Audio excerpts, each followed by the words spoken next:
Elata Simalsiaya, good morning, everyone. Thank you for coming back to day 2 of our 52nd Annual General Assembly. And as we begin, I turn it over to Deborah Baker as one of our hosts to start us off in a good way. CM?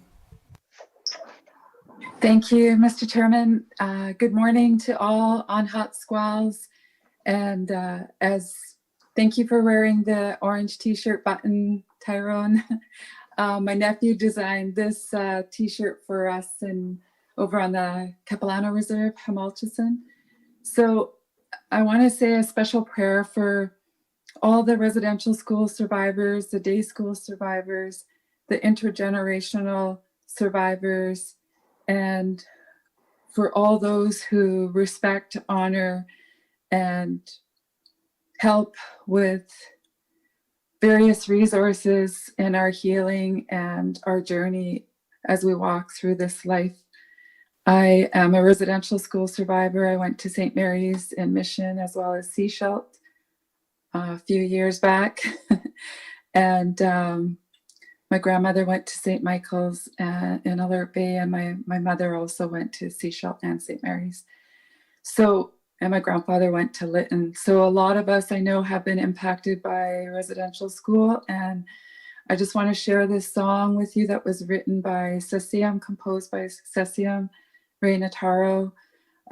It's for all survivors as well as your inner child to take care of yourself and just to be kind, not only to yourself, but to others, and just really want to honor each and every one of you and your families, your community, especially during this COVID pandemic. So thank you for being here today. Thank you again for all the good work you do.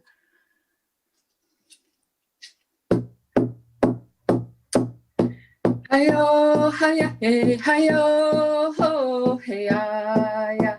Hi-yo, hi-ya, hey, hi-yo, ho, hey, ya. Hi-yo, hi-ye, hi-yo, hi-ye. Hi-yo, hi-ya, hey, hi-yo, ho, hey, ya. Hi-yo, hi-ya, hey, hi-yo, ho, hey, ya.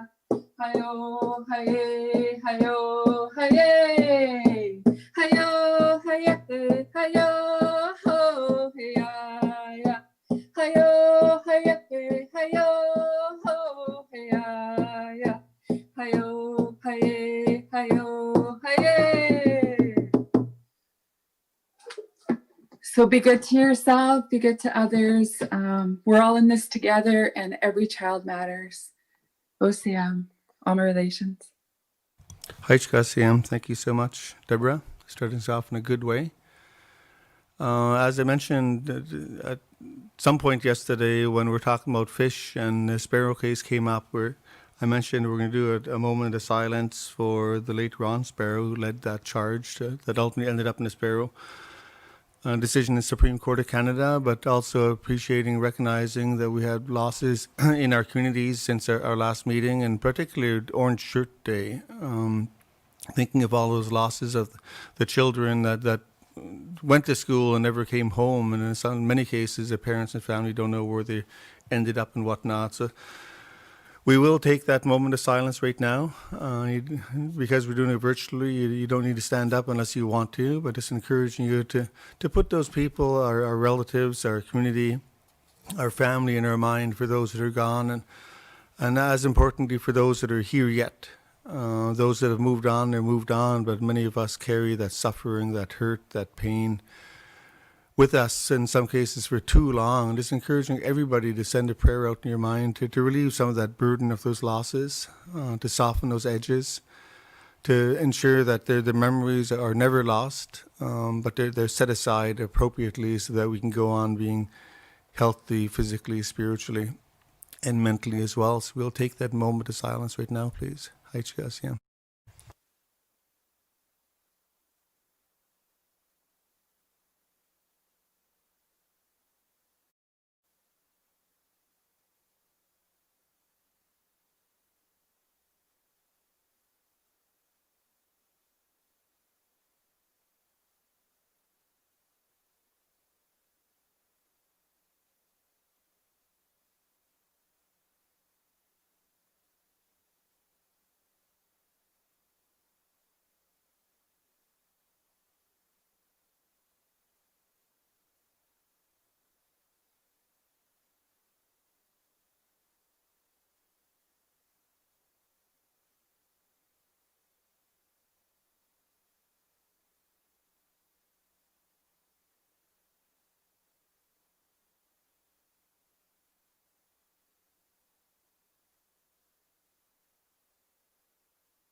Chapka, CMLCIA.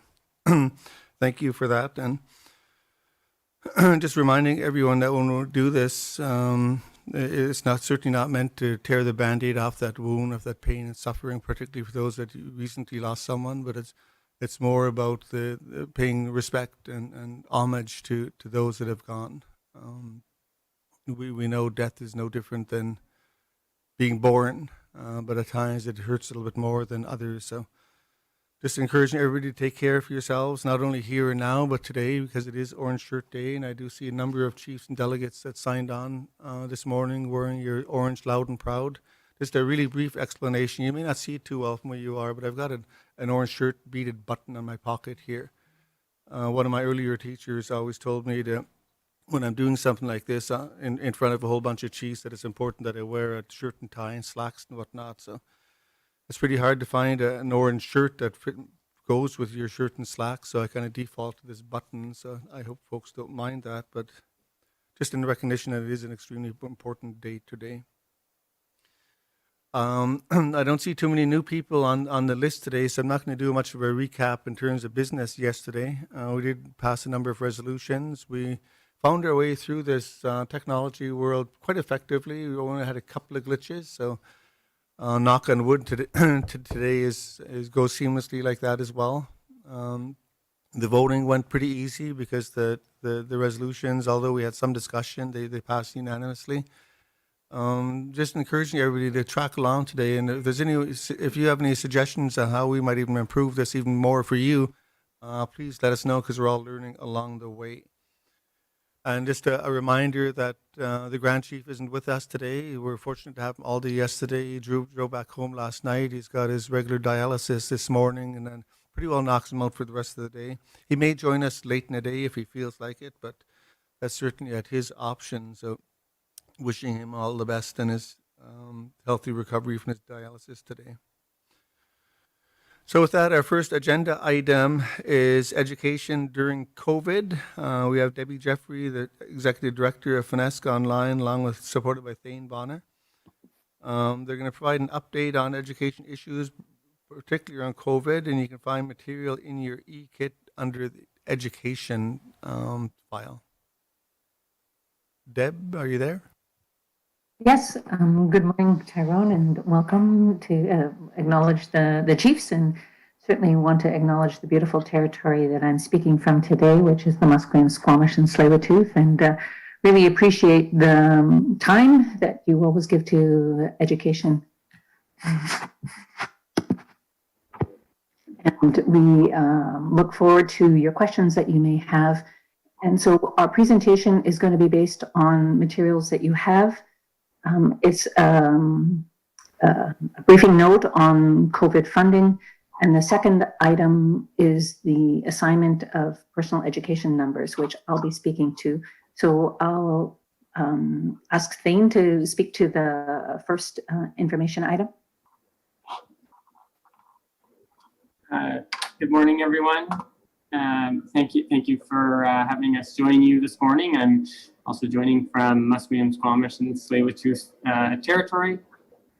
So I'm just going to talk a bit about the response to the pandemic from FINESC and the FNSA, the province, and Canada. I'll start off with the restart for public, independent, and First Nation schools, the resources that we've been providing, and then talk a bit about the funding for school reopening. So since the outset of the pandemic, we've been working to address the needs of First Nation students and communities and schools. And while we haven't been traveling to First Nations, we're providing our supports virtually. As you can see, I'm in our office, but we are only partially in the office, and we won't be returning to communities until it's safe for staff, and also until First Nations leadership of each community actually tells us that they're ready for us to return.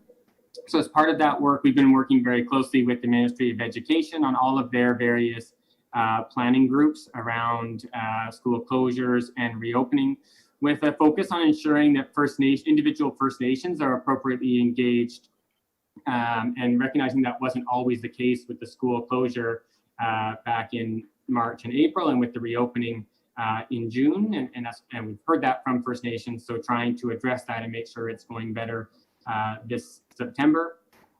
So on September 10th, as many of you know, public and independent schools reopened, and also many First Nations schools reopened.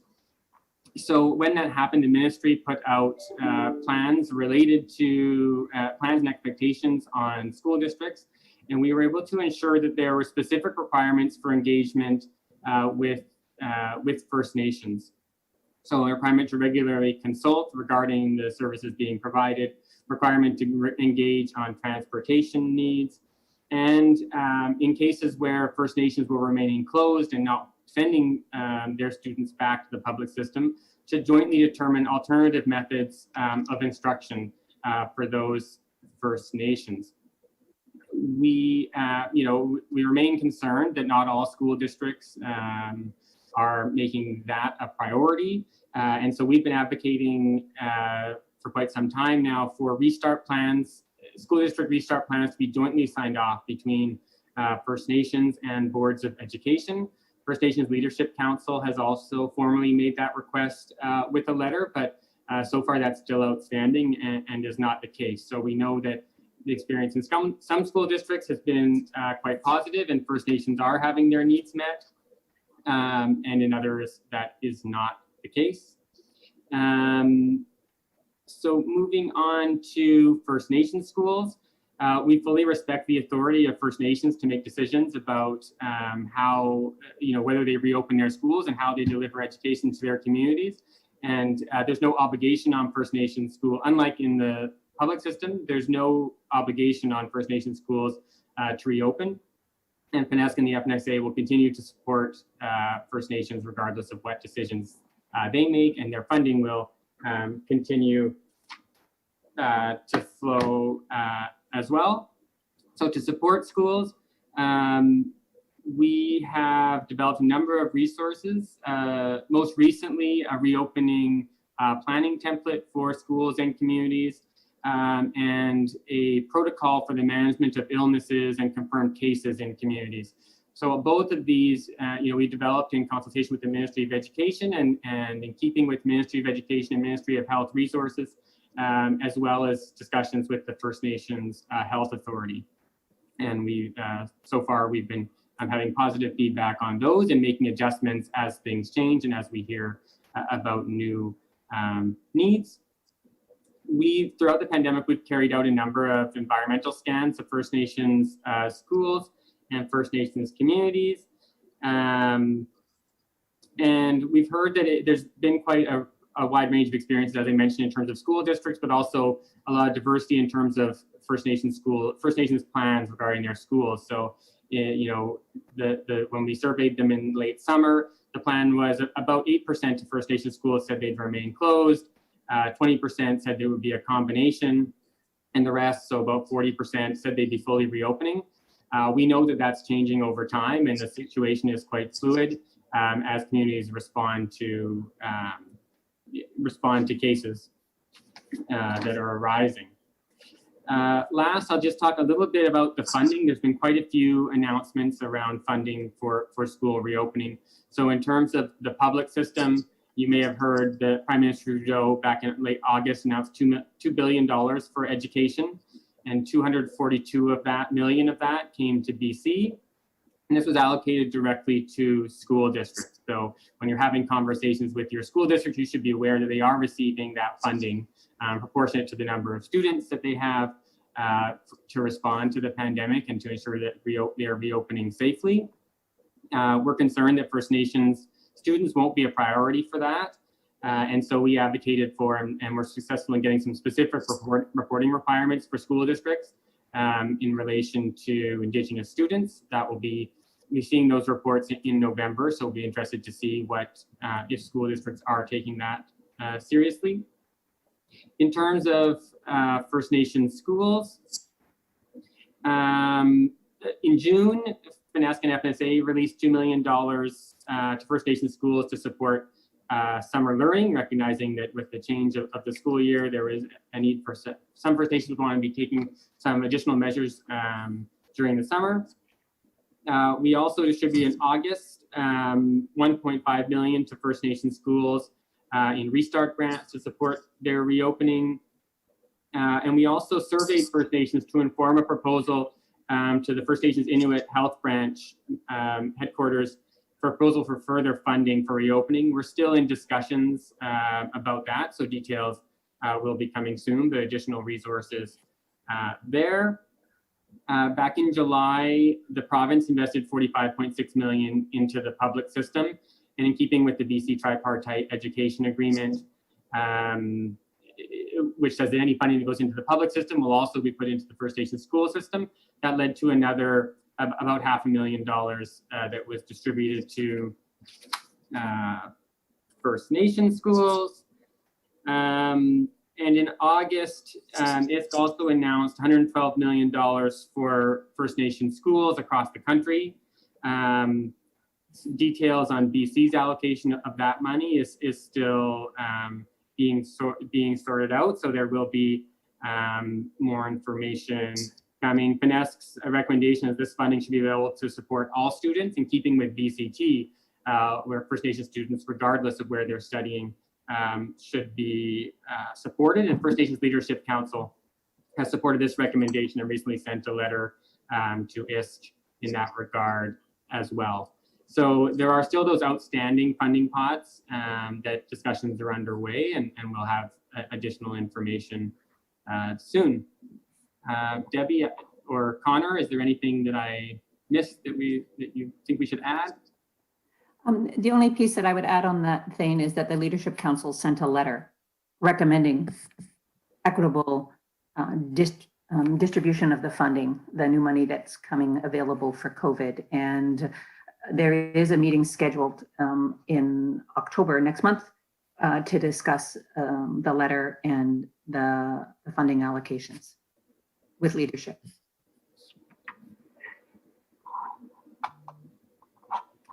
So we'll move on to the next section. I'm going to be talking about the resolution that's in your kit.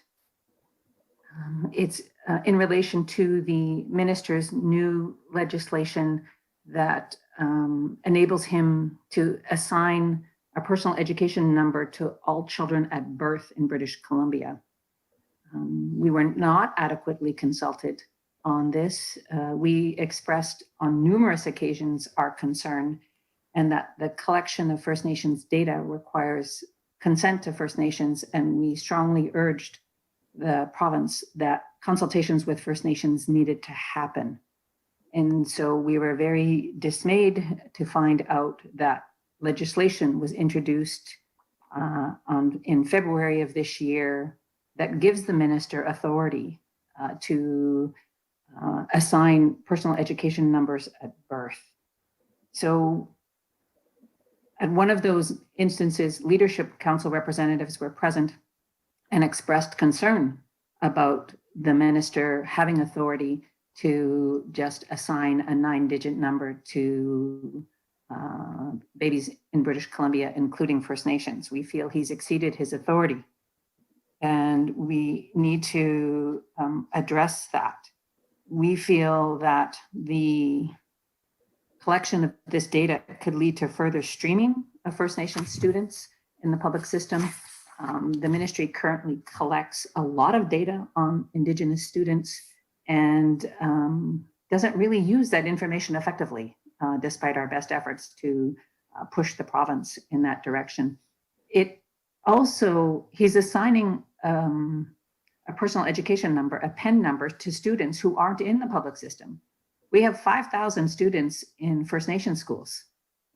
Some of them use the PEN number and some don't. So he would then be able to track all students, whether they're in public schools or not. And it was unclear to us how this data would be used in conjunction with other data sources from other ministries.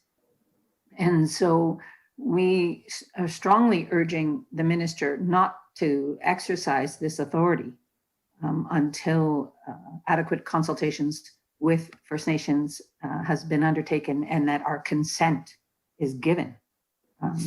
So in the resolution, you will see that we're asking the union to call on the minister to refrain from exercising the new authority under the amended School Act regarding the PEN number, and that we're asking that the meaningful consultations and collaborations with First Nations and FNESC happen to better identify the implications of assigning PENs to any child resident in BC, including from birth.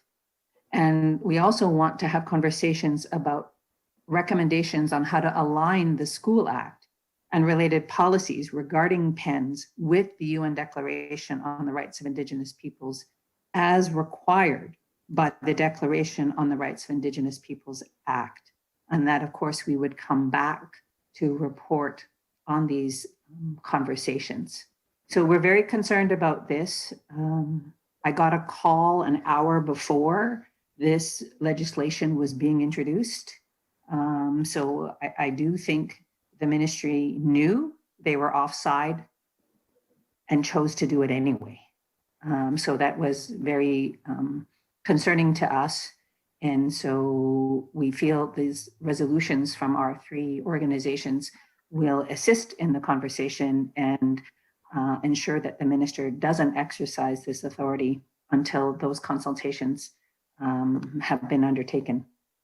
The last thing that I wanted to report on was our response to COVID has been informed by joint meetings of the full FNSA board and the FNSA executive.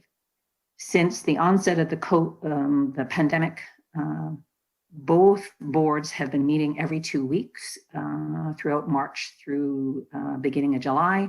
We met less frequently over the summer, but we are meeting frequently again. We have a joint meeting coming up next week. So the response to COVID has been informed by the direction of both the First Nations Schools Association board and the FNESC executive. And I'm pleased to report the relationship is incredibly positive, it's collaborative, and we're moving forward in the best interests of students.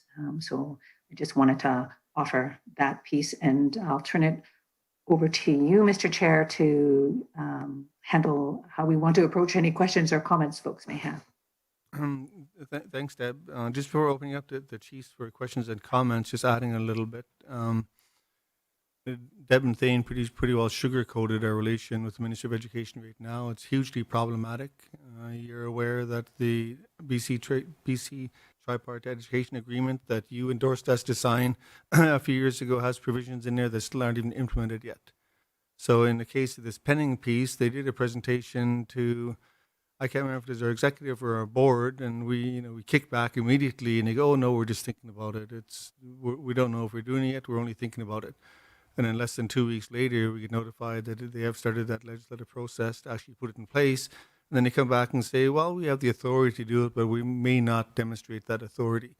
So it's a real gamemanship by the ministry, by the minister and deputy minister in particular. And it's important for chiefs to know that although FNESC has quite a bit of wherewithal, we're really up against a wall with this minister and with this deputy minister. It's hugely challenging, and we don't have time to do a deep dive into it, but just looking for your support of the resolution, because we're going to need your political support to even make small advances under this current leadership within the ministry.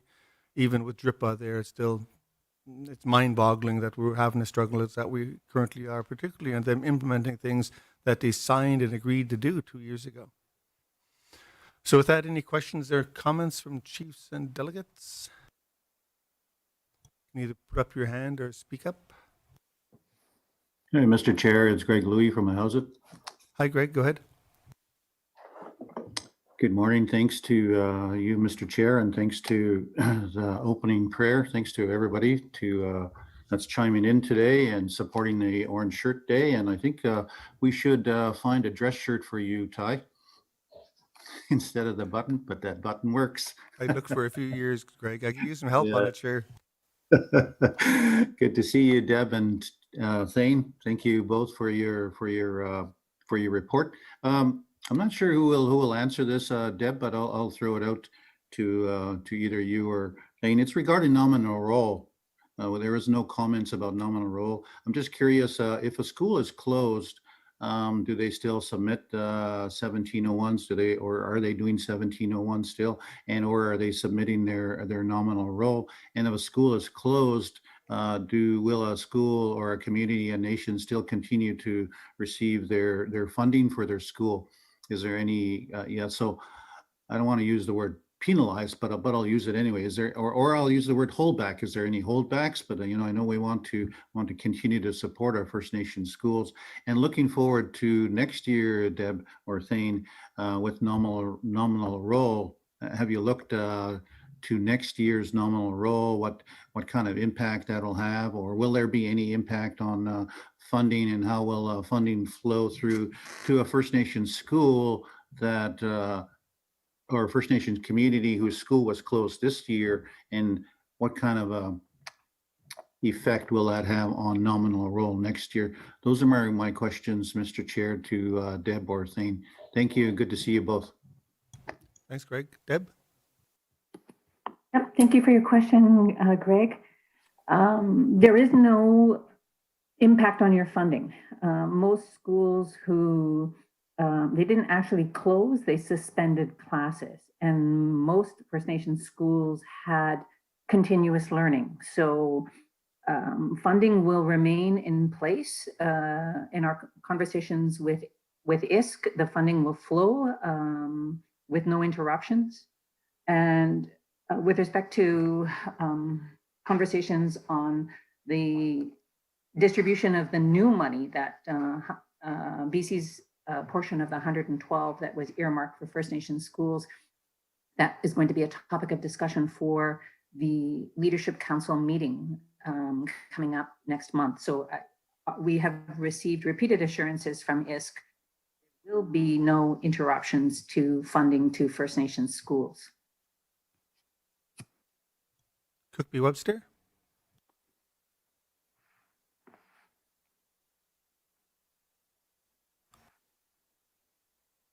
Chief Janet, are you there?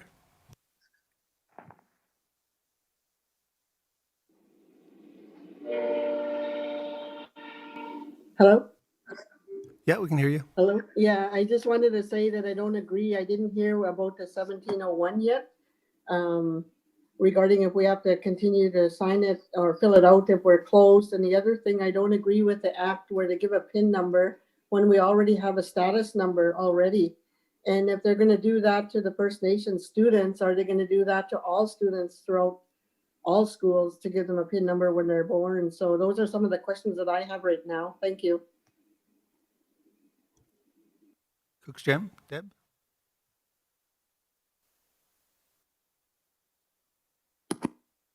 Sorry, Greg, I didn't answer the 1701. My apologies. The 1701 is under discussion with ISC now because we have a number of First Nations who are in dispute with their respective school districts. And so we have some school districts who are adding First Nations doesn't agree with.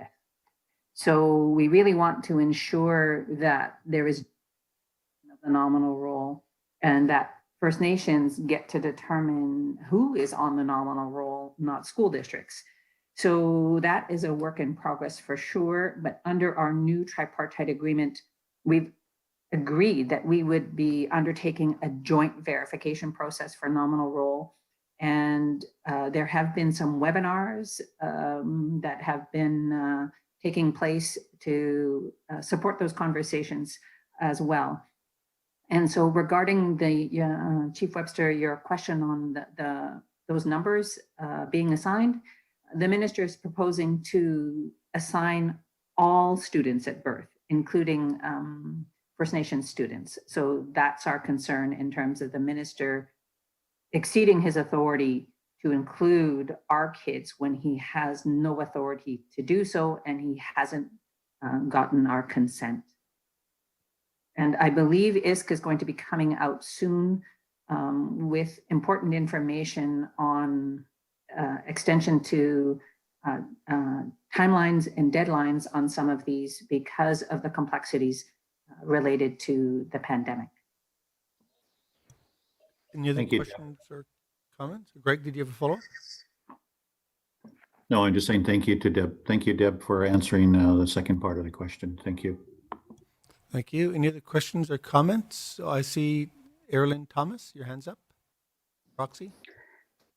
Good morning, everybody. Erilyn Joseph on behalf of Proxy for Sonoma First Nation. I'd thank everybody for being here today, and thank you, Tyrone, for chairing our meeting. I think that's our understanding as well. We had a telephone call meeting with ISC yesterday and discussing these very issues that, you know, in dealing with the COVID and registration and the function of our school during these times. Will our funding be impacted? And that's what we are told as well, that it won't, and that in fact the September 30th enrollment date will be extended. That's exactly what they told us. But we're going through, I guess, conversations at the 11th hour with the school district on how we will submit 1701 or nominal roll. So I appreciate the information from the panelists on this, and I look forward to our discussion. Hopefully I can reach out with you after this meeting. Thank you. Heichka, thank you, Erilyn. And you can contact Deb or Finesca anytime. Any other questions or comments? Not seeing or hearing any, are we ready to go to the resolution?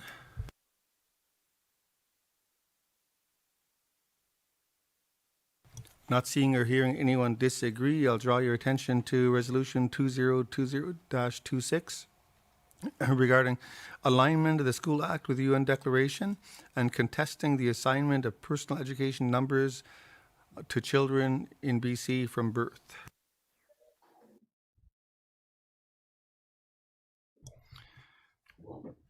Therefore, we resolve the UBCIC Chiefs and Assembly fully support the First Nations Education Steering Committee's opposition to the unexpected and abrupt amendments to the School Act, as well as the Ministry of Education's failure to adequately consult BC First Nations and address concerns about how the assignment of personal education numbers, PENs, to any child that is a BC resident, including from birth, may negatively impact Indigenous learners.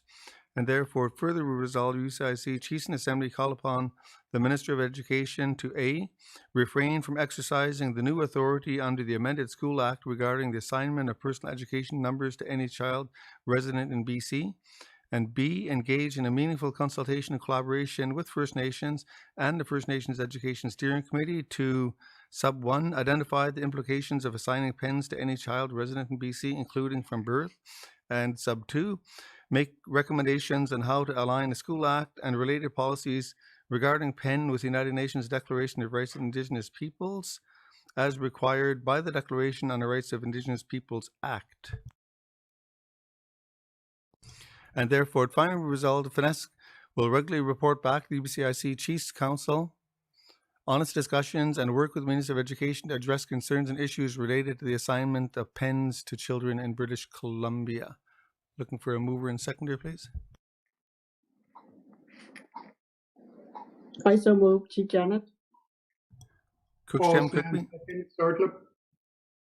Sorry, I just got Sartlip. Paul Stan, Sartlip. HKCM.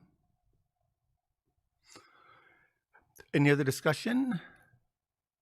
Janet, I'm not sure if your Cookby Webster, not sure if your hand up is a new one or an old one in the participant list. No, I'm not putting my hand up. Okay, you can take it down from your end then. Any other discussion? Question. Question's been called. Any opposition to the resolution? Are there any abstentions to the resolution? Seeing and hearing neither, this resolution is carried. Thank you. You finished a little bit ahead of time. Deb, do you have any concluding remarks? Any other information you'd like to pass on briefly? Yes, I just really want to express appreciation to the Chiefs for their priority they put on education and our kids. And we will be coming back. There's lots of really interesting and exciting things that we're working on and trying to advance. And we really want to seek direction from leadership on how to proceed on a number of things, but we really appreciated the support today. Thank you. Thanks, Deb. Thanks, Thane. I'll put one more plug in for Finesse for Chiefs, so you're not aware. Finesse staff have done a tremendous amount of work on writing procedures around COVID in respect to policies, practices, and processes. We've made those available to all of the schools. We're working with FNSA to do that, but I find that a lot of them are really good for the band office and other institutions as well. So if you have a school in your community, take a look at it. If you don't, reach out to us and we'll make those available to you, because it is really top-notch work that the staff have done on that. So with that, we're going to move on to children and families, inviting Cookby Judy, Cheryl Casimir, Regional Chief TG, Cookby Christian, and Karen Isaac to come up on deck. Cookby Wilson, Cheryl, and Regional Chief will present a deck with an updated children families, specifically the work of the tripartite working group. Cookby Christian will speak to his work at the national AFN level. Karen Isaac will provide an update on UBCIC. All background material can be found in the children and families section of your digital kit. And immediately after this presentation, which we've got 45 minutes for, maybe a little bit more because we're ahead of time, but we have 3 resolutions to follow the presentations. Like Kaitap, request could be Judy, Wilson. Thank you for the moment of silence today for Orange Shirt Day. I think it resonates with many of our children and our families and our nations, not just in BC, but across Canada. September 30th signifies the time of year Indigenous children are historically taken from their homes to residential schools. And many of us remember the residential school legacy. And even with the federal government apology, we're still working on years and years of healing. And many of the communities are coming together, and the schools to do projects around reconciliation and around commemoration of the residential school survivors and their loved ones. So you can see some of the community postings of videos on www.orangeshirtday.org if you want to check out some of the community postings and some of the children and some of the stories and some of the commemoration to that. So I think it's really important. So thanks for starting us off that way, Ty. And I wanted to comment on the recent death, unfortunately, a tragic one of First Nations youth in care that happened in the Lower Mainland here, and the lives of so many children and youth in care who were lost to the colonial child welfare system. And recalling those province-wide meetings we had where our chiefs mandated and directed to reform the child welfare system, and that it wasn't good enough, that they made incremental changes, that the overall system had to change, because that was the importance of First Nations self-determination in reclaiming over children and families our own jurisdiction according to our own laws and ways of caring for our children and families. So after Bill C-292 passed, we're now seeing many of the nations stand up their jurisdiction and stand up their own laws and stand up their own ways that they care for the children and the families. Too long it was given over to the government models that were punitive in nature and broke up families and continued that systematic breakdown of our families. So we have the real work we're doing now with our nations to bring our children home. You can put on the second slide now. We have a slide deck. So this should be the first slide. Next slide. Okay, you're right. Okay. So we broke it up into a bit of the slide decks there. So I'll be presenting with Cheryl Casimir from First Nations Summit and Regional Chief TG from BC Assembly of First Nations, and Cookby Wayne Christian has the Assembly of First Nations committee information. And we do have an appeal for intervention for Kiko at the end, which I'll do. So the specific issues regarding COVID-19 where advocacy remains active include access to prevention and respite services for children and families in need, particularly children and youth with special needs, youth and young adults who are currently in care and who recently aged out and are high-risk youth. Access between children in care and their families during the pandemic, it was critically important, and extensions of services changes within the Ministry of Child and Family Development. Education restart and support available for families and communities for the 2021 academic year, and ongoing implementation of an act respecting First Nations, Inuit, and Métis youth and children. So that's the advocacy that's active right now. There has been appointments to the technical working group on practice include Mary T.G. from the Carriers County Family Services and Jennifer Lewis from the Okanagan Nation Alliance, and also Bill Yoakum from the, I hope I'm saying it right, Quitmut Lim Child and Family Services. And appointments to the technical working group on fiscal relations include Yvonne Hare from Secwepemc Child and Family Services and Cindy Blackstock from First Nations Caring Society. So those are the announcements, and Darlene Hall from Nalox Nation. And Casimir's gonna continue on with the slide deck, and same with Regional Chief TG. So I'll turn it over to Cheryl now.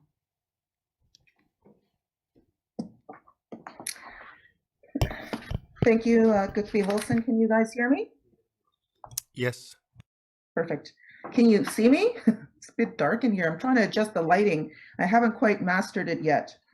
Good morning, everyone.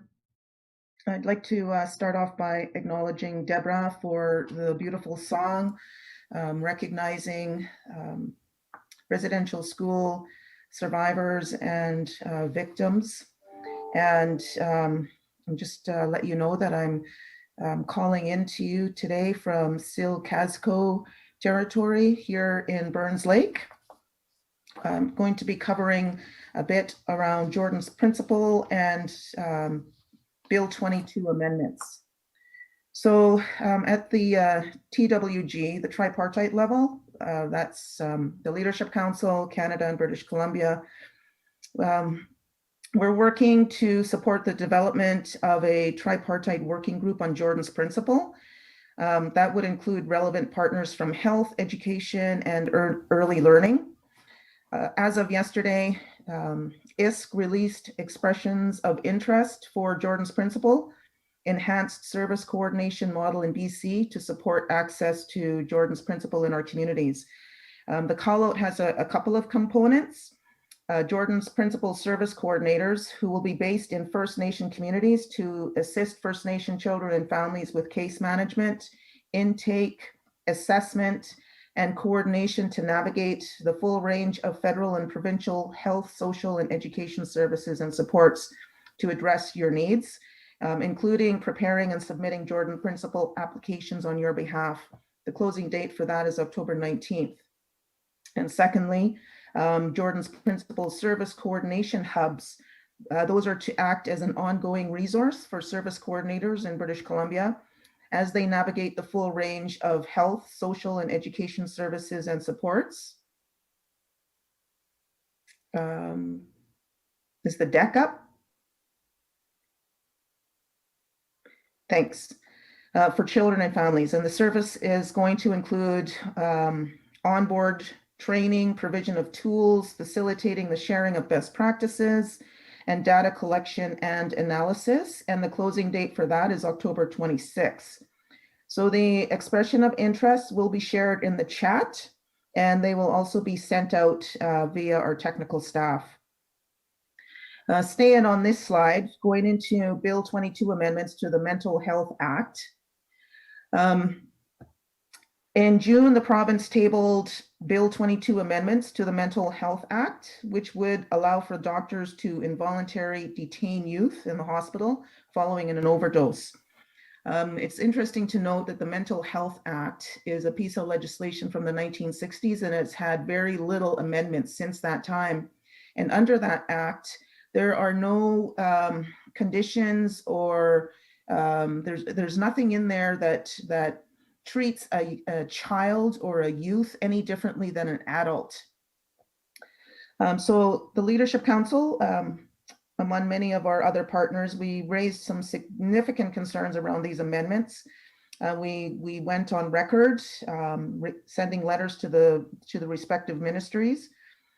Specific concerns included the lack of engagement, first of all, on the bill, the lack of legal protection for the rights of youth, and the lack of community-based services.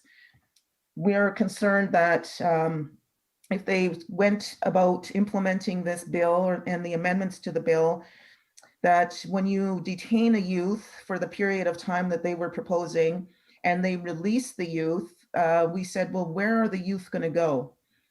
Communities do not have the capacity nor the resources to be able to provide the level of outreach or the level of outpatient care that would be required to support young people in dealing with potential addictions. And so until such time that communities are readily resourced, there's no way that we would consider supporting anything like this. That was just one of the concerns. There's a whole range of concerns related to this bill. The chief coroner also raised concerns that the bill would actually increase overdose deaths in youth.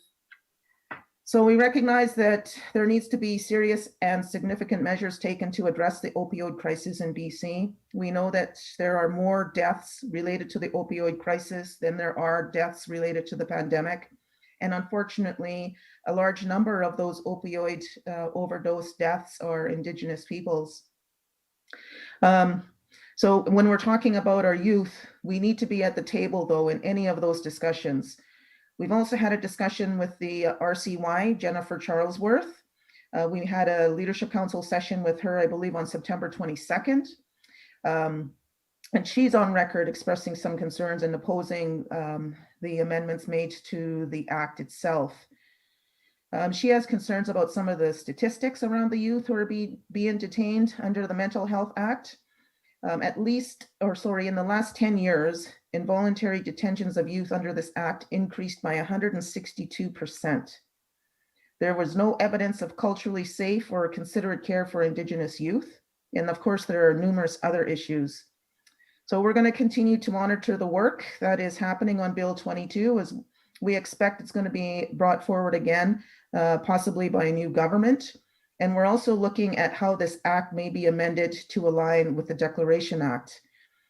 We also are in a position where we could call on for significant changes to the act as a Leadership Council and chiefs in the province. And I think that that's something that we should consider doing. And before I turn it over to Regional Chief, I just quickly wanted to update you on a situation that we're all too familiar with, and that has to do with the Riley Saunders case. And I know that it's not on this slide, but I think that it's important to note that we did have a conference call with representatives from the ministry. They shared with us, not in detail, but they shared with us some information in terms of how they're making some changes internally to make sure that what happened with the Riley Saunders situation doesn't happen again in the future. So they talked about tightening up their fiscal, what's the term? To make sure that somebody can't go in there and manipulate writing checks and having things approved, such as what Riley Saunders did in order to take advantage of the number of youth that he did by opening up joint bank accounts with them and taking all of their money from them that was supposed to go towards their well-being and their care. And so they did share with us some changes that are being made. Unfortunately, we haven't heard whether he's even been found yet, because it was in the news a while ago that he's on the run. And we actually got a tip that he's in Manitoba somewhere. And we did pass that tip on to the RCMP. We've not yet heard anything back. The tip came to me from a stranger on Messenger who actually works at a golf course that he says he believes Saunders is working at under a different name. The individual reached out to me the other day to say, is anything even happening about this guy? Because I just saw him again the other day and he's just, continuing to work at this golf course. So we certainly need to follow up and find out. I know that even if they did find him or and present him with the papers that they were trying to do, they probably wouldn't share that with us. But in any event, we still believe that justice needs to happen. Of all of the youth that he took advantage of, the majority were Indigenous youth. And I know that the ministry has come up with a compensation package.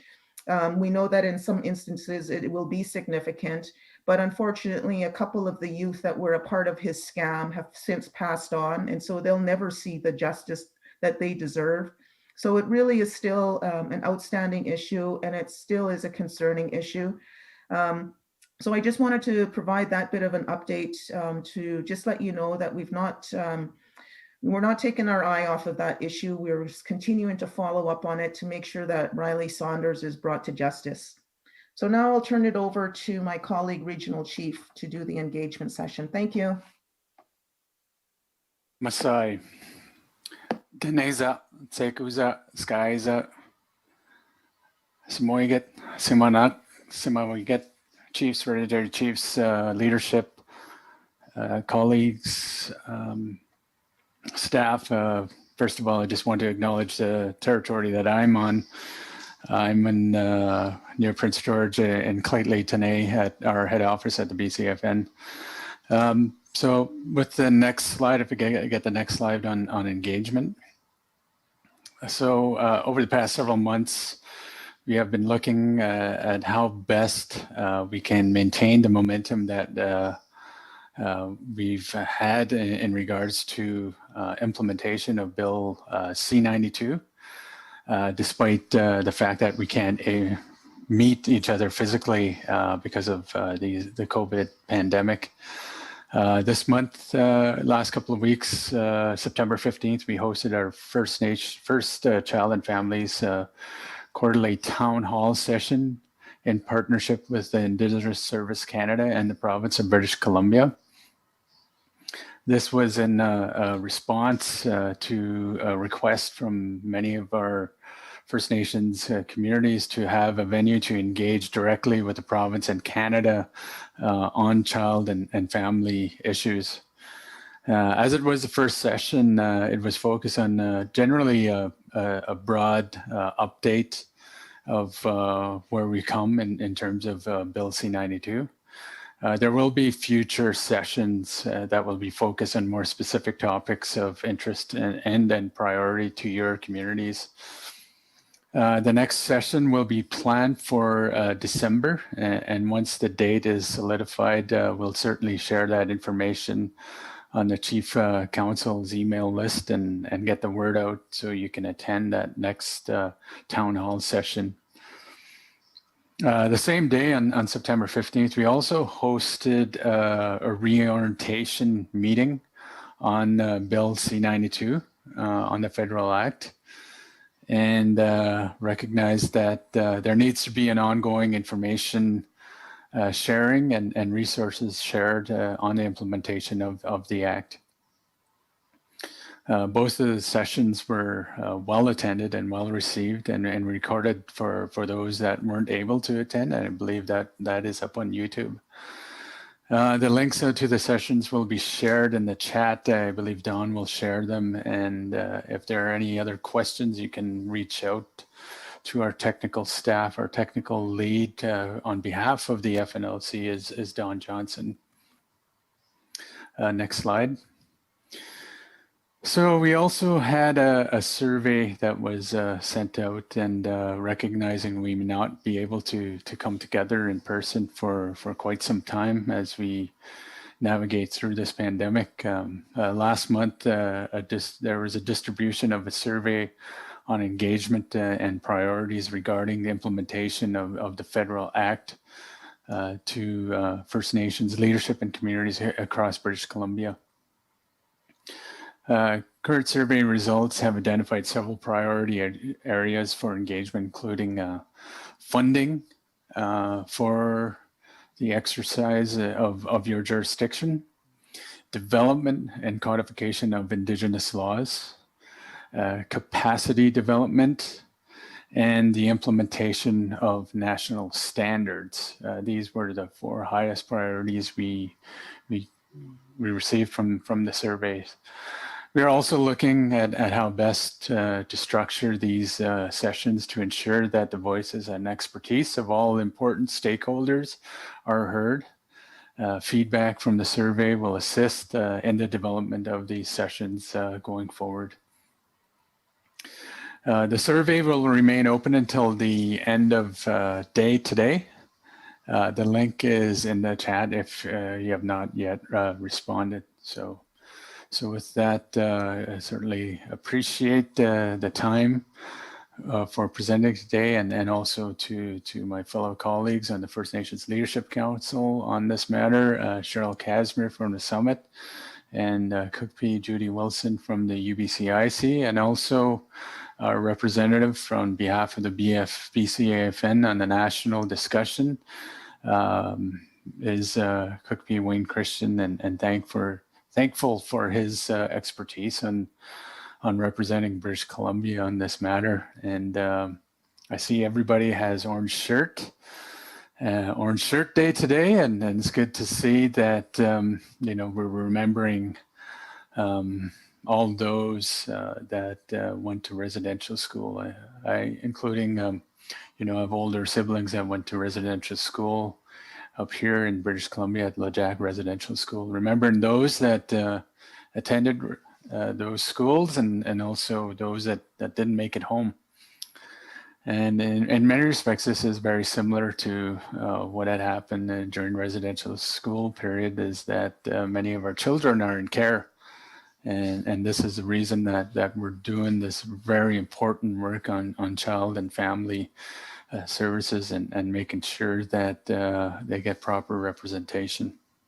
So with that, I pass it on to Cookpee Wayne Christian to give an update on the national discussion. Thank you, Tyrone. Masaicho. Thank you, Regional Chief. Just before going to Cookpee, everybody should see the information and links that Don has posted on the chat feature, but we do have a couple of chiefs that are called in on phone only, so perhaps Don could email those documents and links directly to those 2 chiefs. Cookpee Wayne?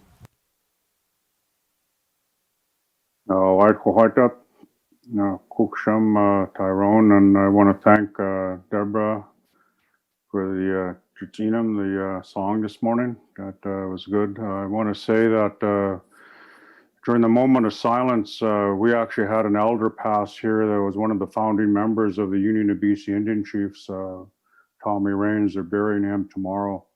So I was remembering him, and a picture behind me, well, can't see it, but my grandchildren behind me, but behind them is a picture of the actual first union meeting. So I just want to thank you for that opportunity to, in that way, honor him. During COVID, as you know, burials are very problematic in terms of exposure to the COVID process. Do we have the slide up?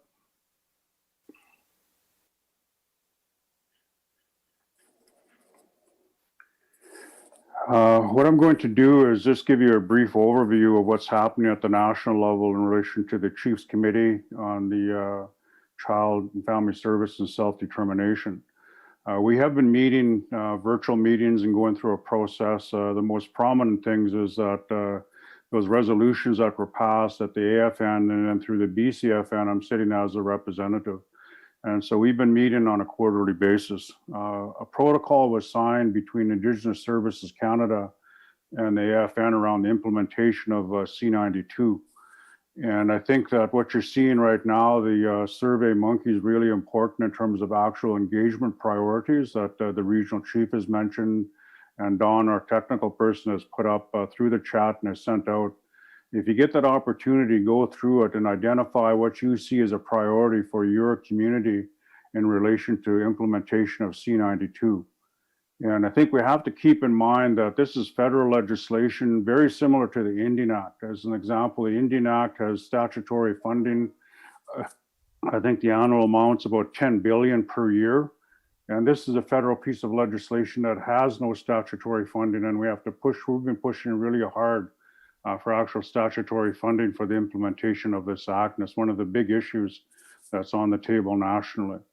And so it's really grounded in the concept of nation-based, that the inherent jurisdiction rests with our communities, rests with the nations, and that the decisions are made in the communities and close to home in relation to children.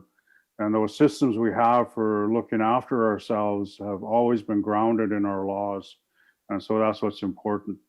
So I really believe that at this point, I think the priorities really is looking at funding, development of regulations and pathways for jurisdiction. And I think that that's kind of what's happening at the national level. And I have been sending out via the BCAFN all the updates, because when I attend meetings, I draft notes and I send those out, then the formal notes come out, just to keep the chiefs updated. And I know that it might be problematic because we're inundated today with a lot of emails and virtual meetings, et cetera. We always don't get to it. So what I've been trying to do as much as possible is keep the chiefs updated in terms of what's going on, with this file nationally. The most current information is really around the establishment of under the protocol working group. And we'll be bringing resolutions forward at the Assembly in November regarding political appointments to that process, as well as technical appointments to that process. So the regional chief and I have had a discussion, and we're going to actually put that out there. I'm putting my name forward again as a representative, and I would actually seek an alternate as well as a chief, because I understand in British Columbia, we have 6 communities that have put letters forward looking at an actual coordination agreement and triggering a process with the federal government. And it would be useful actually if myself, because we've submitted a letter, as well as another community, another chief could be of the same mind, so we can actually push this collectively. Because the issues with the federal government, as I'm seeing in the process, is that what they've done, and this is what the feds always do, they've got this legislation and they've staffed up. All of a sudden we're seeing all these bodies appear on the ISK side all around C92, and none of them are decision makers. None of them can make decisions. And so we're wasting our time. And so that's one of the things we're looking at right now. And even if it means a legal challenge to C92, our community is prepared to do that, because we're just tired of this whole process and the way Canada has treated this file, and how Canada has actually been really lagging in terms of the recognition of our jurisdiction. So I think that's kind of the process that's unfolding. And I think as it evolves, we'll see more things happening. But the push now really we should be thinking about is statutory resources for implementation of C92, very similar to how they basically implement the Indian Act. The Indian Act, as you all know, is very racist, et cetera, et cetera. And I've been telling the federal government that C92 is an opportunity to do something meaningful in terms of reconciliation for the children and for our future and our families. And I think it's really, really important that they do something that's right and resource in a way that we can actually do what's needed for our families and children. So that's my update for now. If I have any questions, try to answer any questions. But thank you all. And again, I want to thank for our elder that passed, Tommy Rains, and the recognition and the moment of silence this morning. They're burying him tomorrow. So again, I'd like to thank the union for doing that this morning. Cooksham. Cooksham, Cookby, our prayers and thoughts will follow you and your community into tomorrow as well. Next, we have an update on BC Acts by Karen Isaac. We still had some. Hang on a sec, Karen. We still had. On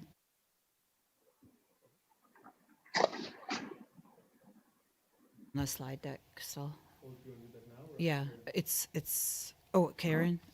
Okay, what's Karen doing there? So it's not in the slide deck. Okay. Okay, so apologies, delegates. I jumped the gun a little bit. Karen, ask you to hold off a little bit. We're not quite finished the deck. Go back to Cookby Judy. I just want to thank my colleagues, Regional Chief TG and Cheryl Casimir and Cookby Wayne Christian for reporting out and the issues that we face every day as community leaders and, as in our communities. Just even as I was sitting here, I was getting texts from different communities on issues and what do we do, when the children are removed and unjustly treated, same as the young person, the young child that was found, in the group home in the Lower Mainland, and there still needs to be the police investigation on that. I wanted to acknowledge our Dawn Johnson. She's been working really hard. She was recently promoted to Senior Policy Analyst for Children and Families with First Nations Leadership Council, and she works tirelessly to advance all these issues. We wouldn't be able to do all of the work that we do in reporting out and supporting these issues if it wasn't for Dawn. So I just wanted to give a shout out for her.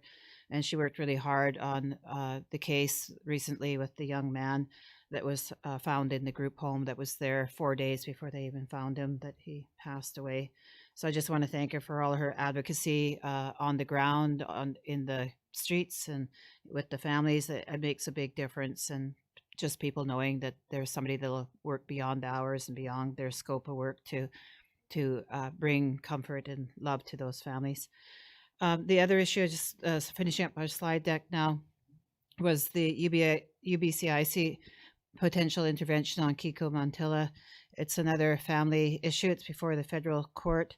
Our families and nations have been unjustly impacted and divided by the imposition of colonial borders and border policies that do not align with our own practices and territorial boundaries and laws.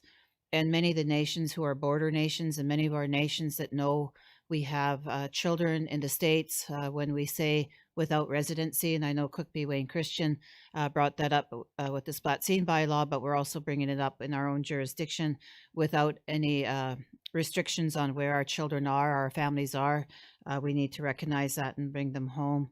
So this is a result of divisions of our families and nations and infringements upon our rights as Indigenous people. And currently there's no strong immigration case law that considers Indigenous rights. And with this Kiko Montella case, it's an opportunity to bring that view into the colonial setting on this issue.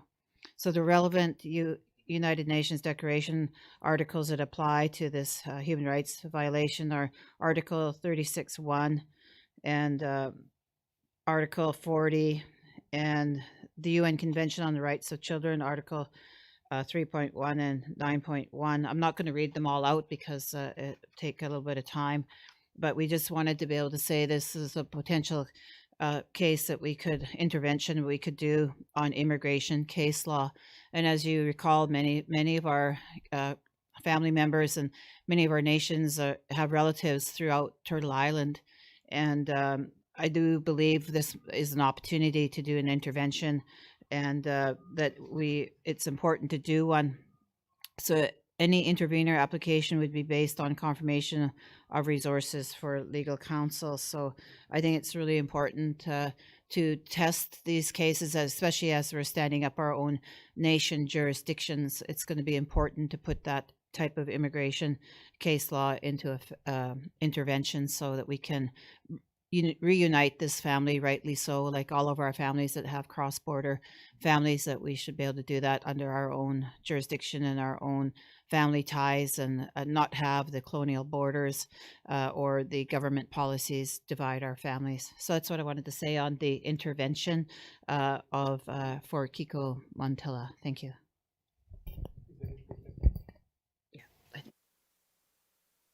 Okay, just confirming that's it for the deck. Good, thank you. Now and to the presenters, I'll note there's a comment in the chat. I'll ask you to look at that. We'll open it up to questions after Karen's update. I'll ask one of you to respond to that. Karen? Thank you, Tyrone. I'm just really very pleased to be here today to share some information about the work that we're doing in British Columbia, and also to acknowledge that I am speaking to you from Squamish Nation territory here in the Lower Mainland. I guess congratulations are in order for the Union of BC Indian Chiefs. This is their 52nd AGA, and I think they have an incredible and respected history of building strength, resiliency, and unity among our nations. So I just wanted to acknowledge that.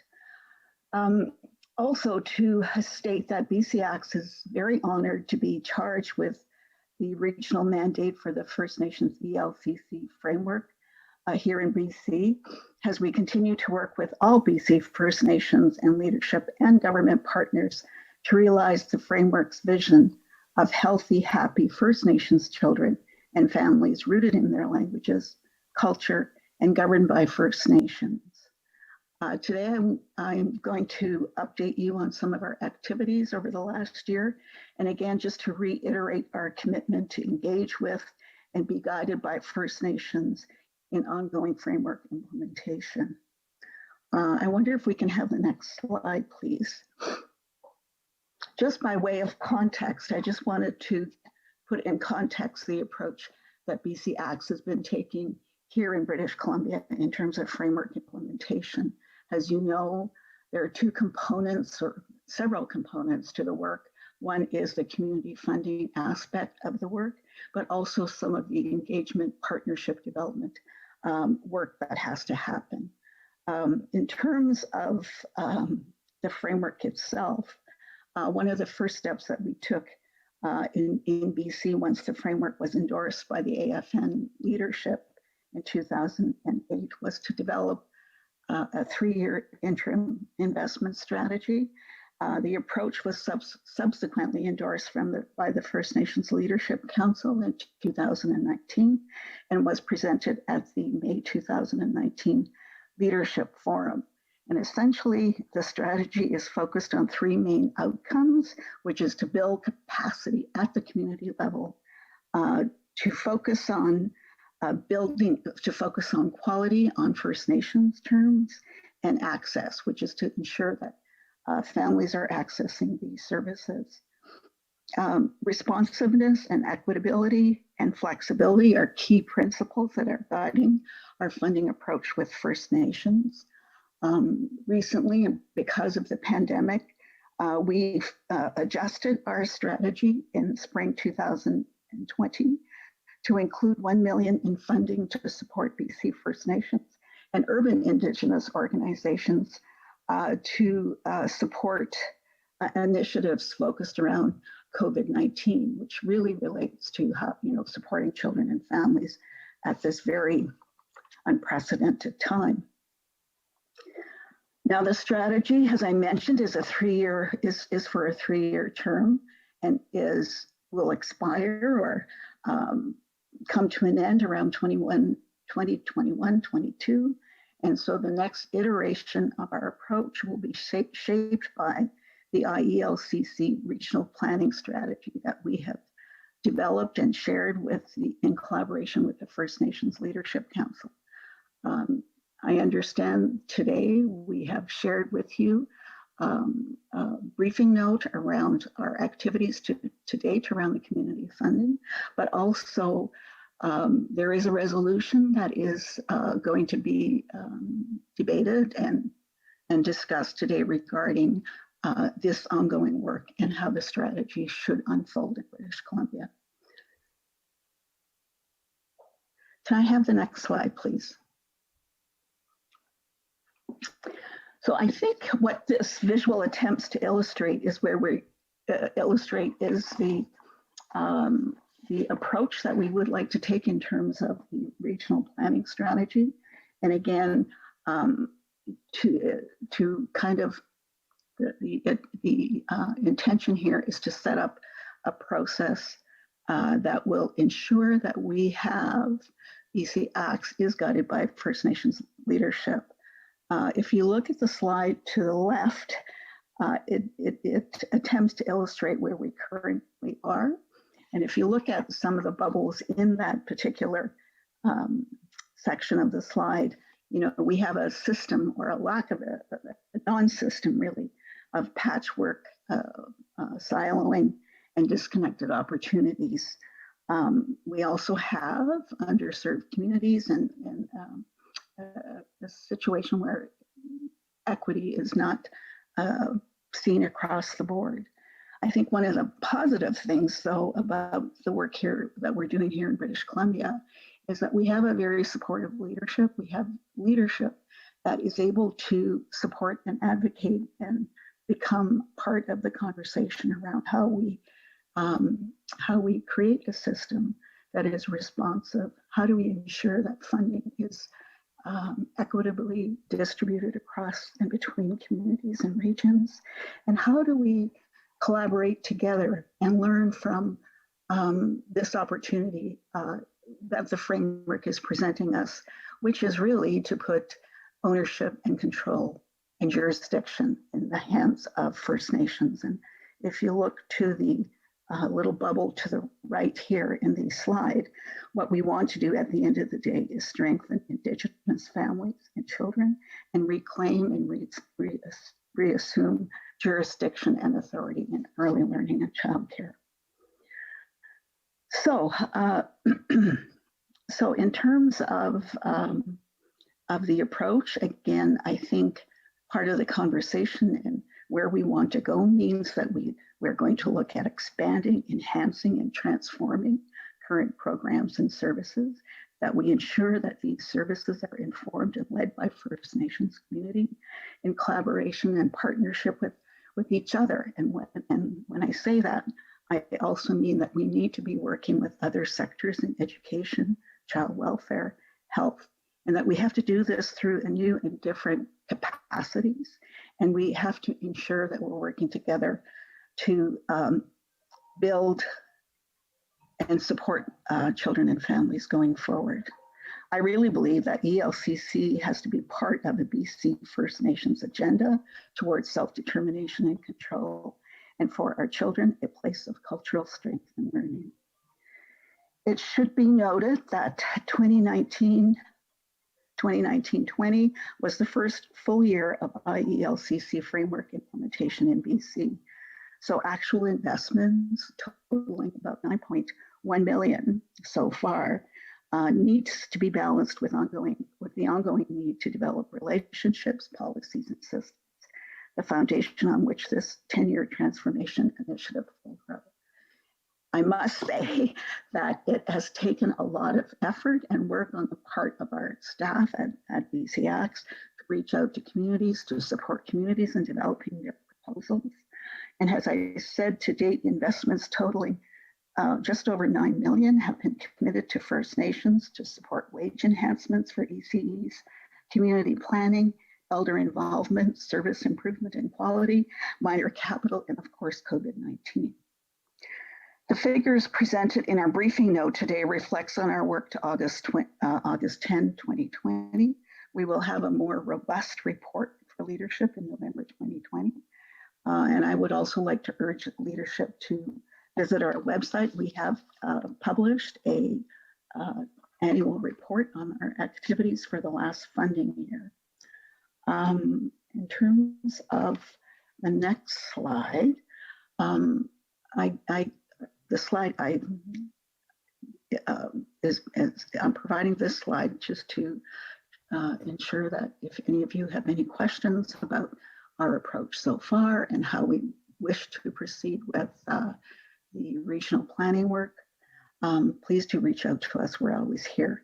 In terms of moving forward, BCIC will continue to focus on implementing regional partnership structures and processes. Importantly, this will include beginning work on partnership development and governance, as well as developing an evaluation framework. Secondly, we want to ensure nations, particularly those with little or no services, are supported by our staff, and that we put in place other measures to support local capacity building in the area of planning and delivery of services and programs. We also will make an effort to streamline and strengthen our application and reporting processes. I also want to point out here that our application process is open. There's no end date. Communities can apply for funding at any time. And again, we are, as part of the work with the regional planning process or strategy that will involve the First Nations leadership and, of course, the First Nations. Again, part of the work will also contribute to how we move forward post 2021 in terms of our investment approaches.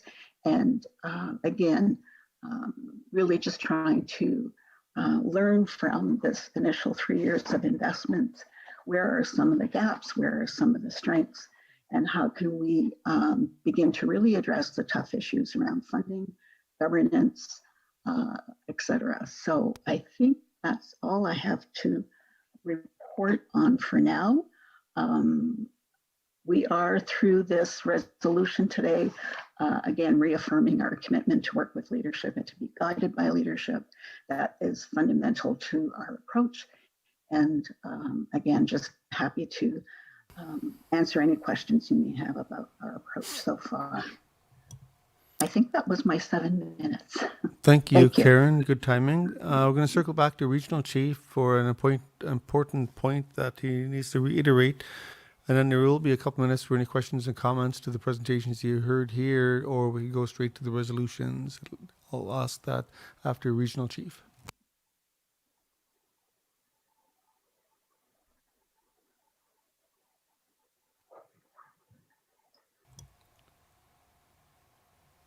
Can barely hear you, RC.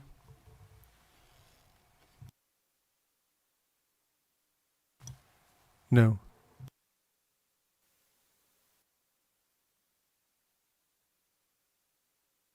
Nope. Can see you moving, but no audio.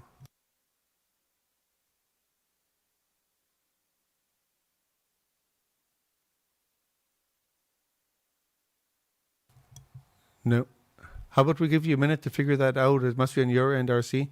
We'll open up any questions and comments, but we'll circle back to you. I'm not seeing any hands up in the participant list. Are there any questions or comments for any of the delegates?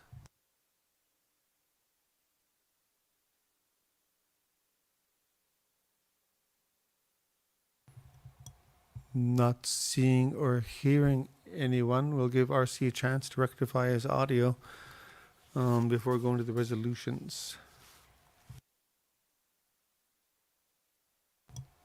Making any headway, RC?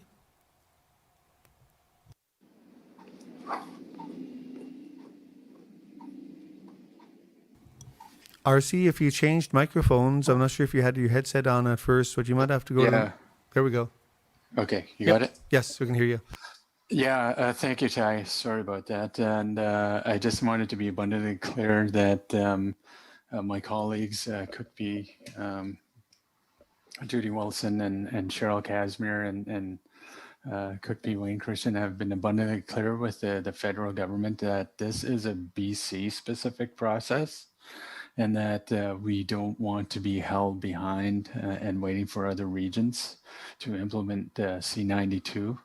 And you know that the federal government has this tendency to wait for everybody. We are very fortunate here, and hopefully continue to be fortunate to have a willing provincial government to work with us. We're the only region in Canada that has a working relationship with the province and the federal government to implement some of this legislation. So we need to continue to push the federal government, and they've acknowledged it too, and the provincial government is really supporting us that this is a BC specific process, and we need to get moving on it and really push this as far as we can, so our First Nations, our whatever governance that are structured, can implement taking over jurisdiction over child and family welfare. So thank you for the few minutes there, Tyrone. Must see RC. I see Cookby Webster's hand up. Got a question, Chief? Yeah, I just have a question for Wayne Christian to see who he'd recommend to be the alternate person for child welfare. Cookby Wayne. I don't know if you have somebody in mind. If you need a minute to think about that. Cookby Janet. Thanks for the question. Actually, I do not know who the other communities are that have put letters in, and the regional chief was going to look into it. And if somebody has submitted a letter for sort of triggering the process for a coordination agreement, that they would, yeah, sorry about that. Yeah, it'd be that person or one of those chiefs or from that community, simply because they obviously have done lots of work and are ready to go. And if we can coordinate what we're doing in British Columbia, all the better, so that we're going to be dealing with the same issues once we hit those tables. And our job going in first is to break that trail and open it up for everybody. And I think that's really the intent. Whoever comes forward, I'm not sure. Regional chief maybe have an idea of the other communities. I don't know of them at this point, because the feds have been fairly tight-lipped about who's actually submitted letters. So, regional chief, I don't know if you have any more information. No, I don't. But I suspect it's one of the tables that we've heard about.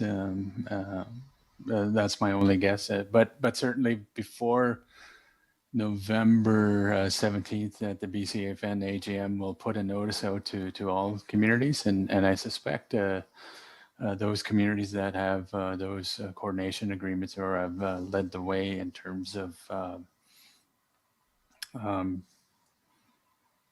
their jurisdiction to take over jurisdiction. So we'll work with our technical person, Don Johnson, on this. So thank you.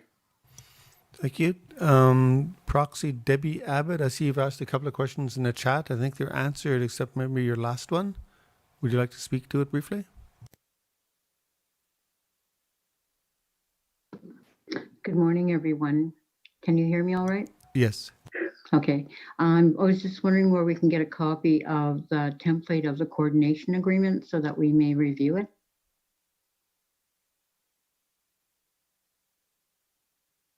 Debbie, it's my understanding that there is no template for a coordination agreement. It's what the communities put forward. We've put forward a very detailed one with the federal government, and it took them over 3 months to respond to it. So I'm not sure. What they've been doing on their side is trying to get themselves organized, like I said earlier, and they're staffing up, but they don't have an idea at all what that actually looks like. So what we will be doing is sharing out what we're doing, because everything that I do, I've ensured there's no confidentiality agreement on it, so I can share stuff out and be very transparent. So we will share what we're doing. Other communities, if they're doing that, they can do the same thing if they wish. But right now there is, as I understand it, I've not seen any kind of templates coming forward from either the federal or provincial governments at this time. Thank you. Cookshem Cookby, and I see a comment from Karen in the chat box saying that there's information on the website, and on the last page of her deck, she left all her contact information, any follow-up as well. So unless there's anything else urgent, we're going to go to the resolutions because we're coming up on that time again already. And Cookby Webster, could you take your hand down in the participant list, please? Unless you have a new question. How do I do that? Just go to the same button and you should be able to, there we go. So I'll draw your attention to Resolution 2020-27 regarding support for BCIC and Indigenous Early Learning and Childcare Framework and Strategy. Therefore, be resolved, UBCIC Chiefs and Assembly fully provide continuous support to the BC Aboriginal Childcare Society, BCIC, as the regional lead agency in the ongoing development and implementation of a regional Indigenous Early Learning and Childcare, IELCC, strategy. And therefore, further be resolved, UBCIC Chiefs and Assembly call upon BCIC's Board of Directors and staff to inform IELCC framework implementation, subject to ongoing engagement and partnership development for regional First Nations leadership via advice and direction from chiefs, community leaders, and key stakeholders.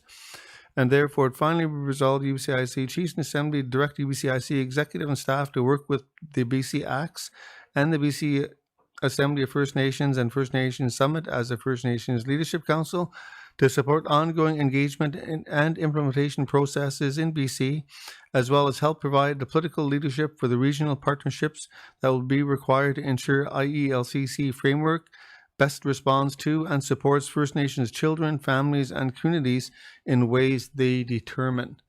Looking for a mover and seconder.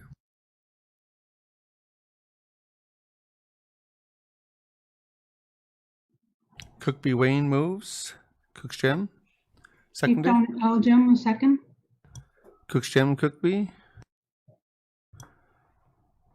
Any discussion?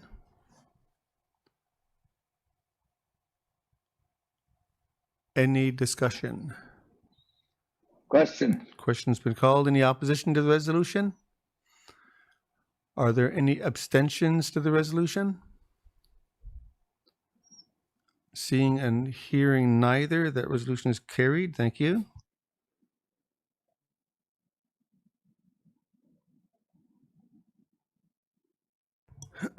Next, we have Resolution 2020-28 regarding support for First Nations Leadership Council MOU with the BC Aboriginal Childcare Society.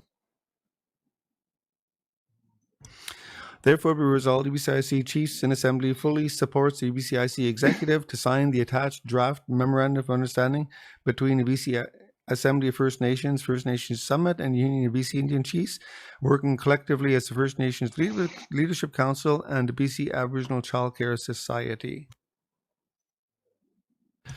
And therefore, it finally resolved, UBCIC Chiefs in Assembly direct UBCIC Executive, working with the First Nations Summit and BC Assembly of First Nations as the First Nations Leadership Council and the BC Aboriginal Childcare Society, to provide regular reports to the UBCIC Chiefs in Assembly on the ongoing collaborative objectives and efforts as identified in the attached Memorandum of Understanding.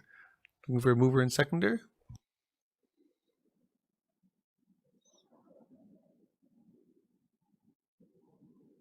Moved by proxy Paul Sam. Thank you. Seconder.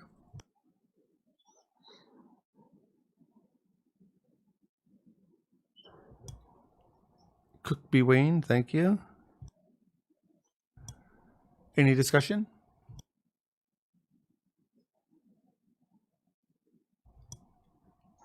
Question. Question's been called. Any opposition to the resolution? Are there any abstentions to the resolution? Hearing and seeing neither, the resolution is carried. Thank you.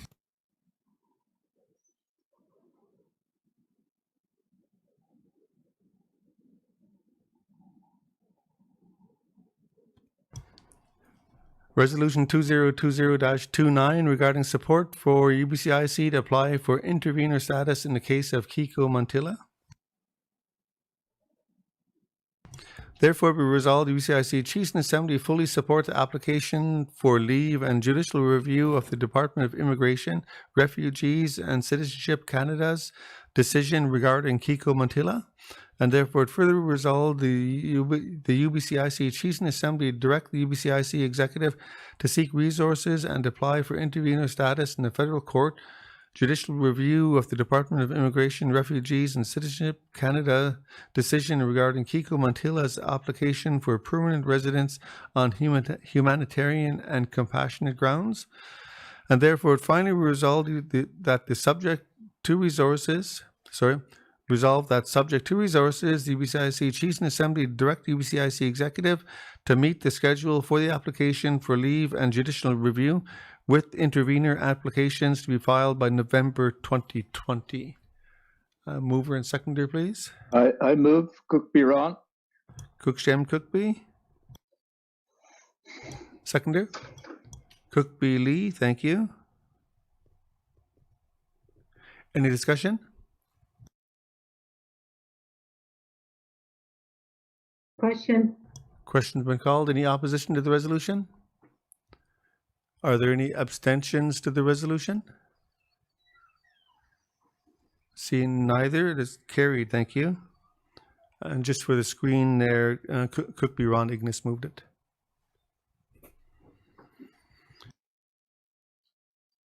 Okay, thank you to the presenters. We're a little bit past time, so we're going to march right along in our agenda. Next, we have the Indian Child Caravan virtual exhibit with Cookby Wayne, Mary Ellen Turpel-Lafond. Cookby Wayne and Mary Ellen will present a deck about the anniversary of the Indian Child Caravan. And you'll find the deck in the presentations folder of your digital kit. Cookby? Yeah, is my sound on? Yes. Yeah, probably what I'm going to do, I was going to try to use the clicker, but I don't think it's too complicated for me. Maybe it's just me. What we're going to do is that I'm going to speak to a number of the slides, and then I'll also ask Mary Ellen then to speak to some of the slides. I just want to say this, first of all, our community is grateful to the Union of BC Indian Chiefs. In your 12th annual general meeting in Vancouver, the 12th Assembly, is we had resolutions put forward around the issue of children. And the chiefs of the day, it may not be you, but it may be one of your relatives, whether it's a father or mother or a grandparent that was there, or you know of who was there at that time that supported our move to move forward in the process. So I wanted to say that to begin with, that it's a very significant time. Here we are now 40 years later. We had actually asked the Union of BC Indian Chiefs to host this AGA in our community, where I'm at in our community center in Splatsin and Sakwapmulu. And unfortunately, because of COVID, that didn't happen. We were looking forward to hosting all the chiefs to thank you for all that you've done for our families. And the support that you gave to us impacted lives. Like it's hard to explain. Picture behind me are my grandchildren. The oldest one that has glasses, she was young there in this picture, but she is now a mother. So I'm a great grandfather. So it was her dad that was actually on the child caravan with his mom and I, and he was only 1 month old at the time. And so I just wanted to explain that in that context, as we move forward, so you kind of get a bit of a feel, and I'll be speaking more about the details, but the significance of the Union of BC Indian Chiefs and the chiefs taking a stand with us and working with us. The president of the day was the late Grand Chief George Manuel. And he supported us in doing a number of different things in terms of political action. So I just want to say to all of you, if what we would have done if you were here is we would have brought you out and thanked you with gifts and all of those things, because that's how grateful we are to how you saved lives of our children and our families. I just want to say that before I begin the presentation. So if you can go to the slide deck now. Next slide. So this really is, the Indian Child Caravan 40 years later. And this process and what we're going to be talking about, and Mary Ellen will be talking about the details, and maybe she can introduce that now in terms of what this actually means in terms of the exhibit and what's happening. I want to say Miranda Kimbasket, that's online. I think she's on the YouTube. She was the person that did the work for our community. I want to thank her. She's a young person. In doing the work, she got to see a lot of the history, because this is historical stuff. And to see what our community did back in the day, and her relatives would have been her mom and her other relatives that were directly involved in that. And some of the children at the time now are parents and grandparents. So I want to thank Miranda. Thank you for doing that. It's very important. So I want to turn it over to Mary Ellen. If you can sort of explain what we're going to go through here, the details of the exhibit and how that's going to proceed. So I'll turn it over to you, Mary Ellen, then I'll come back to the next slide. Thank you. Thank you very much. And good morning, everyone. Happy Orange Shirt Day. I'd like to acknowledge and lift up and recognize survivors of the residential schools. And also to give my sincere thanks to Kupti Wayne Christian, Spalmachin, and Miranda, Robin at UBCIC, and others, because what we're speaking to today is commemorating an incredible event, the Caravan, 40 years ago. And unfortunately with COVID, as Kupti has said, We are doing a digital exhibit, and we're going to have a book coming. We're working together closely to lift up the voices of those who began the caravan and why they did it. And obviously, Kupti Wayne has been a powerful spokesperson for young people who have been taken into care and to fight back for First Nations communities to get control over child welfare. And we have a slide deck for you that's really a leave behind. If we could advance to slide 3 and slide 4 quickly. So slide 3, I think it's important to recognize that this caravan happened October 9 to 13th in 1980, so 40 years ago. And it was when the Squamish passed the first bylaw, and the bylaw that said it's over, we're not allowing you to remove our children, and we're taking this back. And it led to an incredible showdown with Grace McCarthy. And Kupti Wayne has spoken about this, and UBCIC supported it. There are probably some people listening in today who were also part of it, or maybe your parents were part of it. There are some young people in it that we need to lift them up, and we need to amplify the voices. So at the UBC Residential School History and Dialogue Center, we are partnering to make a major digital exhibit and a book. Obviously, with COVID, it's going to be more digital than in person. But when we get through COVID and we can do more in person, we're going to do more in person. If we could advance to the next slide, I'm going to say a few things and I go take it back to Kupti Wayne. The number of communities that participated in the Children's Caravan, and now when we sit in 2020 and look at this Indian child welfare legislation that we got federally, I think people maybe forget, younger generation, people across Canada maybe forget how important the leadership in British Columbia was, including all of those faces that you see in that picture. And all of the people from UBCIC who stood up for children and who raised their voices up at the time, and didn't just raise their voices up to say, you know, we're concerned about a single case, to say this system's going to change, and spoke up for sovereignty. And as Kupti says, supported by George Manuel, but actually really seriously attacked by all kinds of people in power who didn't want to hear.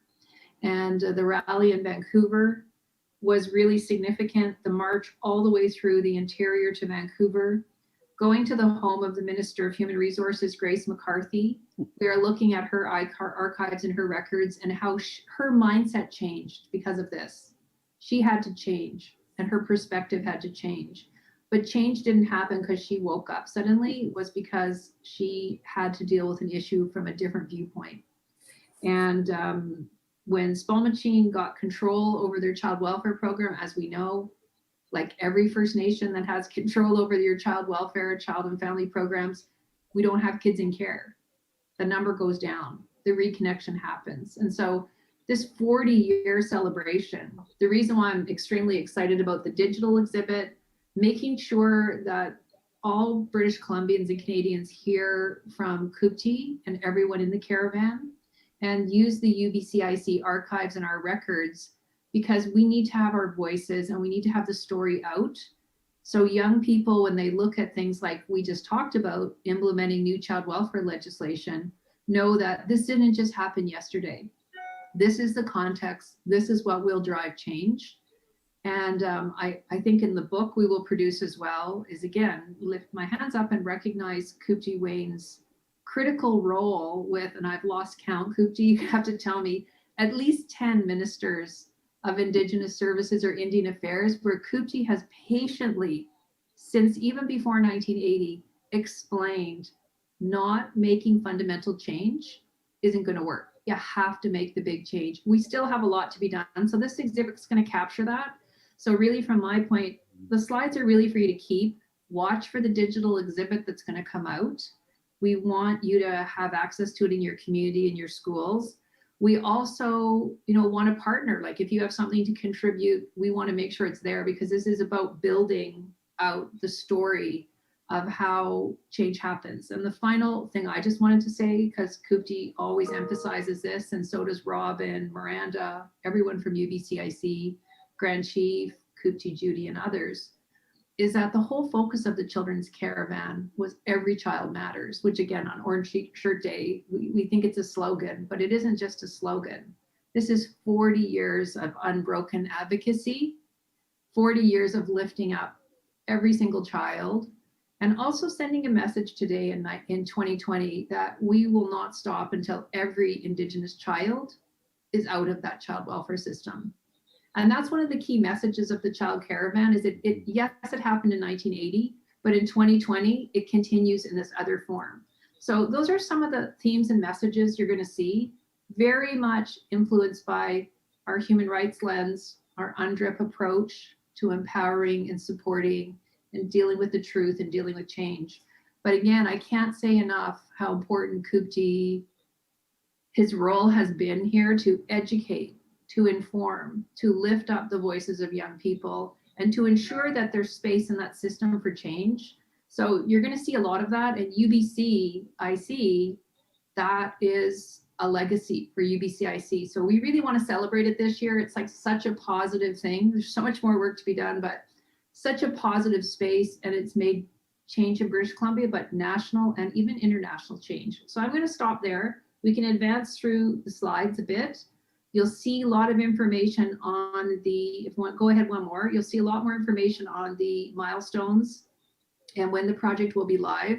But I want Kupti to speak a little bit about why it's important that we forge ahead despite COVID and we make this material available. Can we go back one slide? Thank you, Mary Ellen. Appreciate that.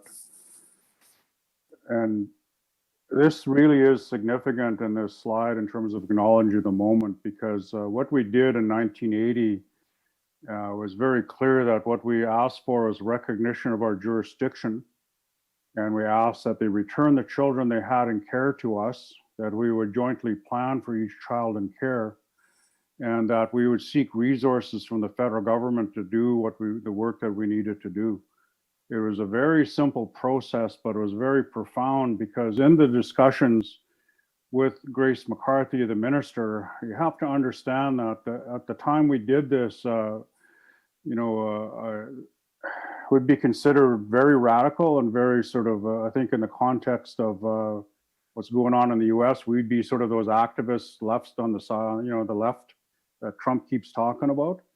But we were standing up for our children. And the important part is this, yes, there were adults, but if you look at all the pictures, a lot of them were children. From our community, we had over 40 to 50 people in attendance, and half of them, or 50% of them, were children. And like I said, they have become parents and now grandparents. They were fighting, and with their voice standing up, along with the support of all the chiefs. And I think that's really a significant moment. And to do this at this time and to acknowledge it in this way is really, really important. As was mentioned, and I saw in the chat, Judith, I really appreciate what you said. You were there and that support you gave. It was kind of a phenomenal thing, because one of the things we did is that George Manuel, in his wisdom, assigned to me a Black man, an African National Congress member from South Africa that was exiled in Canada. His name was Jacob Maruli. And he worked alongside me to organize the Caravan in terms of staging areas, things that he would have done in South Africa for his people. And so he was the one that actually located Grace McCarthy's house for us, because you can't just go and, we're coming to town, and the original plan changed. We shifted the march, and the police didn't know what we were doing, but we shifted the march to go to Grace McCarthy's house. And it was on Thanksgiving. We had the legislation they were proposing. We were proposing to stuff it in a turkey and hand it back to her, say, we don't recognize provincial jurisdiction. It's our jurisdiction. It has to be recognized, and stood up. So it's really important to acknowledge that moment in history, and the many people that came forward in Vancouver and around British Columbia that came from the north, that came through all the different areas, and the security personnel. I would ask that in your own memory, if there are people that were involved in this, I would ask you, get hold of us and tell your story, or get hold of Mary Ellen and tell your part of the story. Because like I said, without the Union of BC Indian Chiefs and the people that came forward, It was not possible for, you know, what we stood up and did. We were just the point of that spear that opened that process up. And so I think that that's what's important. You know, it's been 40 years. Now we have federal legislation. You know, back then the feds weren't even thinking about children in terms of the concept of child welfare. They were thinking about it in terms of residential school, yes. And so I think that's why the continuation of Every Child Matters and the Orange Shirt Day, you know, what our ancestors suffered through, because when we did this work, nobody talked about the residential school. You know, our elders were standing up in these community sessions and talking very passionately about the children.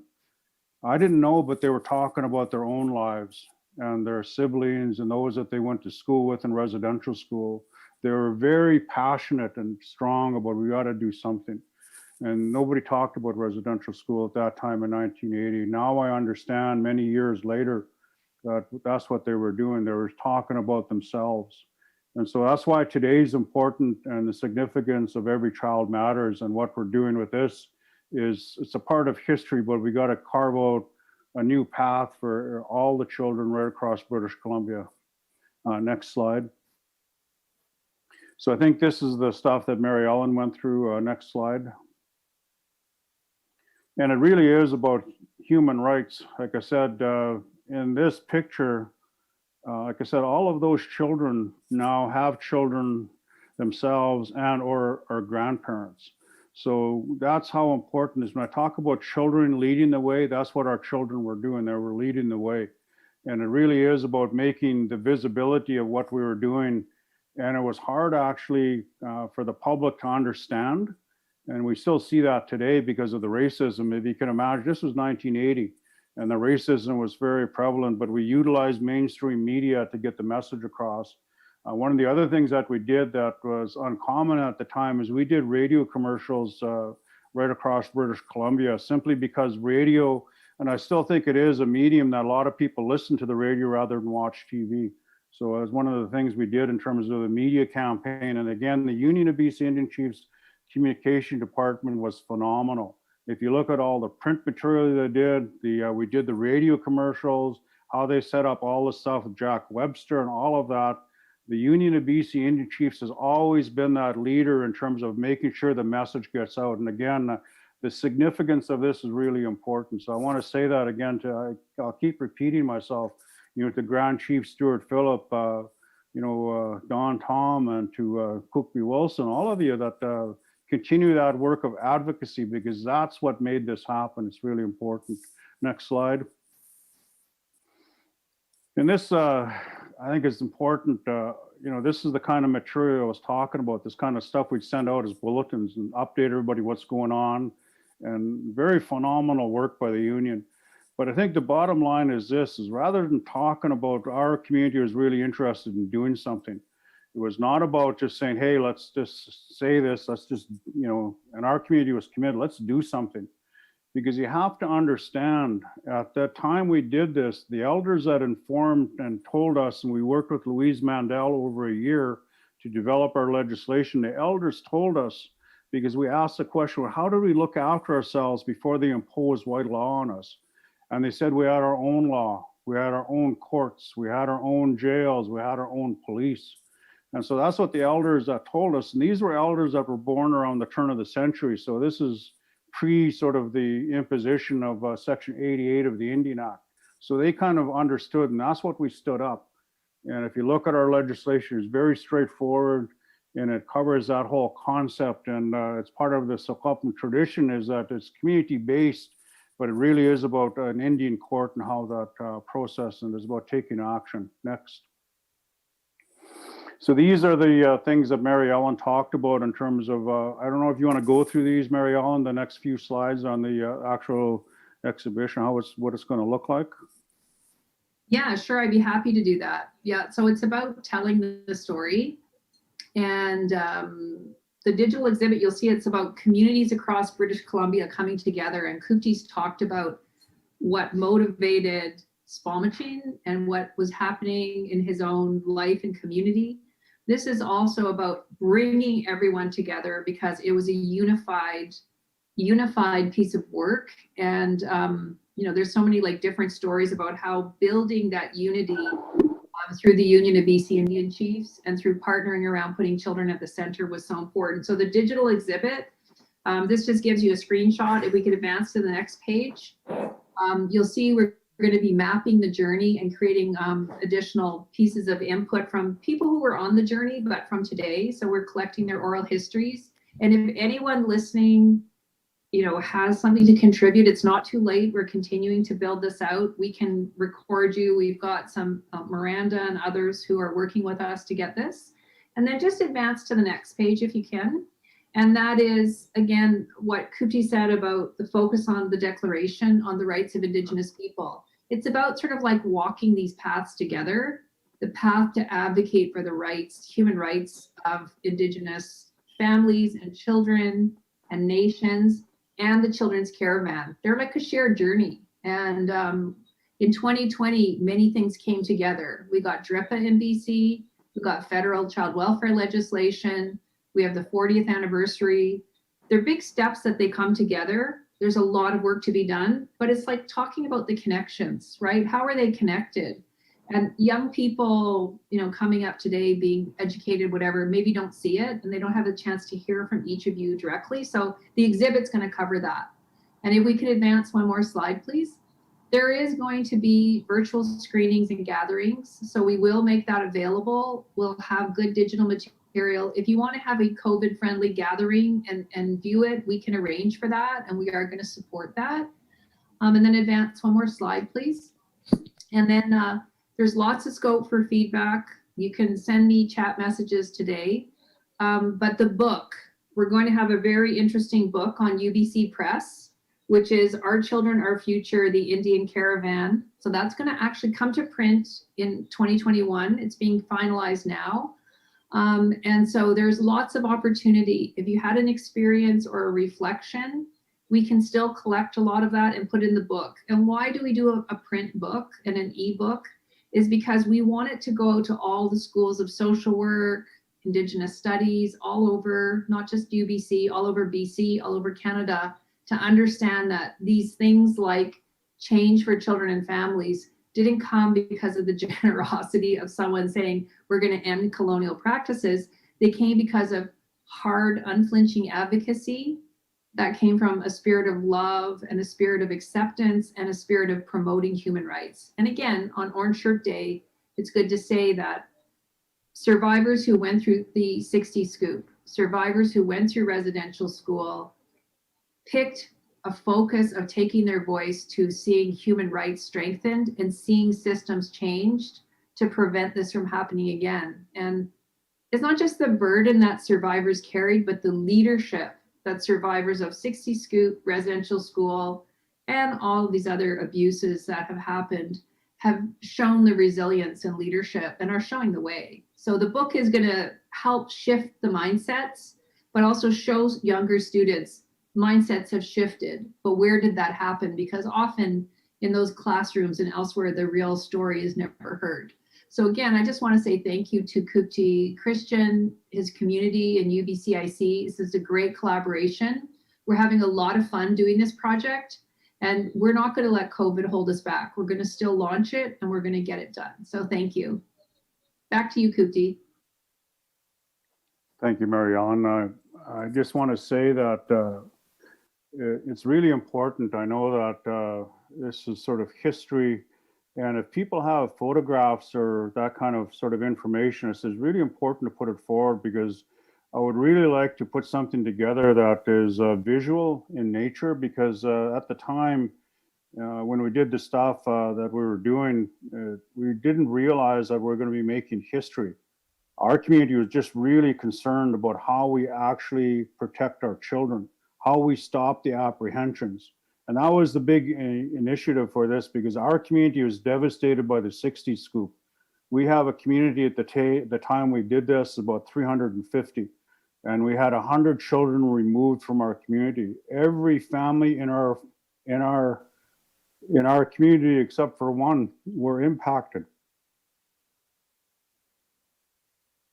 So even today, when I think about that, I think about the the devastating impact that had psychologically, and we're still recovering from that trauma.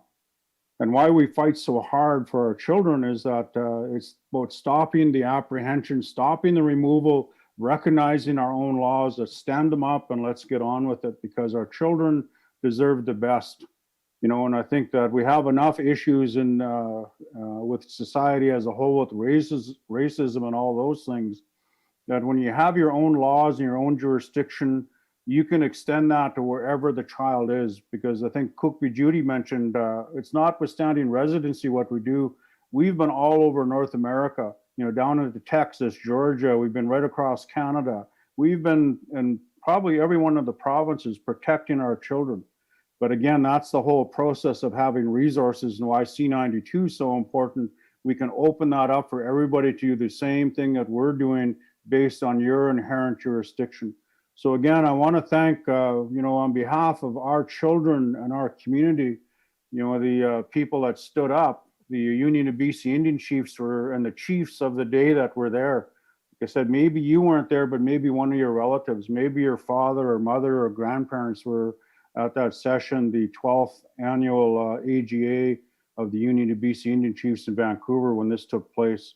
And I was a young man at the time, and I, as my sons say, I'm no longer young, I'm a fossil now.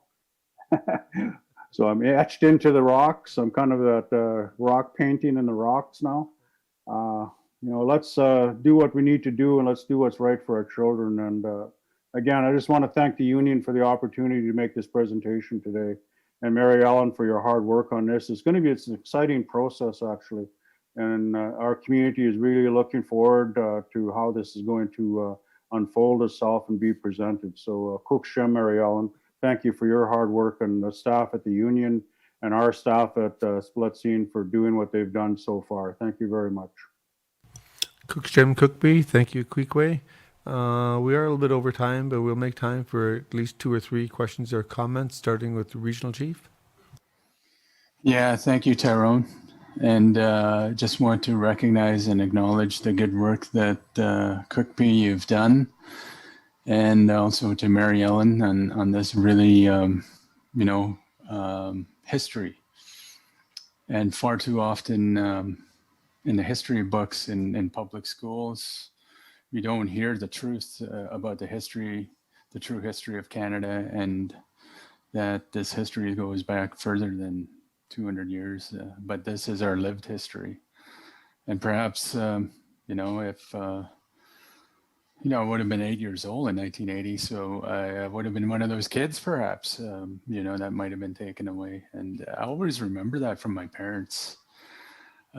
Speaking of 60s Scoop, that there was a certain car that drove around collecting kids, and we were all afraid of it. And you know, you realize what that meant, you know, in the issue of you know, that push in the 60 Scoop.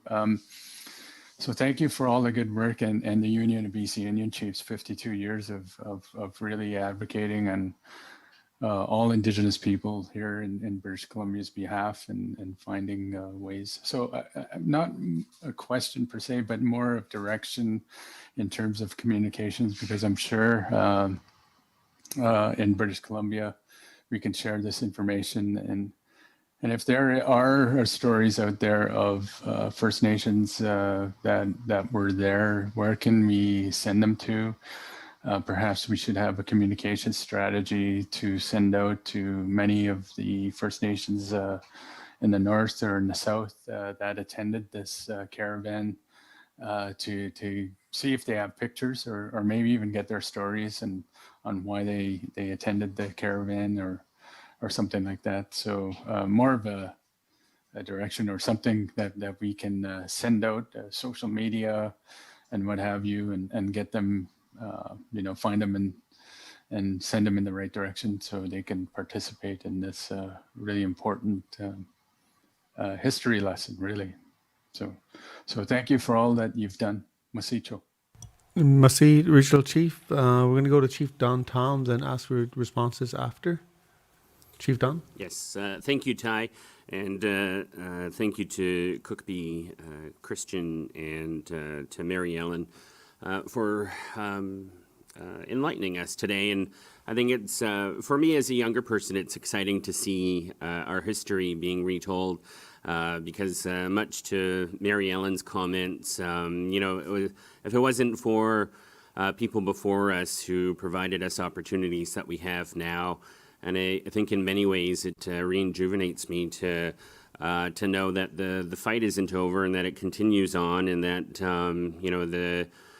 the strength and the resolve that our ancestors had, and whether you're fossil or not, Cookbee, certainly the history that you're sharing with us is very rich, and in terms of how we measure success in our communities, and how do we measure children being home and being able to remain home with their families and to continue with their language and to continue with their culture. These things are difficult to measure. And so I just certainly want to share and express my gratitude and say that I was very enlightened by the presentation, and just want to thank you for that, Hechka.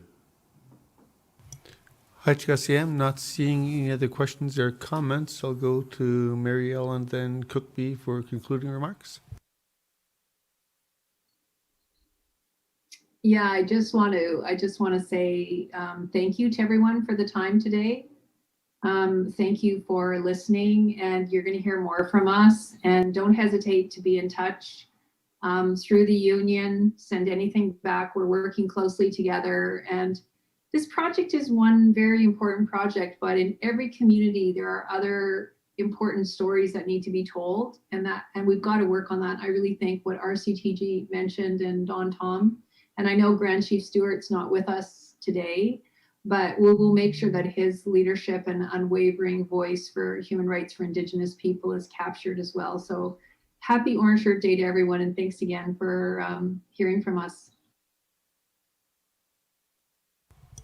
Thank you, Mary Ellen. And just on the collection of information from RC, Andrea will be putting up a staff member's name and email in the chat, so we can send pictures or stories or whatever to that email that'll then work and connect with Mary Ellen. Cookbee? I just want to, again, thank each one of you actually, and Mary Ellen for what we're doing here, the regional chief and Don Tom and all of the Kukukbis that are online here, and the Kumipala, the elders. I think that we always talk about children as being the future. We keep forgetting that the future for our children is right now. It's not tomorrow, it's right now in this moment, in this minute, in terms of what we actually do, what decisions we make to actually alter the future for those children. So I really want to emphasize how important, this was historical, but in the context of today, we have many more tools at hand that we can actually stop the onslaught of genocide and the colonial process on our families. We have those tools now. Let's use them. Let's put those barriers up so that our children don't get removed. Because at the end of the day, the children will come back and ask you as a Kukukbi, as a chief, what did you do to protect me? And I think you have to do everything we can to do what is necessary to provide for our children their future in their language and, the land and water and all those things we fight for at this organization, at the BCAFN, at the AFN, at the First Nations Summit. Everything that our leaders fight for is the future for our children. And we have to understand that we protect the little ones, we protect those little people. What we're in fact doing is protecting the little ones of all of creation, because those little ones grow up with that connection, to the young four-legged, to the salmon, to the winged ones, to the plant, all of that. If we do that, then that's what we are taught, that our future really is in our hands, and what we do with it's important. We did a part of history over the last 40 years, but it's time to open it up and make sure that our laws apply to our children, period.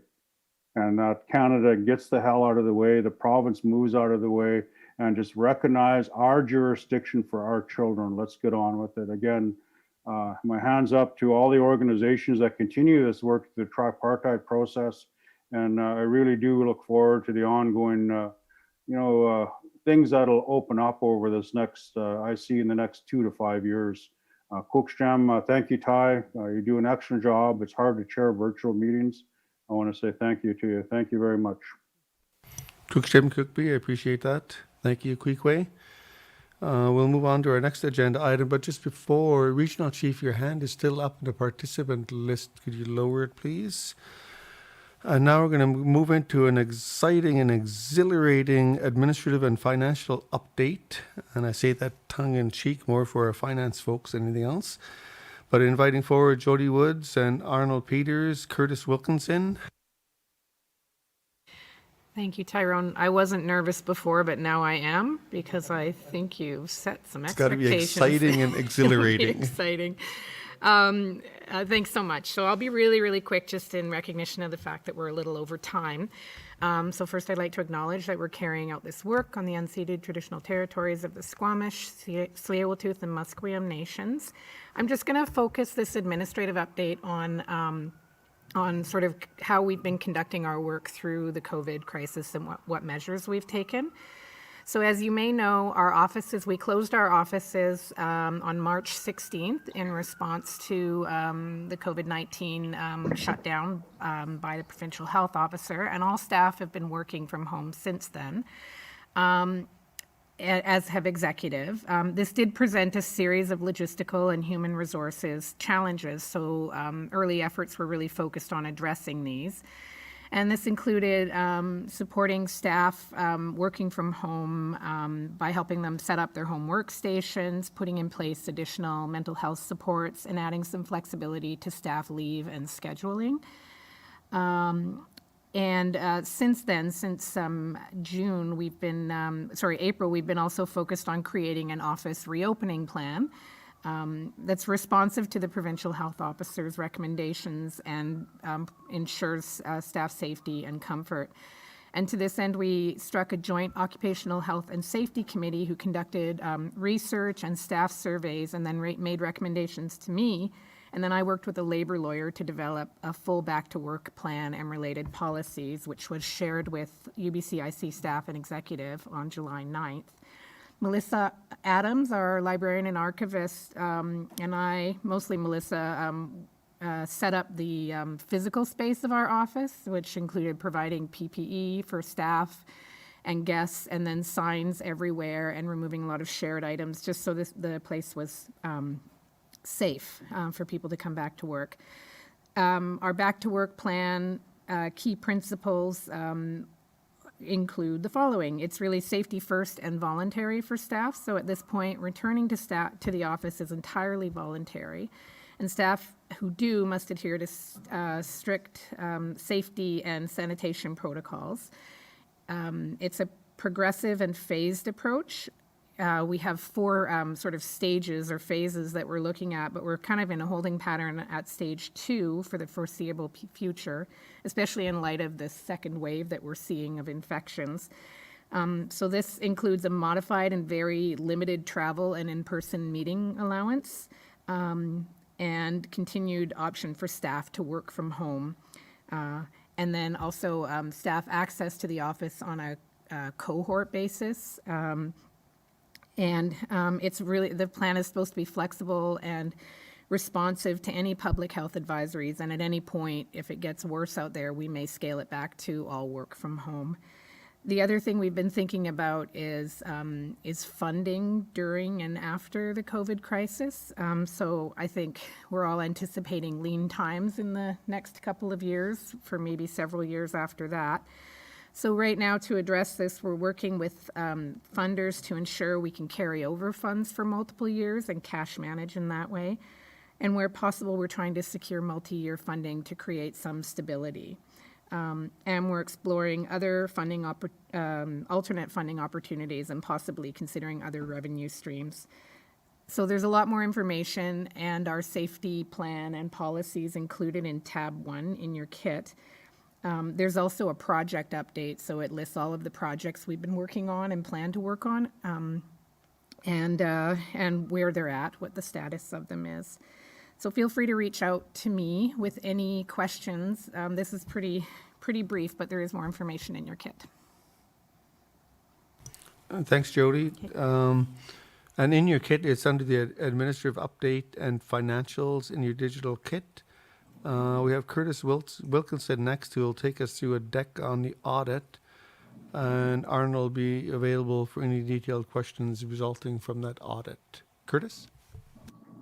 Thank you. I'm assuming everybody can hear me okay.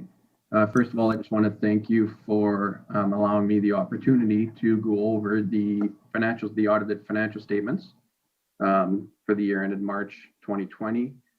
Especially given the current situation, I completely understand how difficult it is for everybody. So thank you for allowing me this opportunity.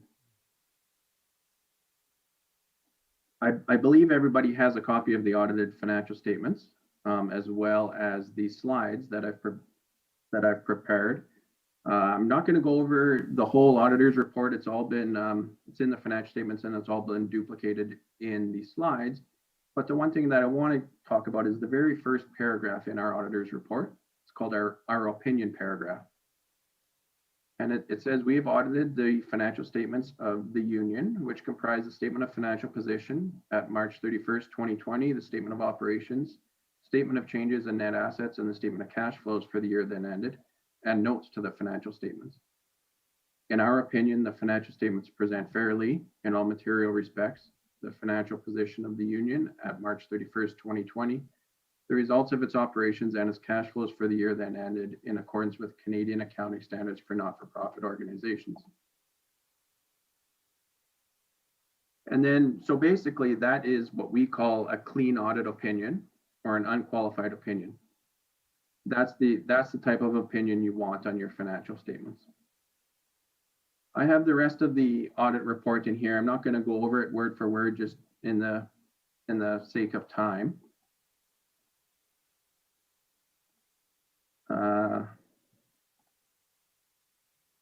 I can't get my slides to advance here, so if we could go to the next slide.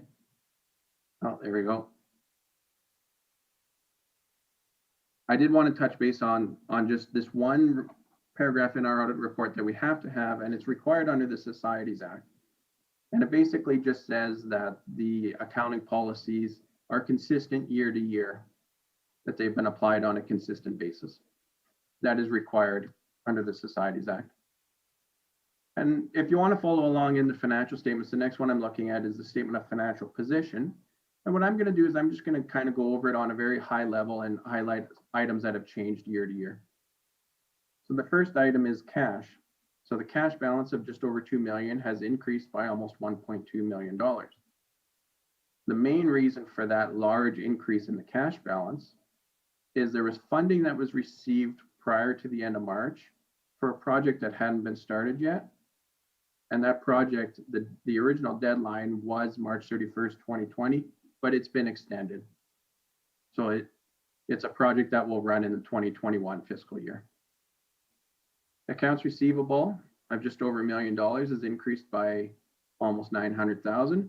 There's a few reasons for that. Mainly, it's just timing. There was $220,000 receivable from Indigenous Services Canada, or ISC, $467,000 receivable from the province of BC, and $187,000 receivable from the BC Assembly of First Nations.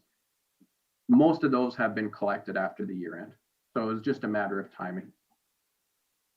Prepaid expenses has increased by about $68,000. Main reason for that is there was a payment made to a hotel for a conference that was scheduled for March. Unfortunately, it was postponed. Accounts payable, so if we're looking at the liability side now, is decreased by about $124,000. That's just a timing thing. The deferred revenue of $1 million, $1,008,000, that's what I had talked about previously. So that was money that had been received before the end of March, but it was for a project that hadn't started yet. So it's revenue that will be recorded in the 2021 fiscal year. The net assets, or the equity of the union, has increased by about $1.2 million, and that change simply reflects the surplus for the year. Working capital, which is an indication of the liquidity, it has a surplus of $1.9 million in the current year, and that just represents current assets less current liabilities. I put this graph in here just to kind of show an analysis of the past 5 years. I'm not going to go into it in great detail, but it just kind of shows the assets obviously are a lot higher this year. And again, that's just because of the money that had been received by the end of March. That's going to be spent in the 2021 fiscal year. So next, I'm just going to very quickly go over the statement of operations or the income statement. So the ISC revenue of just under 2.9 million has increased by about $567,000. Now of that funding, the concern is always that ISC could claw back some surpluses. The only funding that's subject to repayment is the core funding. Province of BC revenue of almost 1.6 million has increased by about $1 million. And that's just due to additional funding that was received for new projects during the year. Total revenue of 5 million has shown an increase of $1.6 million. If we look at the expense side, so general administrative expenses of $131,000 is increased by about $76,000. And that's just, that's mainly due to monies paid to Shuswap Nation Tribal Council as part of the Children and Families Department. Professional fees has been one of the largest expenses, and it continues to be $685,000. It's increased by about 156,000. Sorry, yeah, it's increased by about 156, and the prior year showed an increase of about 77,000 as well. And that's mainly due, and the same thing last year, mainly due to new programs in the current year. Salaries and benefits, again, is one of the largest ones. It's 1.35 million and increased by about 183,000. And again, that's due to new programs during the year, which we would expect given the increase in the revenue as well. Travel of $650,000 is increased by about 141,000. So the surplus for the current year is about 1.2 million, and you can see in the prior year was just under 300,000. Again, this is a graph that I just prepared just to show the last 5 years. So you can see revenue has been steadily going up as well as the expenses. This one is one that I like to go over. What this shows, because what we want to see is ISC revenue. You get money from ISC, you spend it. Otherwise, it could be subject to clawback, like I just talked about. And you can see those first two columns, ISC revenue and ISC expenditures, they follow each other, which is exactly what we want to see. So I kind of flew through that. Does anybody have any questions, or I can turn it over to Arnold? Any questions or clarifications? Just like to mention that we had a couple of surpluses from 2019. Research 74,000, and a project called ATI Users Guide. We still have 9,900 to expend there, so those have to be expended also in this fiscal year, or possibly carried over into the new year. You're talking about this current fiscal as opposed to the audited period, Arnold? No, I'm talking about the this fiscal. The audit doesn't reflect the surpluses of 2019 that still have to be expended. I'm just wanted to mention that. Yeah, what Arnold is talking about is there's carryover surpluses from previous years that are available for the 2021 fiscal year. Correct, Arnold? Yes. I don't think it's reflected anywhere in the audit, but in our books, it is there. It's where it's reflected is just in your total equity. It doesn't show the surplus by department. Yeah. Yeah. Any questions or comments from chiefs and delegates?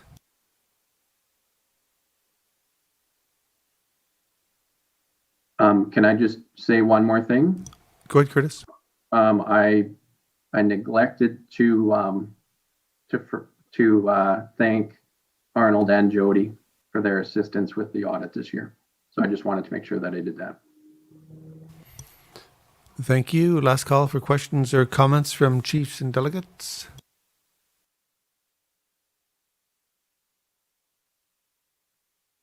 Not seeing any, I'll draw your attention to the resolution. Resolution 2020-30 regarding adoption of the 2019-20 audited financial statements. Therefore, be resolved, UBCIC Chiefs and Assembly hereby adopted 2019-2020 audited financial statements as presented at the UBCIC's 52nd Annual General Assembly meeting of September 29th, 30th, 2020. Looking for a move and seconder, please.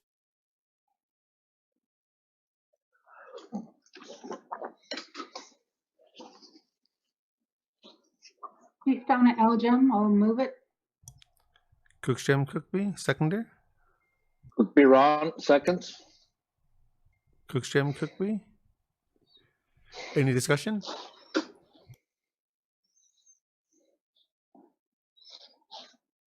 Question. Questions been called. Any opposition to the resolution? Are there any abstentions to the resolution? Seeing and hearing neither, the resolution is carried. Thank you.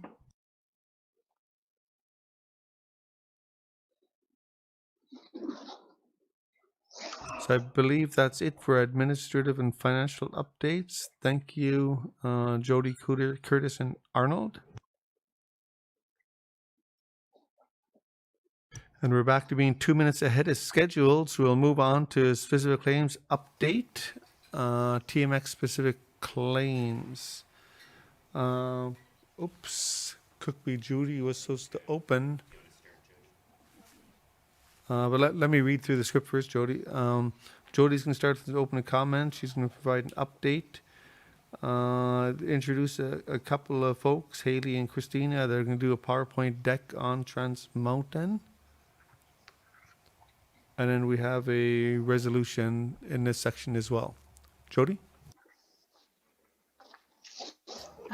Tyrone, Cookby was going to open but had to step out, and so she may jump in when she's back.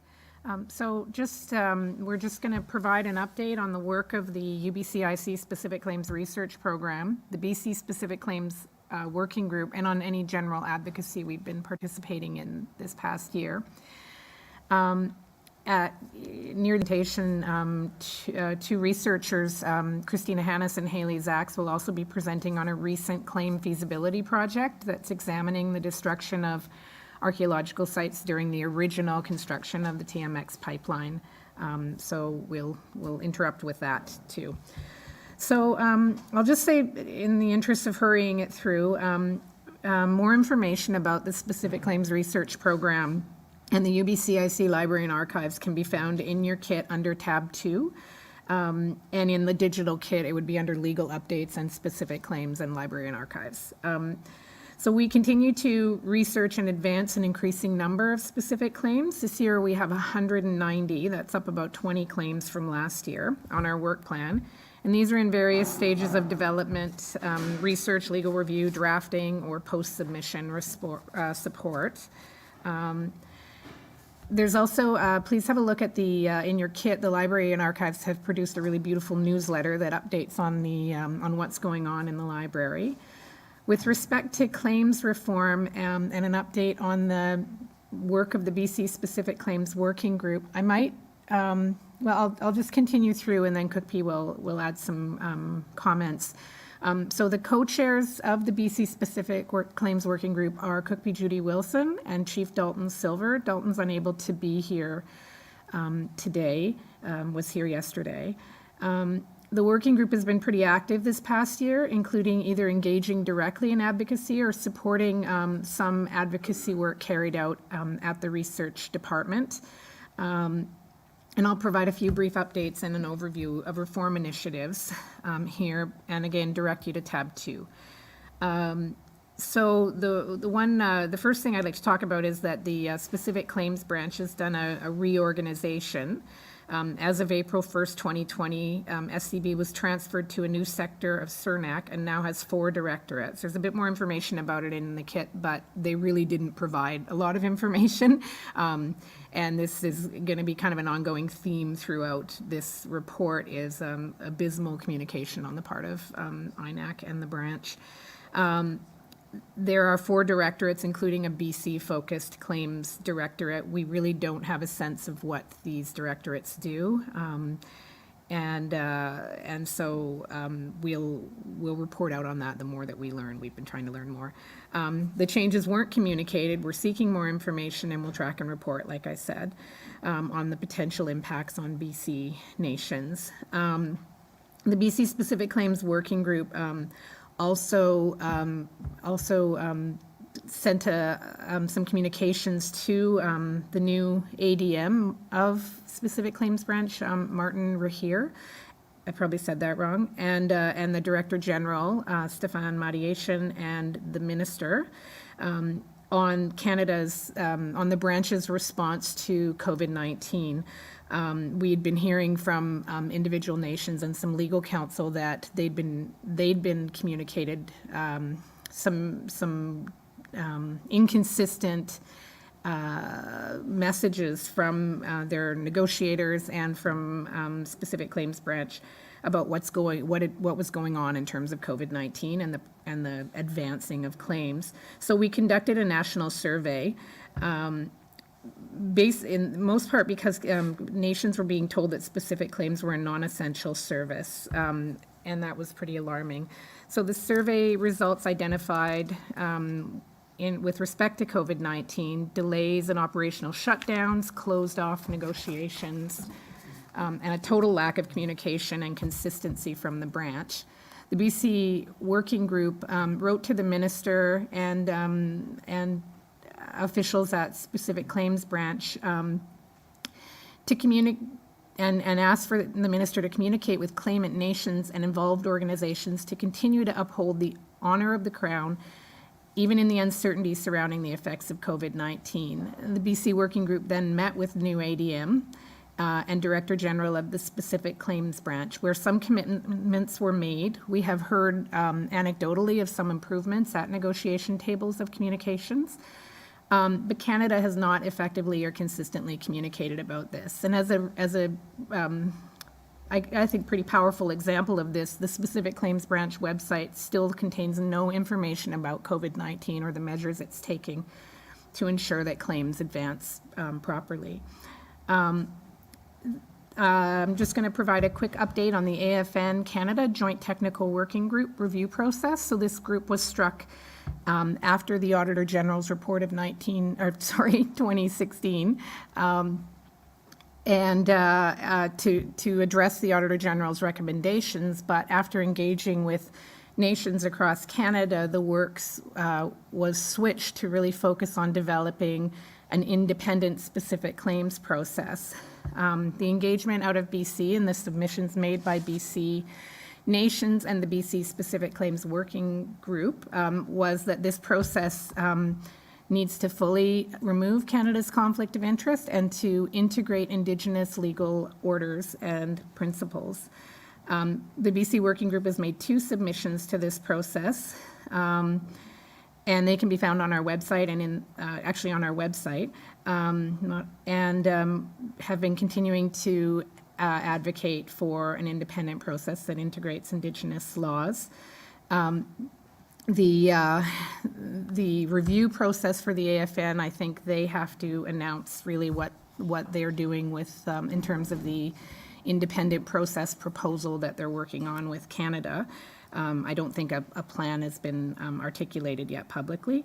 And just as an addition to some of the thoughts on incorporating Indigenous laws into specific claims, we worked with Ardith Welcome to develop a web resource for nations who are interested in exploring how to integrate Indigenous laws into their specific claims resolution processes. The website is called Our Laws Arise from the Land, and it includes a a discussion paper prepared by Ardith, and then interviews with community experts across BC, well, across the interior, who have been working on doing this, and who have lots to contribute around how this is done.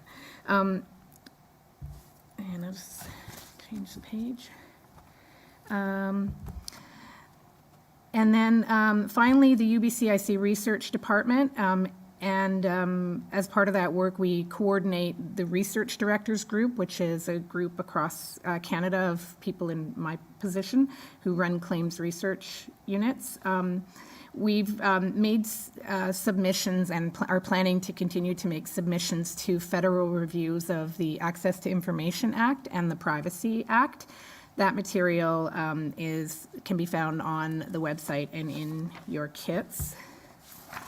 And just an update with respect to research and negotiation loan funding. Canada has made some unilateral changes to research funding and negotiation loan funding guidelines, some of which may have adverse effects on abilities to access these resources. New research funding guidelines created significant and unrealistic reporting challenges and barriers that impose an enormous burden on First Nations and claims research units. In response to this, the Research Director Group managed to work with funding services to reinstate a joint claims research unit, research funding working group to address these guidelines. And so we've met twice, and that work is underway. Canada also began implementing new negotiation loan funding guidelines.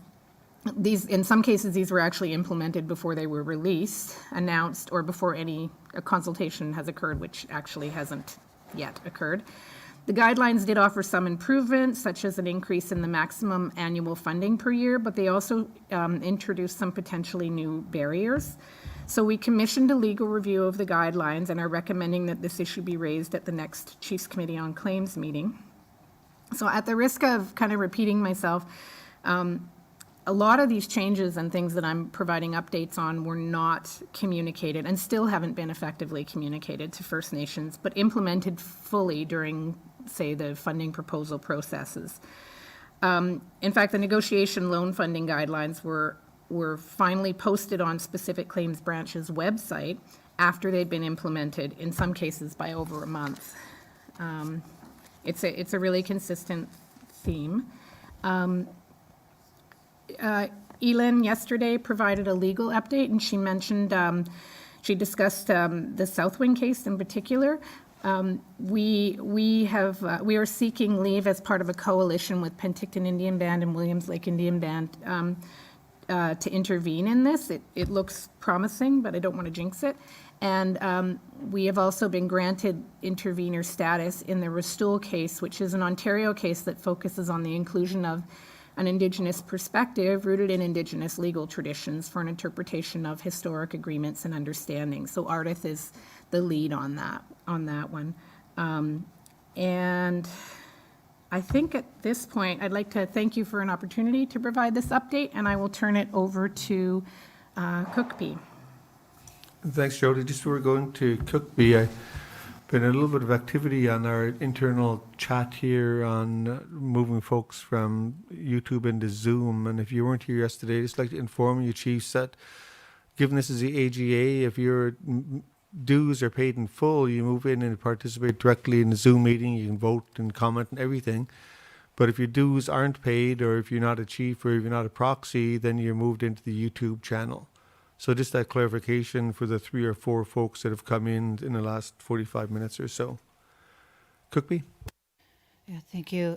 Thanks, Jody, for a comprehensive and brief overview of the specific claims working group and the work that the Union BC Indian Chiefs does. It's one of the largest Western or largest Canadian research department in all of Canada. And I really appreciate all the work the staff does and keeping up on these timely issues. I just wanted to update on the BC Specific Claims Working Group and some of the communications we had with the Assembly First Nations. Chiefs Committee on Lands, Territory, and Resources. And I just want to acknowledge my co-chair, Chief Dalton Silver. He wasn't able to be here today. And also, I'm an alternate to the Chief Mark Point, who sits on the AFN Chiefs Claim on Land, Territory, Resources.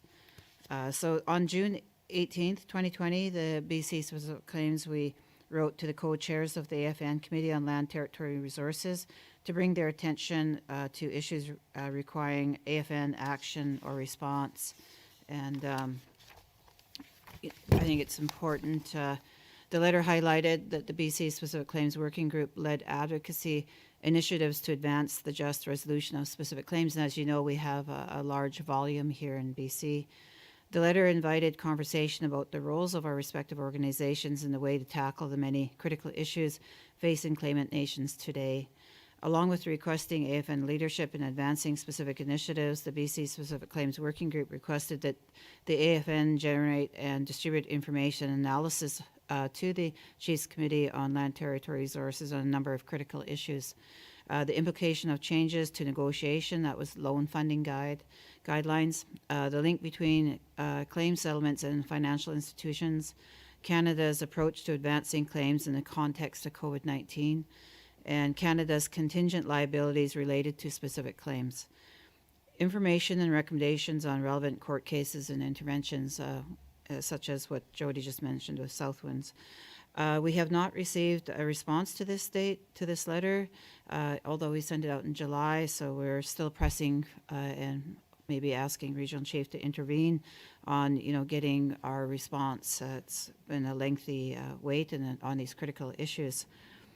And on the update on the effect of Trans Mountain Pipeline expansion on specific claims, the BC Specific Claims is conducting ongoing and multi-pronged studies on the effect of Trans Mountain Pipeline on specific claims and the rights of nations along that route. An initial study revealed that there are at least 450 active specific claims along the Trans Mountain route. Subsequent studies have mapped archaeological sites that were affected or damaged by the building of the original pipeline in 1952-53. So that I believe at one of our assemblies we had a draft map that showed that. It was really interesting to look at that. And I just wanted to introduce the UBCIC researchers, Christina Hannes and Haley Zaks, who have compiled this information and will be presenting it now. So Jody, do we have that presentation? Where did she go? Okay, there it is. Thanks, Cook B. I'm Christina Hannes, and presenting with me today is Haley Zaks, and we work for the UBCIC Research Department on specific claims. I'm happy to be joining you today from East Vancouver on unceded Musqueam, Squamish, and Tsleil-Waututh territory.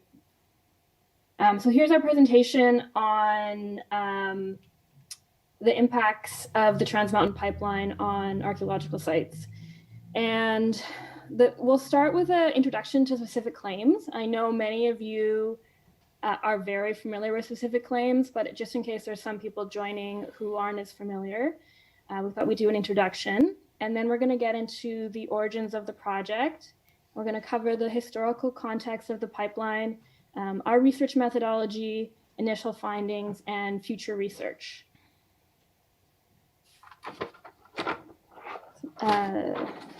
So next slide.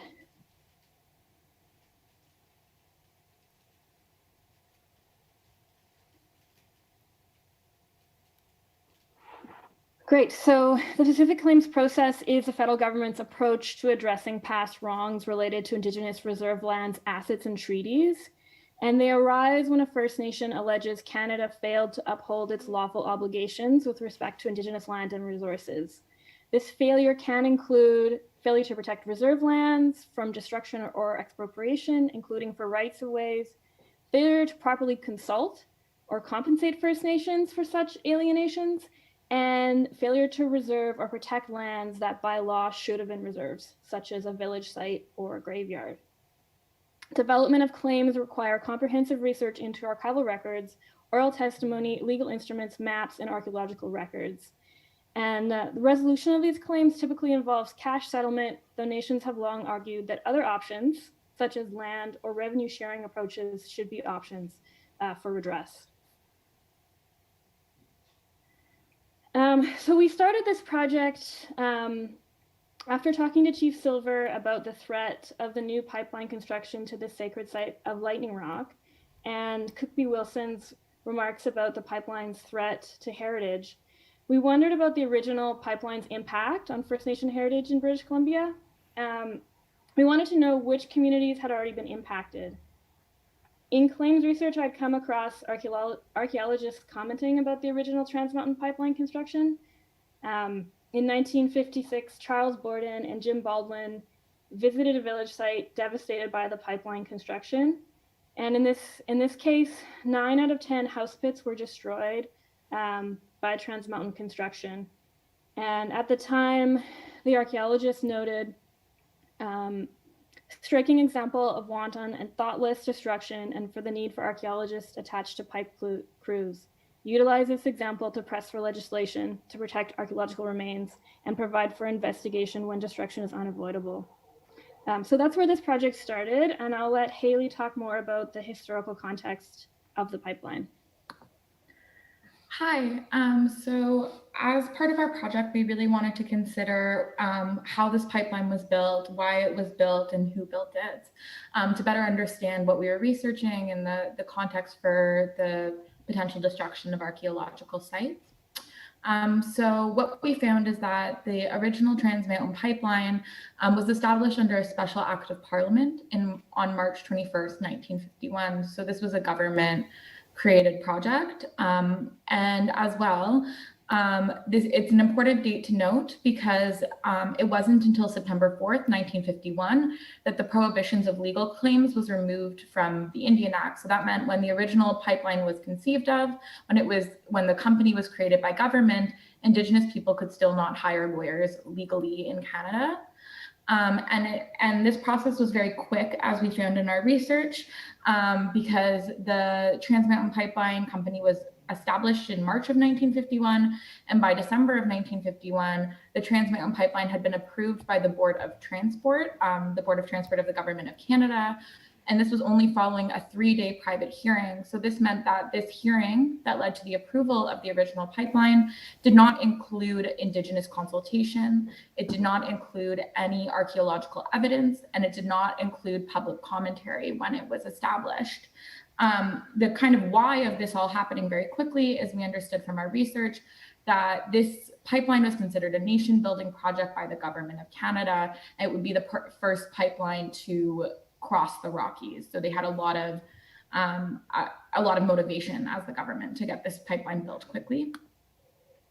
So with this initial research, we established a relative timeline of important events that took place throughout the history of the Trans Mountain Pipeline, the existing Trans Mountain Pipeline, to do with both Indigenous legislation as well as looking at heritage legislation and energy regulation in Canada.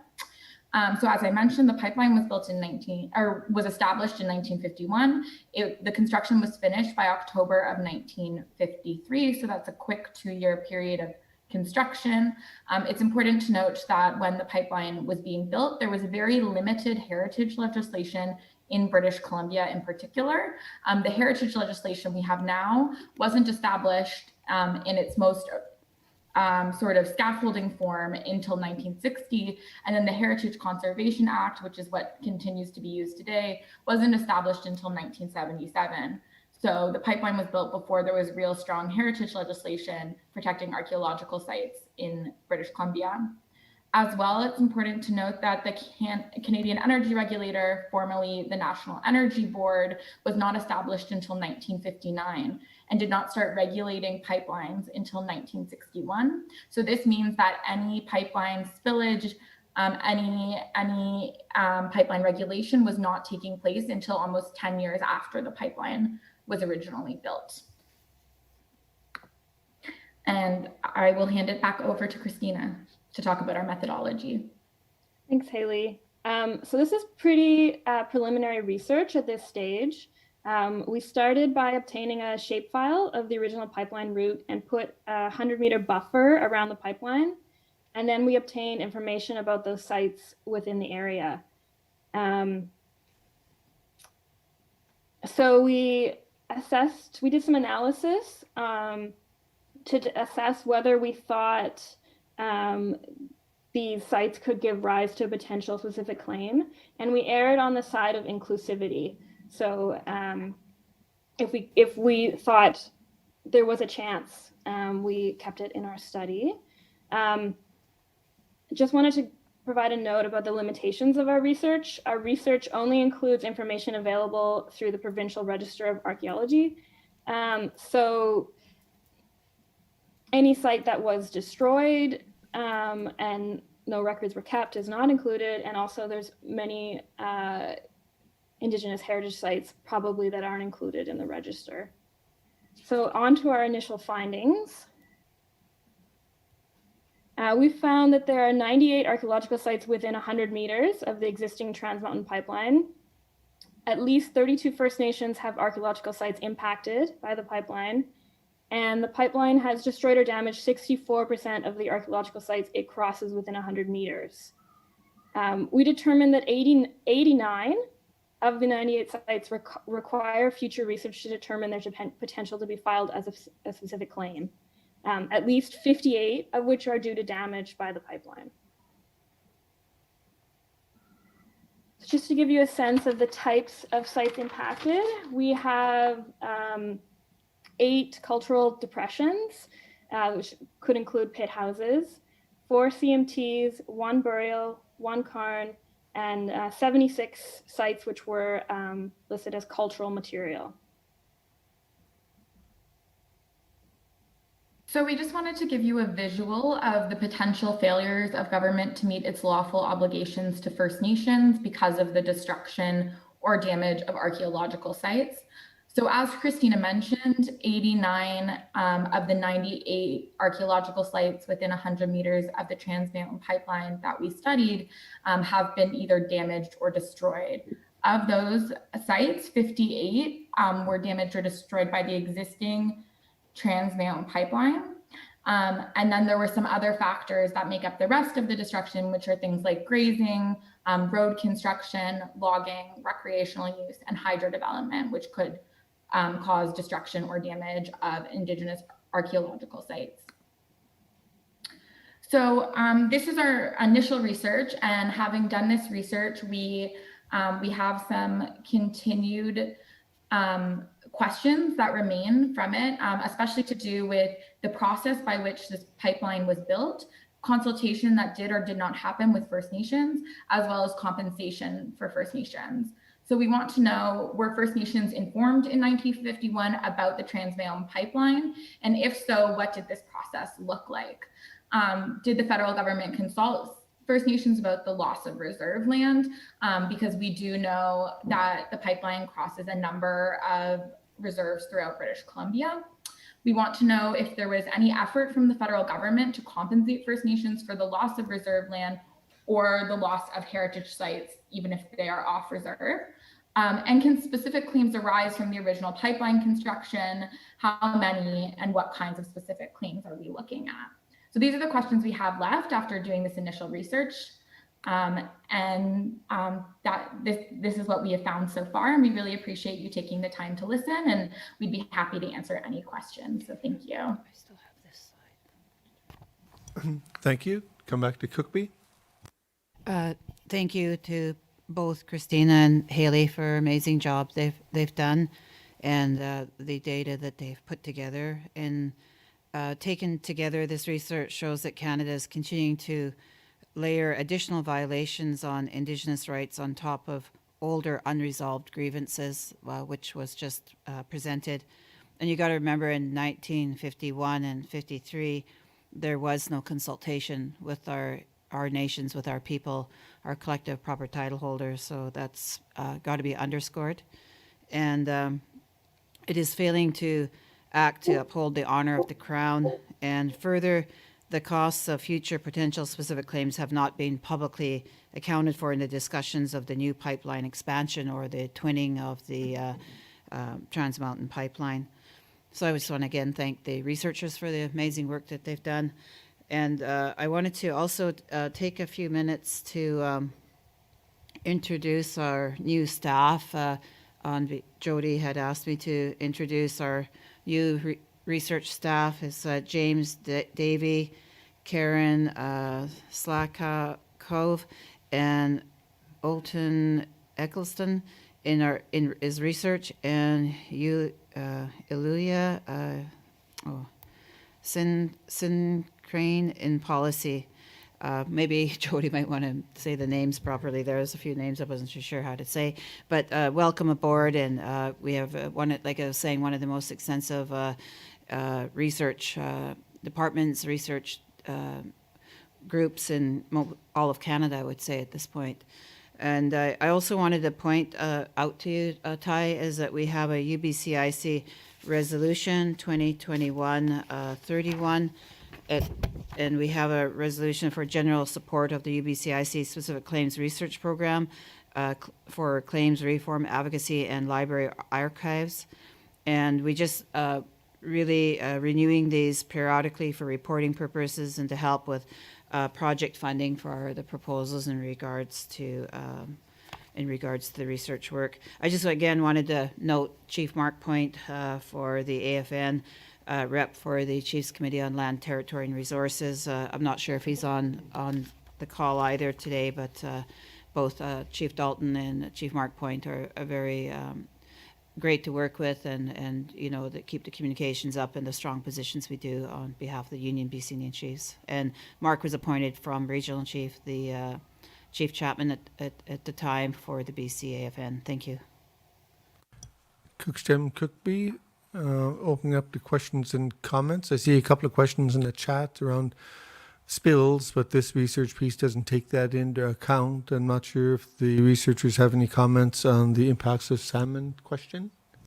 I can speak to the spills a little bit. We haven't done all the research into it, but there has been 89 recorded spills since spills started being recorded in 1961. And these range from really large scale spills to smaller spills. And because the pipeline deals with a number of different types of like oil and gas, the spills can range from bitumen to jet fuel to natural gas. So we're just beginning to look into that, but there has been 89 recorded spills, but that does not include the years 1953 to 1961, where there is archival evidence that there were spills taking place before they were being recorded.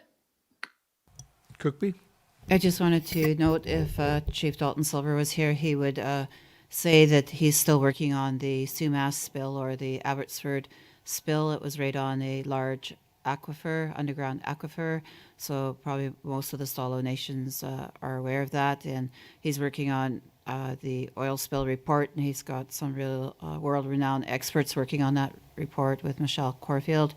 And also the Tsleil-Waututh Nation, they've done their oil spill reports, and remember the Burrard Inlet had a catastrophic spill. I think it was in 2003 or 4. So they were hugely impacted and have oil spill reports. So we'll be looking forward to those reports when they're ready as well. Thank you. Crookstem. Councillor Erilyn. Thank you for calling on me once again, and I appreciate the work of the researchers and the updates from our specific claims working group. On behalf of Cinema, we're certainly thankful for all the commitment and the work that you're doing on behalf of First Nations to share this data and information. Cinema just wanted to take a moment to share our viewpoint and what we're experiencing with respect to the national specific claims process. We too conducted a little bit of research, and what we've discovered is that the current pace, our outstanding claims will take 80 plus years for us to conclude or get to a place where we can resolve. So given that we have 5 outstanding specific claims and 13 more to come, that presents a significant challenge and issue for us to move forward with this national specific claims process. We're certainly experiencing a vast inconsistencies and unpredictable delays in all parts of this process, and the absence of open and transparent communication is even more troublesome. That creates a large amount of uncertainty with respect to the pace to resolve our outstanding issues. Another challenge is the loan funding approach. I know that was mentioned earlier, but it certainly isn't a rights recognition based approach from our perspective, given that our sacred village sites were unlawfully removed that were supposed to be protected by our Nanaimo Treaty of 1854, which obviously weren't. So this whole loan funding idea is also problematic for us. Given that we are in COVID, the actions and behavior of Canada through the specific claims branch to stop or stall the work on our work is heightens the dishonor of the crown in our view, because essentially, because we're in COVID, that should be a heightened interest by Canada to resolve our claims in an expedited manner, given that the need of this land for our people in these trying times. So at this juncture, Nanaimo wants to address the letters that the Union of British Columbia Indian Chiefs issued to Minister Bennett on behalf of Nanaimo First Nation on April 23rd. And we really raise our hands to UBCIC and all of your staff and all of the First Nations to really raise our interests and our viewpoints forward. And we are very grateful that you worked with us on that. And you're able to turn that letter around in 3 days. So that's definitely very much appreciated by Chief Mike Wise and our Chief and Council. We did get a response back from Minister Bennett in August, mid-August sometime, that they are implementing UNDRIP and the recognition of reconciliation rights policy for treaty implementation in British Columbia. So these are good things that the minister is saying, but they're not being translated on the ground. What's happening is we're having to engage all these national processes like specific claims, national mandates like the recognition of rights tables, and other processes that aren't on the ground implementing these new rights recognition policies and legislation like UNDRIP and things like that. They're more so colonial in nature and certainly need to be updated. So Nanaimo is interested to continue to work with UBCIC in this fashion to perhaps present a national strategy with AFN, FNLC, or whomever that consolidates all of this work, that they don't work in silos, that they actually work together and they inform one another, and which in turn will provide some sort of clarity, I hope, in process. And we also lift up the 6 recommendations that the British Columbia Specific Claims Working Group has advanced as well at the same time. We're certainly interested to do this and would be more than willing to work with UBCIC and FNLC to advance this work forward. Thank you for your time. HHKCM, thank you, Erilyn. We'll hear from more speakers before asking for any kind of responses from our panel here. Cook Elise Behan.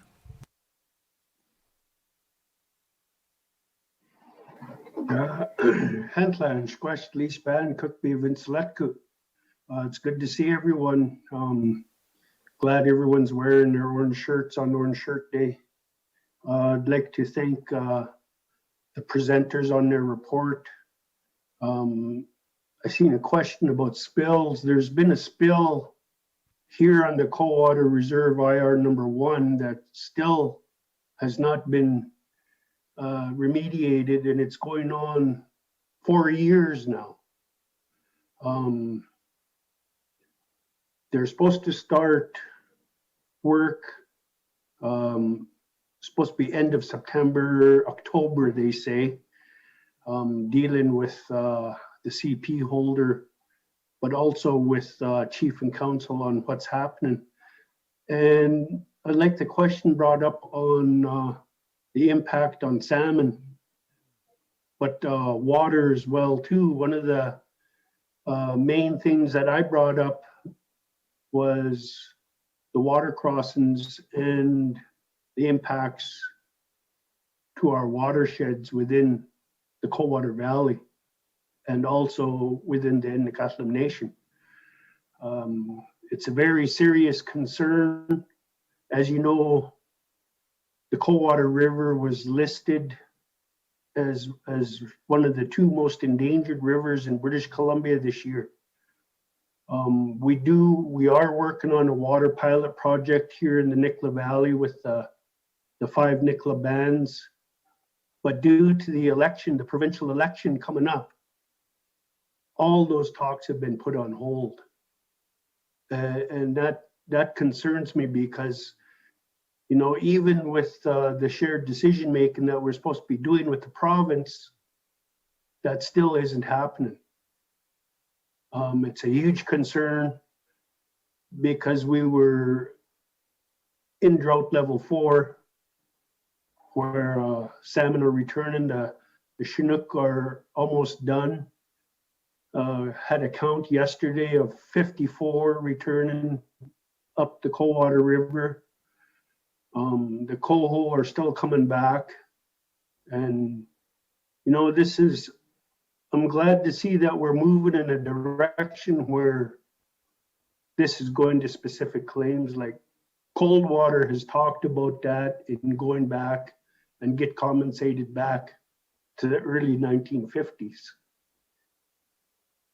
I'd like to know if the researchers at UBCIC are going to do some video interviews.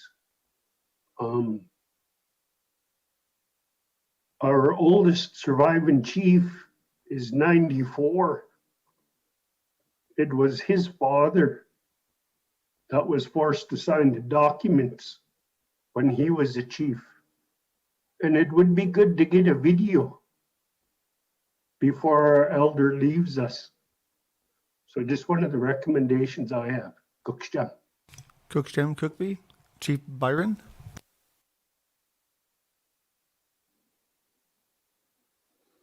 Yeah, good morning, everyone. Byron Lewis, Chief of the Okanagan Band. One of the points I was going to ask the group, and this includes, is around the issue of the Terms of Union of 1871, where British Columbia had set the terms as a colony for them to join the rest of Canada. And I think it's really important that we all take a look at Article 13. Because when you read Article 13, it's a very interesting article. And one of the things that historically is not understood, that it was Joseph Trutch who actually negotiated this, was a lead negotiator on the part of British Columbia for joining Confederation. And one of the articles that Trutch demanded that it be put in is Article 13, and this was British Columbia's position of concerning Indians and lands reserved for Indians. And it says the charge of Indians and the trusteeship and management of lands reserved for their use and benefit shall be assumed by the Dominion government, and a policy as liberal to hitherto pursued by British Columbia government shall be continued by the Dominion government after the Union. And this was what British Columbia agreed to. And when you read that clause, what British Columbia was saying was the only thing that they wanted, to have certainty of, that the responsibility is of Indians and lands reserved for Indians were the responsibility of the Dominion of Canada, which in turn is the Crown or the federal government. The only thing that they reserved for themselves was upon request from the Dominion for lands to be set aside for that specific purpose were to be based upon a request from the Dominion government that they would hand over. And if there's any disagreement on the quality of the land, it was to be adjudicated through the Secretary of Colonies. And if you look at this process, it's been followed. It was through the Joint Reserves of 1877, which established the majority of the reserves along the canyon and in the interior. But it was also followed in 1911. We always concentrate on the fact that McKinnon and McBride of 1911 had taken land, but it's also that they had actually added reserve lands in the province of British Columbia. And there's a number of issues that we really need to be looking at inside of this Terms of Union, because it's a constitutional issue. British Columbia only retained, any vestiges of authority was very limited. And I think this is something that we really need to review, because under Section 16, that there is policy that was actually negotiated in there by Trutch, where, we should be taking very close review and legal and political review of that, because it brings in the whole question of legitimacy or the need for treaty. Because if you read it, it talks about it's almost like it relates to periodic reviews of reserve, and adjustments to those reserves would be made under that former policy. So I think there's some of the things that we really need to look at in terms of research, whether it's for cultural, whether it's for these types of issues coming up under the Trans Mountain and others, because we really need to find out what exactly were those terms and how were they to be implemented. And keep in mind, it was the person who basically negotiated these was none other than Joseph Trutch.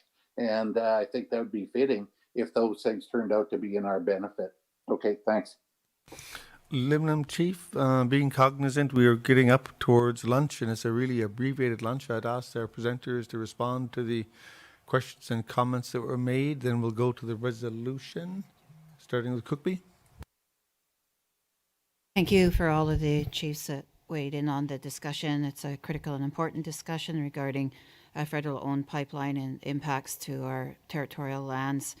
The oil spills, I would suggest that maybe we could hold a session, or I know the two bands affected were talking about maybe doing a joint press release, but maybe a joint session so we could share the oil spill information. And then the water crossing, what Chief Elise Behan's talking about, I think we could do that as well as hold a presentation. Water Wealth did some of the impacts on water crossings already, some of the data. And then also the anti-spawning mats that were being placed, a large mount in the Nakapam and Secwepemc territory and in the Stalo territory. So they impact, the returning for our salmon. And then also wanted to thank Erlyn, Councillor, on specific claims. The AFN could join the BC Specific Claims Working Group. That's the intent of our letter. And on the Trans Mountain Specific Claims impacts. And we can follow up with Regional Chief Poitras. I believe Regional Chief King is stepping down from the Chiefs Committee on Land, Territory and Resources, so there will be a vacancy there. And we could certainly follow that up. And glad that, the information is supporting your nation.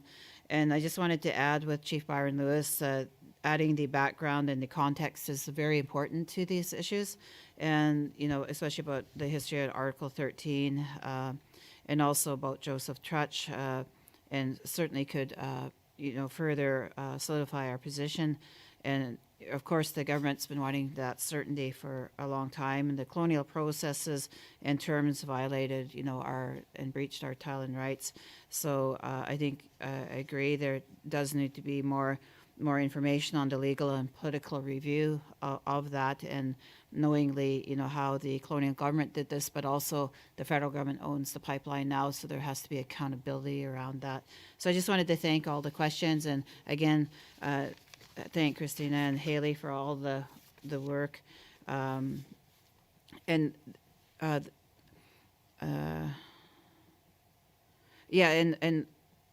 don't understand. Jody, can you add in? It was Snuneymuxw could join the BC Specific Claims Working Group. Yes. They would Then report to the AFN would AFN. support our- Yeah. Thank you for catching that, Jody. Thank you. That's what I meant to say. I was just jumping around from different interviews today. Thank you, and thank you for taking the time to listen to us. Crookston Cookby. Jody? I just wanted to pick up on something that Councillor Erlyn had said about loan funding, negotiation loan funding. Just what I had been hearing, and it's sort of been dangled for a couple of years, is that after comprehensive claims negotiation funding was converted to contribution funding, there was talk of doing the same with specific claims negotiation loan funding. And then that talk ended a while ago, and that, like maybe a year ago. And then I've been hearing little rumblings about that possibility again. So I'm trying to find out more information about that, if they're actually going to move forward with that. And I'll let you know what I find out. And I'll also reach out to you to talk further about the BC Specific Claims Working Group. And then Chief Spahan, I just wanted to pick up on your comments about interviews, and I will reach out to you about that as well. Okay, thank you. Thank you, Jody. I'll draw your attention to Resolution 2020-31 regarding support for UBCIC Specific Claims Research Program and UBCIC Library and Archive.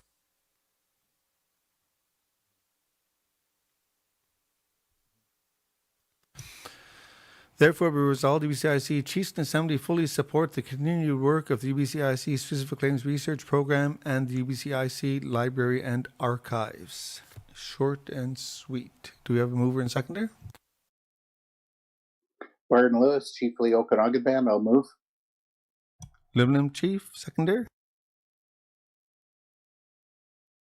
Oh, Cookby Spahan, thank you. Okanagan Band. Oh, sorry. Sorry, I seen Cookby Lee's hand up just at the last second there. Okay. Any discussion?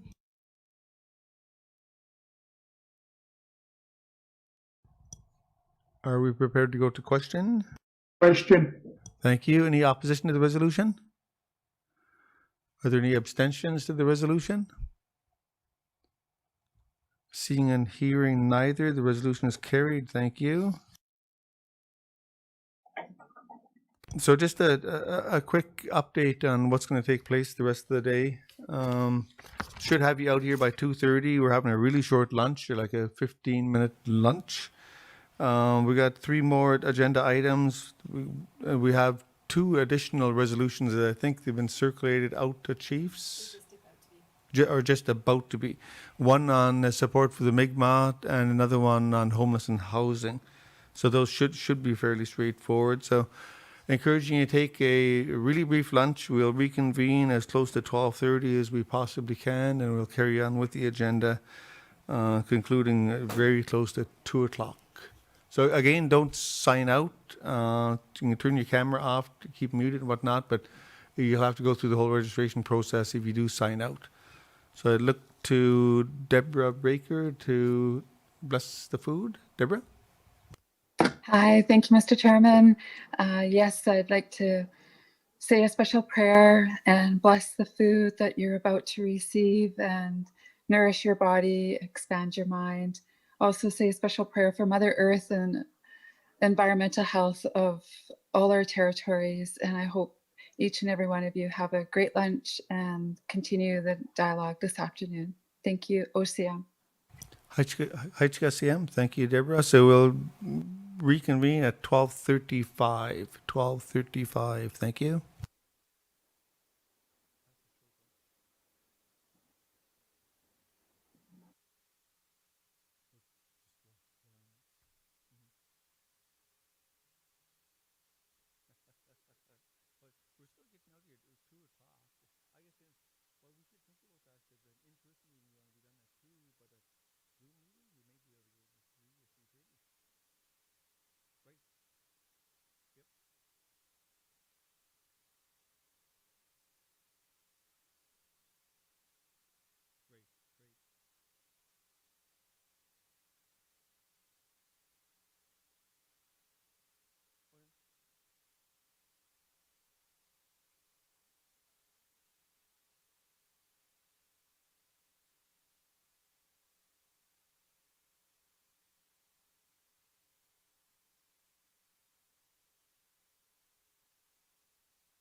Welcome back, everyone. We're a little bit beyond the 12:35, but we're pretty close. I hope that wasn't too abbreviated for you, especially for you elders and those of you that might be looking after health conditions such as diabetes. I think it's something we're going to have to reconsider for next time, because typically we try to get you out the door early on day 2 because you're traveling, but in a Zoom world, you may not be traveling as quickly. So we may, for the next meeting, we may revisit the time we take for lunch and the time we end on the second day in particular. So our next agenda item is the self-defense for Indigenous women and action in calling for justice with Melissa Moses, your union's ladies rep. But before we go to Melissa, I believe Elder Amelia wanted to start us off with a song. Am I right, Elder? Yes, yes. Good afternoon. It's so good to see all of you on Zoom. I just want to acknowledge all the traditional territories that our meetings and all our chiefs are on. In the traditional name Mishpaji. I'd like to support our women's rep in a prayer song. Oh, that could be good shape. Oh, that could be good shape. Good shape, da come da pom pom. Oh, that could be good shape. Oh, that could be good shape. Good shape, da come da pom pom. Oodloo, doodla gloom, dus pom pom. As da come da oomeg. Oh, that could be good shape. Oh, that could be good shape. Good shape, da come da oomeg. Oh, that could be good shape. Oh, that could be good shape.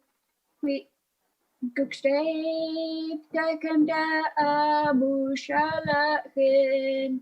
As da come da anwali. As da come da aquali. Oh, that could be good shape. We can dape the cheek. Oh, that could be we can dape. Oh, that could be we can dape. We will cheek deep at and eek. Excani, madam, da come we eschew. Oh, that could be we can dape.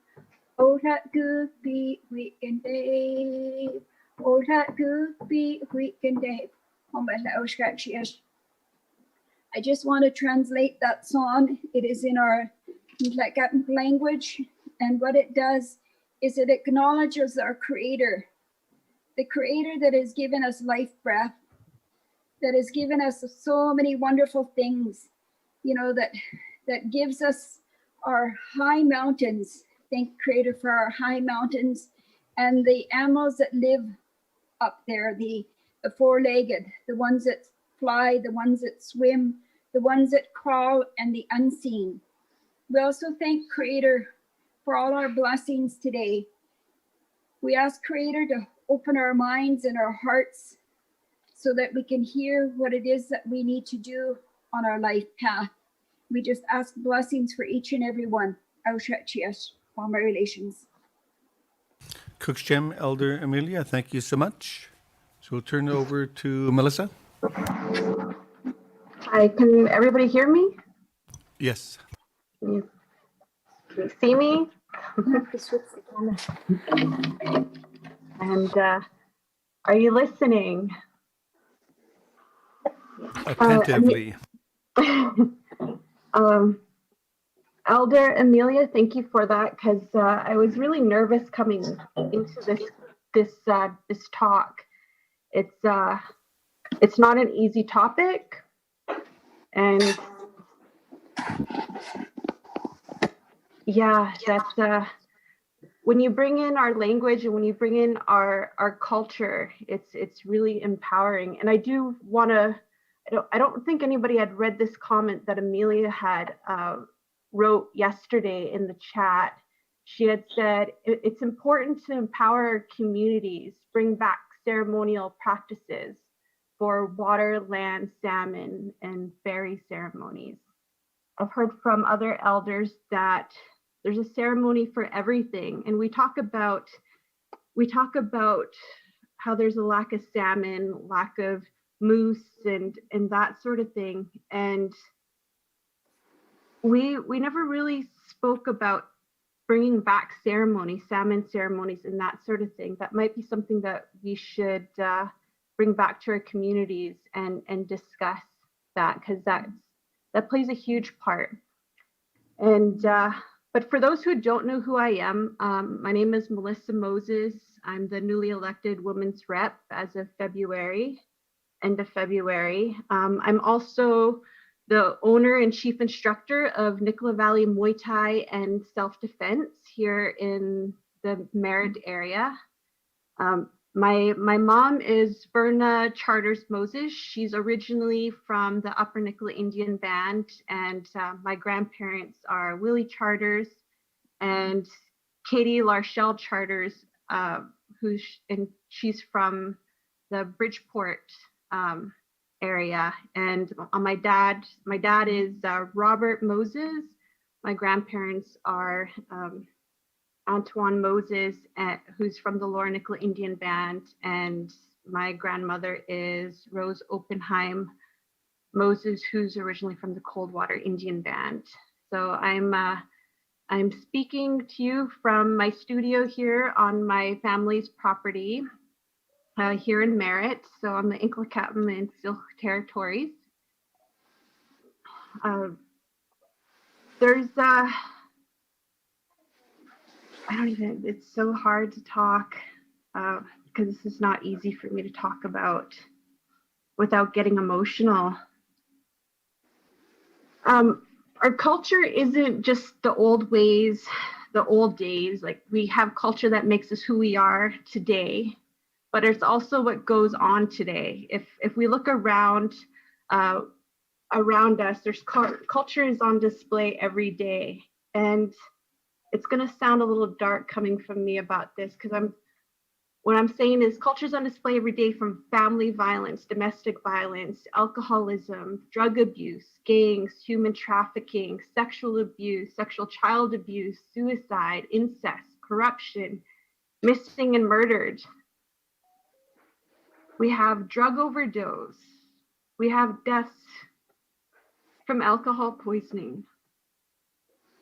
This is also our culture today, our culture now. And there's a chief earlier, I'm sorry, I forget your name. You mentioned our future is in our hands, in our jurisdiction, and it's so, so true.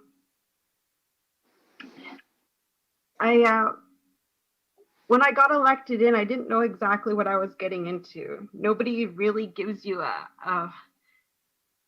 handbook on what it is expected of a woman's rep. But I have listened a lot to a lot of ladies, and a lot of women have come across my path in many ways. And one of them was Gladys Raddick. She had invited me to witness the totem pole raising ceremony that was honoring missing, murdered Indigenous women and girls in Paris. And this was supposed to mark the 1-year anniversary and the release of the National Action Plan by the federal government, which we all know was delayed and postponed. And they used the pandemic as an excuse but I think a lot of us in leadership positions, I think we're not surprised about that at all. They never really gave us a deadline. They never really told us, okay, like this is when we're going to release your national action plan. This is how we're going to solve 231 calls for justice. I don't think we're going to see a lot of action coming from them. But chiefs, from speaking to the women from your communities, they're already starting. They're already taking this in their hands and they're already moving forward. And I just want to remind you that we had Elaine Alec, the previous women's rep, who talked about the path forward, and when she went through all of the communities and she spoke about and asked these, I think it was 17 really hard questions, and the communities came together, the women came together and made suggestions on what should we do as for an action plan. So I watched some of the last year's, I think it was the UBCIC's 51st Annual General Assembly day one afternoon session on October 1st, 2019. If you go to the UBCIC's YouTube channel, and I think it's about 38 minutes in, Elaine Alec does her presentation on the path forward for missing murdered Indigenous women and girls. I know this type of work feels really overwhelming, and that when they released that path forward report, it gave us direction on what we should do. I was also asked by Lenora Starr, who's the protector of the Interior Salish Missing Murdered Indigenous Women and Girls staff, and asked if I can escort it up to Terrace to witness this historical event with the totem pole raising ceremony. And I said yes, and I took it up there. And my experience I've never had an experience like this before, and I can tell you that staff was very powerful. When I was part of the ceremony, witnessing the ceremony, the staff started getting really heavy. And I mean, there's the weight of the staff, but this felt like it was getting extremely heavy. And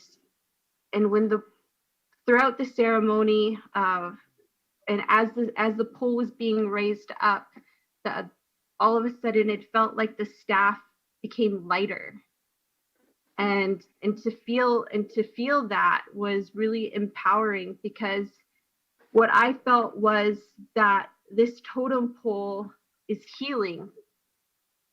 It's recognizing and it's bringing awareness to everybody that drives past this pole about the missing murdered Indigenous women and girls. And it's not just women and girls. We have our boys and our men as well who are going missing on the Highway 16. And this is something that is going to be a reminder to everybody. And it's also going to help us educate the non-Indigenous communities as well of what's going on. The other thing, I can talk about all the stuff that we need to do. I can bring up everything that we need to discuss, but I think we already know what needs to be done. And I'm more of an action person, and I'd rather bring forth solutions and support solutions. And one of them being let's see here. If you look back, I don't know, it should be in your kit. If you look back on your kit under the women's rep, you'll come across UBCIC AGA meeting submission 829. And this is what will be on there, House of the Moon. So it's 2 pages. I asked Erin Mitchell to only make notes, brief notes, because I know we all appreciate a quick summary abbreviation because I know we go through a lot during these in these meetings. But what it is, House of the Moon, and Chief Cook B. Judy Wilson also supports this as well. She's a huge supporter of this. House of the Moon, it's a 100-hour facilitator training program. It's to empower, it's an empowerment and self-defense pilot training program. And this pilot run is going to start October 16th, 2020.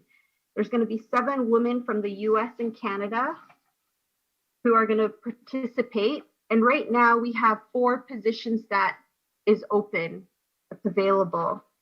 So chiefs, if you find that this, you feel that this program, this pilot training program will benefit your community, please bring this back to the matriarchs in your community and share this information and have them contact Erin Mitchell at House of the Moon. Their mission is ending missing, murdered Indigenous women and girls in US and Canada through empowerment and traditional knowledge and education. So their core values is reviving the sacred feminine, traditional knowledge and wisdom, care for the caregivers, and tribe and First Nations. They claim balance of sacred masculine and feminine.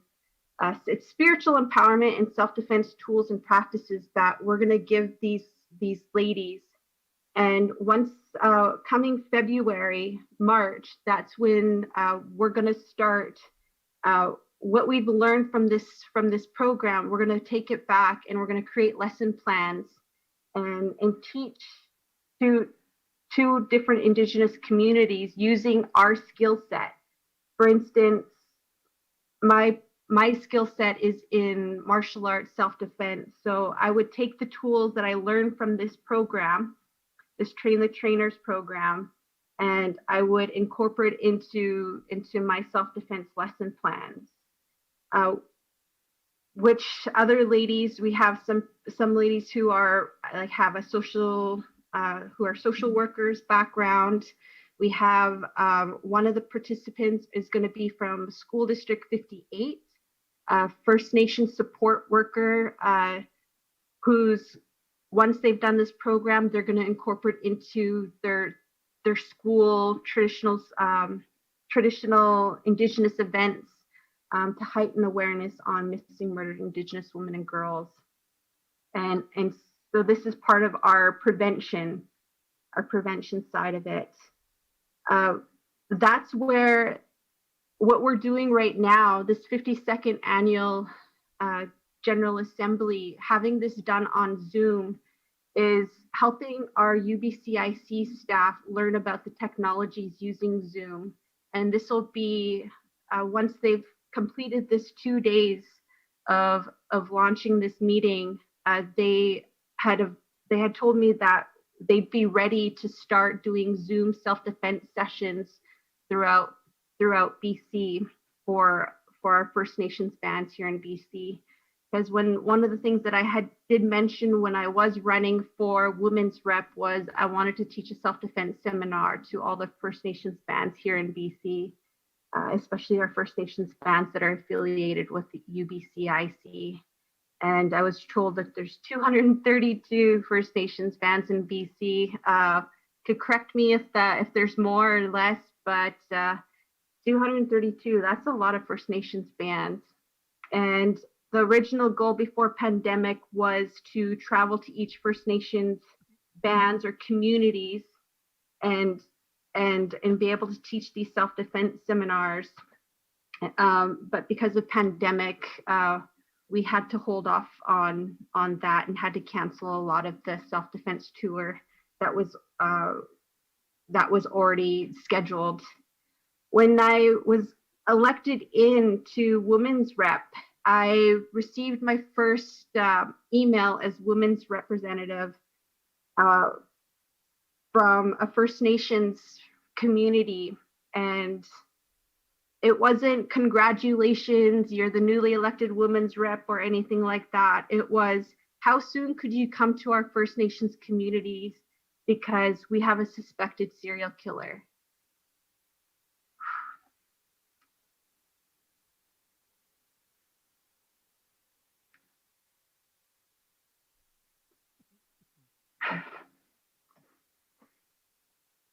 So I contacted this lady and I listened to her for 3 hours on the phone, hearing about what's going on in this area, where women are afraid to even leave their homes because they're scared.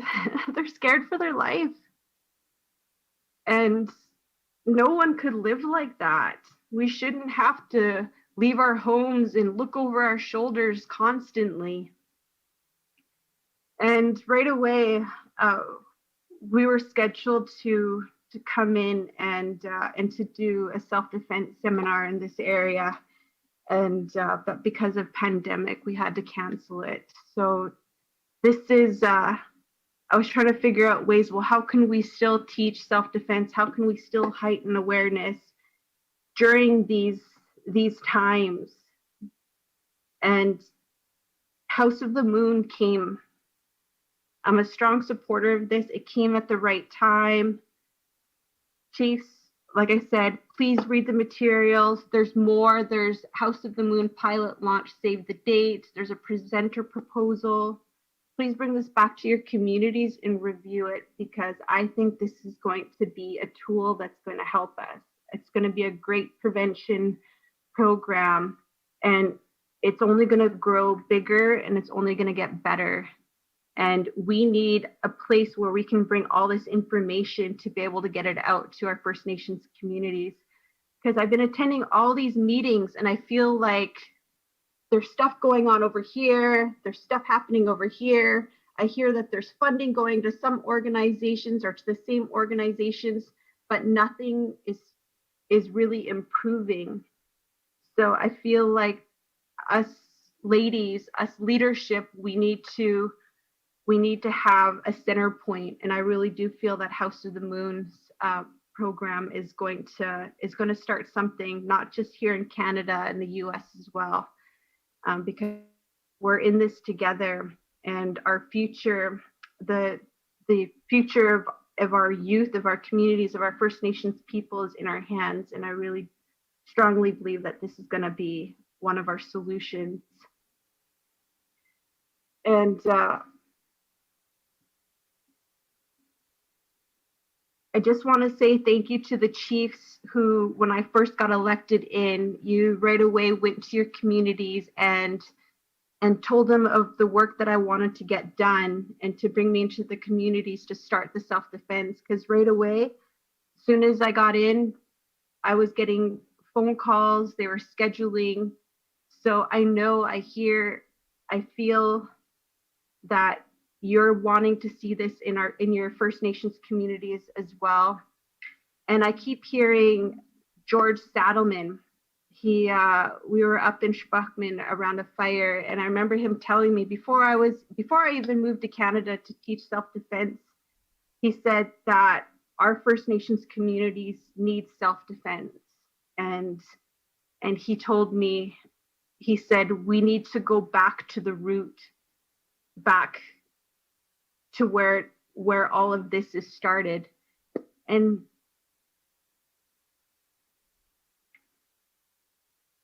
this is something I didn't quite understand him then, but it makes more sense now that I was listening to more and more families and women who share their stories. And as a female Indigenous self-defense instructor, I haven't met another one out there yet. But I heard a lot of stories, and one of them really sticks out to me is an Indigenous leader has, throughout his lifetime, has sexually assaulted, sexually abused 160 victims. And an RCMP officer was investigating these 160 victims, and he broke down crying to one of the victims because it was so overwhelming. One pedophile affected 160 Indigenous lives. And out of those 160, there's only 3 that are alive today, that are living today. The other victims either committed suicide, went into drug abuse, alcoholism, or died of overdose, or died of alcohol poisoning, or have gone missing and murdered. And when we think back on this, how did that even start? How did they even get into drugs? How did they get into alcoholism? Why did they commit suicide? Was it because of one man that affected and traumatized them for life? And our First Nations communities didn't have the health and wellness centers that is needed in our communities? Because I hear that a lot from a lot of our women who are working for organizations and who are who are very passionate about the work they do in their communities. And they all say the same thing: health and wellness centers. We need health and wellness centers in our First Nations communities. And they don't need to all be the same, because each First Nations community has their different ways for healing and wellness. But 160 lives affected by one person. We hear of all the victims, but we don't talk about the perpetrators.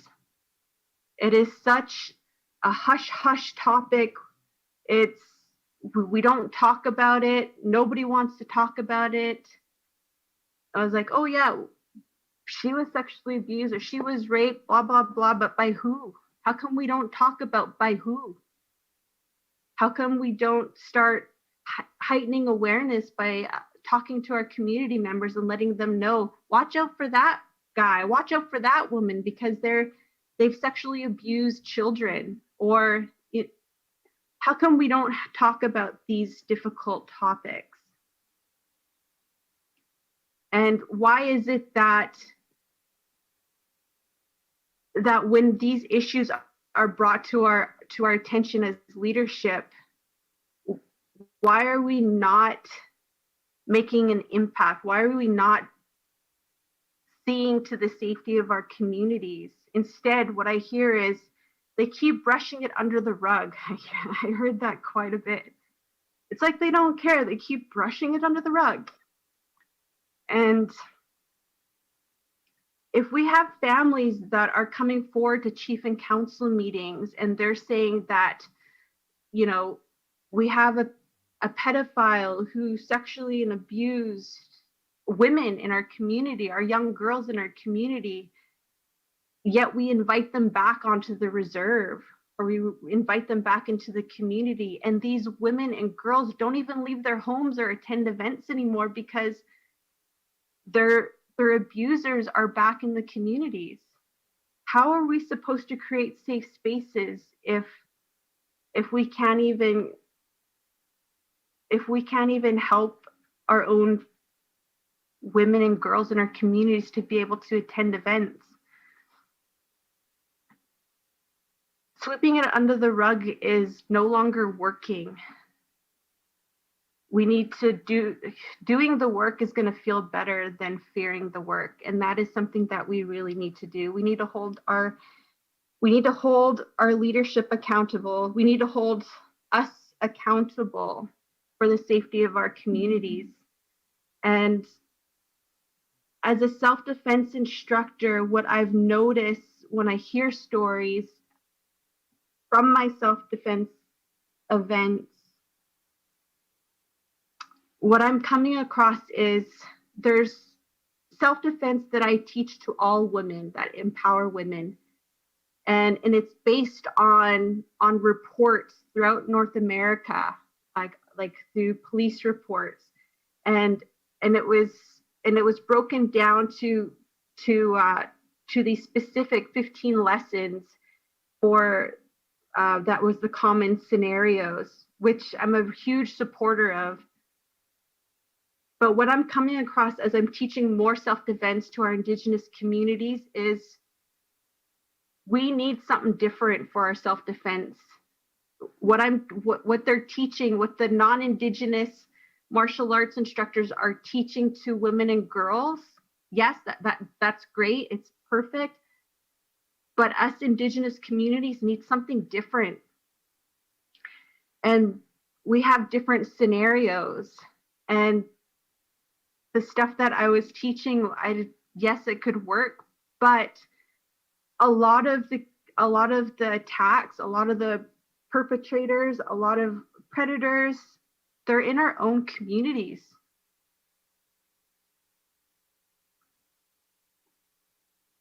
We need to be able to teach our youth to watch out for people in our own communities as families, friends, families of friends, because they're being groomed to be attacked. I've had one mother who said out of one of my self-defense that her child wasn't ready to hear things like what I was teaching. And I told her, I said, I beg to differ, because I wish I was taught this when I was younger. Because I was sexually abused from a community member who groomed my family when I was 4 years old. And my family wasn't trained, their awareness wasn't heightened to watch out for this grooming. And grooming could happen in a day, it could happen months, it could happen years. And the foster care system, oh my God, that is a whole different topic on its own.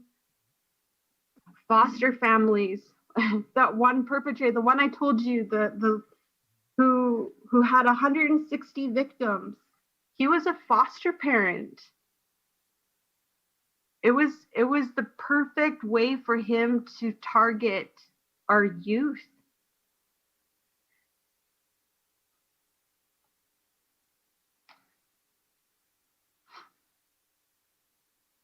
So what I'm saying is our Indigenous people aren't reporting what's happening to them. We don't have the numbers and the data to support this, because nobody's reporting it, and it's kept hush hush. Families and community members know, but we keep it quiet. It's time that we start bringing up these tough topics to talk about.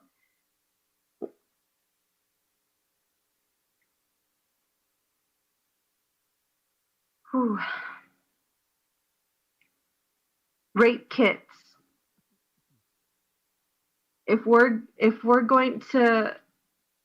we have ladies that are going to report being sexually assaulted, or girls being sexually assaulted, rape kits are going to support if they're going to report anything to the RCMP. Rape kits aren't available at all hospitals. One of the things I brought up to one of the meetings was, like, how come, or like, could our nurses in our communities be able to collect the evidence and use rape kits in our communities? Because being able to do this in our own healthcare systems here in our communities, we might be able to encourage our women and girls to come forward and collect this evidence in a safe space. Another thing, and I know this was brought up in Elaine Alex's Path Forward presentation, was search and rescue training is another thing. Because I think we all know that we can't always rely on the RCMP to do search and rescue for our missing and murdered. And time is really important when it comes to these missing. That might be something that we would need to consider, and how to go about doing that.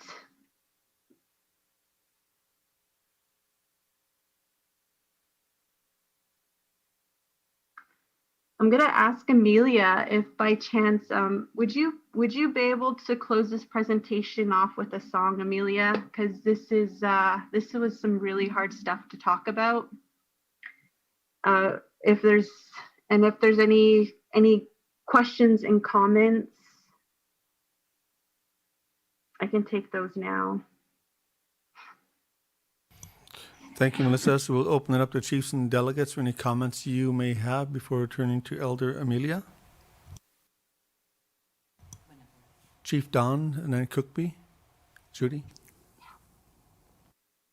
Thank you, Mr. Chair, and thank you to Melissa, our women's representative, for sharing today. And one of the things that I know in my life experience is when someone shows us vulnerability and shows us that it's okay to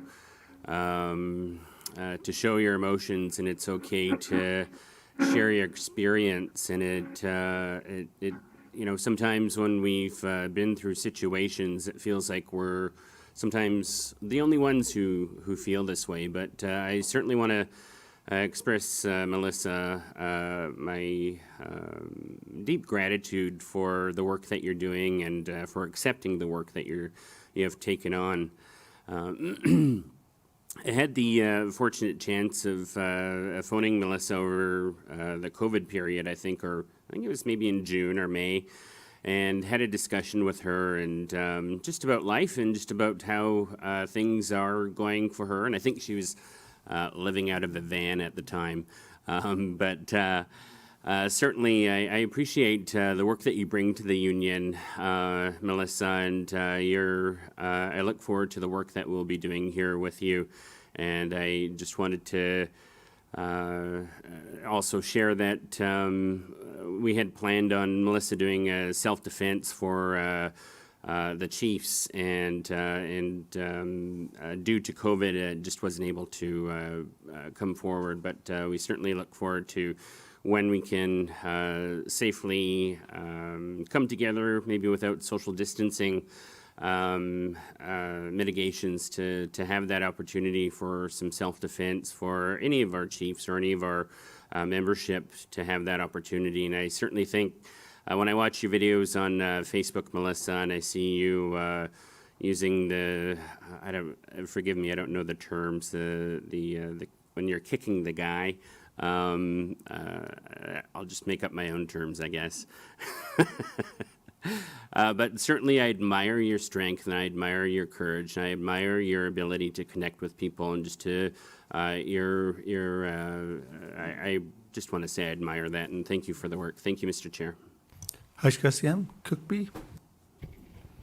Yeah, thanks, Melissa, and especially speaking from your heart on this very difficult issue that affect many of our women and girls, and including our men and our boys across in BC and across Canada and across Turtle Island, and finding a way forward. I think coming from that grieving and victimization and moving forward with solutions and action, I think is what's needed now. And we can see that with the different movements the communities are doing. They're not waiting for the government. They're not waiting for chief and council, and they're not waiting for anyone to validate that things need to be done. They're doing it because with the federal government dragging their heels on the national inquiry and doing it as an Indigenous, not doing it as Indigenous led, but doing it government led, I think that's a clear indicator we have to do this, even though we sought justice with those calls to action, and the resources aren't there yet, and they really need to be there. And we continue to advocate that, as the First Nations Leadership Council, especially the Union BC Indian Chiefs, and we meet monthly with the coalition, the coalition group, and I think that's important for missing murdered women, and continue that work. But also the House of the Moon, the new programs that are emerging virtually across North America and globally. We're going to see them, bringing them right to communities with no charge. The people that are, giving up their time to be able to do these presentations and teachings and sharing, so that circle will grow stronger and stronger, especially with you being involved and with the work that you're doing and the spirit you're bringing to not only to the Union BC and Chiefs, but all of the communities that are members to the Union BC and Chiefs and more, because that you've got a really great heart and you've got a really strong courage and presence about you, and I know you're going to do really well at anything you do. And I know you said you were nervous before you started it, but you came across very powerful, very strong, and I just applaud all the work you do. And I'll be there anytime you need to text day or night, or the work that you want me to support you in, or connections, because you're going to do great things. I can feel it and I know it. So I know we're going to do the training that Chief Don's talking about. So Chief Don and I'll be there. If there's nobody else in the room, we'll be there and we'll do it. Right, Don? That's right. Okay. Thank you. Cookstem Cookby Lee.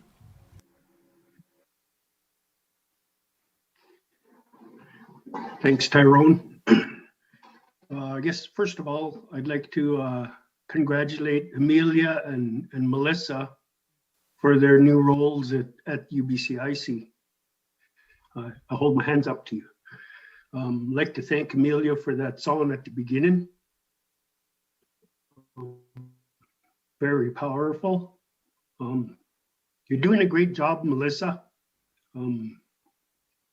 Like Don said, your words are powerful, and it's good to know.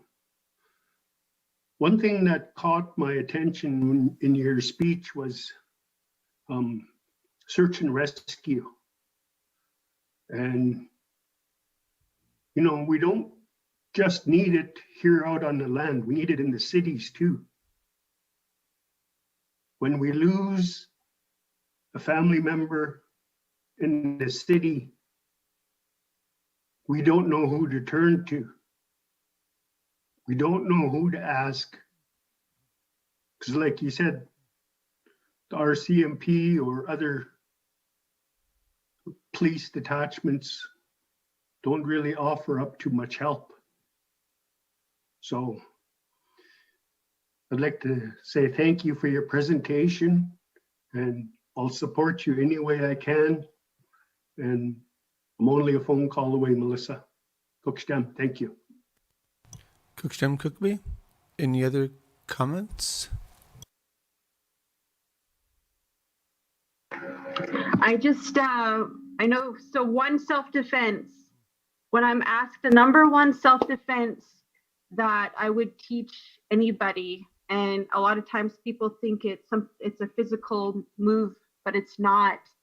What it is actually, you could actually do it right now. I want you all to just like hunch your shoulders over. All right, look down. What's the first things that come to mind? And you can unmute yourself and just share. What are the first words that come to mind when you're in this position? You're hunched over, looking down. Judy, what's the first words that come to your mind? Vulnerable and I guess vulnerable. Yeah. A lot of things I hear is like, I don't feel very powerful, and they have that victim mentality. Now what I want you to do is just pull your shoulders back, head up high. All right, take a deep breath. Now what are the first words that come to mind when you're in this position? Exhilarated and stronger. Exactly. So one of the things that an attacker normally looks for is, one, are you distracted? And two, do you have the victim mentality? They actually have done research on different people who've attacked, and they're showing videos and they are showing pictures, the same pictures, same videos, and they were asked to choose who they would attack, who their victims would be. And they didn't always choose the small, tiny person or the short person that they could overpower physically. They actually chose even men, tall men, and they were asked why would they choose him. Well, one, he's distracted, and two, he walks around like a victim. I can overpower him mentally and emotionally. And so that's one of the things. And I don't know if you've ever noticed, like watch the youth and the people in your communities, and just see how are they carrying themselves. You'll see a lot of youth with their hoods over their heads and their headphones in. They're looking down. They have their sleeves tucked in, and they're not carrying themselves very strong. And that's where we need to lead by example as leadership, and we need to encourage our youth. So shoulders back, head up high, and always be aware of your surroundings. And that's the number one thing that'll wipe you off the victim list. Thank you. Thanks, Melissa. As you're saying that, it occurred to me watching that commercial of that young basketball star walking out onto the court with his head down, and his veteran comes along and puts his chin up, and his whole demeanor changes as soon as he does that. So, directly related to your comment, and if I could, from the chair's perspective, I've been here for a little while. I think we've gone in my term here. There's been 3 or 4 ladies reps, and each and every one of them started off exactly in the same position as you, Melissa, where you're charged and energetic to get involved, and then the weight of it hits you shortly after you become aware of what's being involved. So I really encourage the union, the executive and staff to work with you, and I think it's good timing now that Elder Amelia is here, because you're probably related one way or another with the elder, and certainly through spirituality and ceremony, come up with a safety mechanism for you as a ladies rep, because there's so much spiritual weight on you, put on you by ladies and young women and children in particular, that it's important for the union to assist you in looking after yourself in a way that's spiritually and culturally appropriate for you, because each of our women's rep tends to come from a different nation, but it's important to connect to your own spirituality so that you're looked after spiritually, you're brushed off, you're bathed, or whatever it is, you're smudged, whatever it is your spirituality does, because it's an important job you're doing, and we need to look after you, to allow you to do as an effective job as you possibly can, because this is a critically important position on behalf of the union. In our in-person meetings, quite often, if chiefs seemed a little bit distracted when a women's rep was sharing her report, I'd call every chief's attention and everybody in the room to stop what you're doing, put down your phones, pay attention, because this is important to us as an organization. So nobody argues that anytime I raise that from the chair's perspective. So the position is obviously extremely valuable and important to the union. But I encourage everybody to look at that context of how do we look after the ladies rep, the women's rep, maybe a little bit differently than the rest of us in terms of what it is that we do, because the nature of your work hits so much to the home, to the heart, to your spiritual well-being, that it's important that we look after you. So I'd leave that for your consideration. And as Melissa suggested, Elder Amelia, we'll turn to you. Good afternoon. I so much appreciate Melissa's presentation today, and I have she has reached out to me for spiritual support, and you might be a little too far away from your microphone, Elder. We can barely hear you. Okay, I just wanted to say that our women's rep, Melissa, has reached out to me, and we actually have built a personal sweat lodge on her parents' property. And so we're looking forward to having a sweat together and giving her guidance. Prior to the presentation, I asked her to brush herself down with our tsikbeka, which is our fur, and to sit upon it. Just, to really let that medicine brush her down. So I have really blessed that she was open to receiving spiritual guidance. So I just really find her openness and her enthusiasm for all concerns very awesome. I'd like to acknowledge our survivors of residential school. One of the things that when my son came out about 20 years ago, I guess, with the guidance of my late Auntie Janet Charters, she encouraged me to bring out my son. Yes? I'm sorry, your volume's gone down again. You might have a weak network. You might want to turn your video off so we can hear you more clearly, if that's okay, Elder? Okay. Turn my video on? Can still see you. But you did come in a lot louder there too, though. Okay.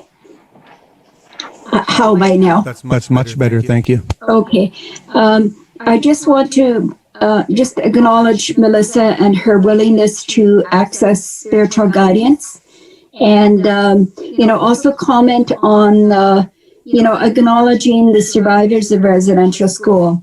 My late Auntie Janet Charters was one that was very instrumental in me, getting the strength to sing in our language. I always acknowledge that. I've been on my healing path now for about 20 years regarding as being a survivor of residential school. And even though I had that many years of healing, when they unveiled that list of the children who didn't return back home, that really affected me because I had 3 siblings that didn't return back to Nuage. And, those are things that, our communities need to hear and our leadership need to know, that it still impacts us. The other is the lack of response from the RCMP. We had a lady missing a while ago, and when I called in to report that I seen a coat in the middle of the river, it was quickly brushed, and they said that she couldn't possibly have made it down to Nuage River. And I was really, I sought the band. I let them know that there's a coat in the middle of the river that shouldn't be there, and I let the RCMP know right away. And I didn't get so much as an interview or follow up. So those things really need to be followed up.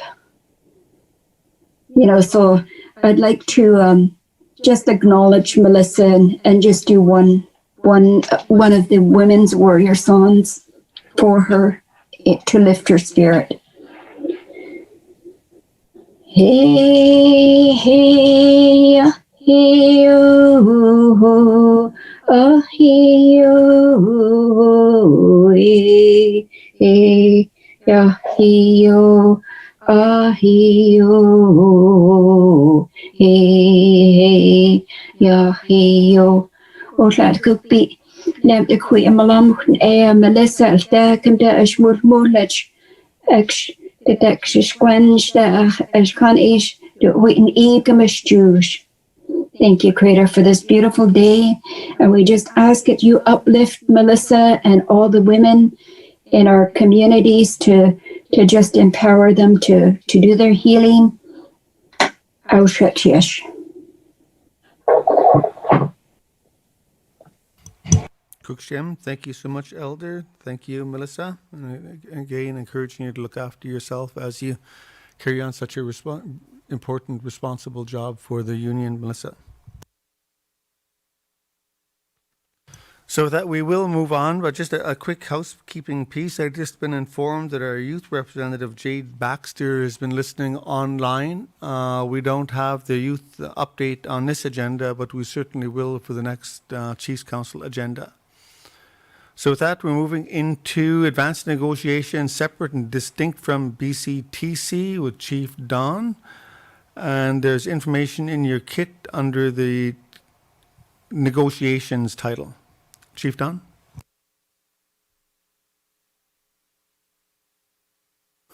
Okay. Are we there? Okay. Testing 1, 2. Can you hear me, Lee? All right. Thank you, Ty. I am just certainly, I want to say how strange this is to do the AGA over the virtual like this, because I'm talking to a camera and I'm talking to our technical staff, and it's just, I should say we are doing it in stride, membership. We are doing it in stride. Thank you, Ty. I'll move on. I digress. I'd like to firstly, again, acknowledge that we are in the territory of the Musqueam, Squamish, and Tsleil-Waututh, and thank you for being so generous to have us do the work here. And thank you again, Deborah, for doing the opening prayer and the prayer for the meal today.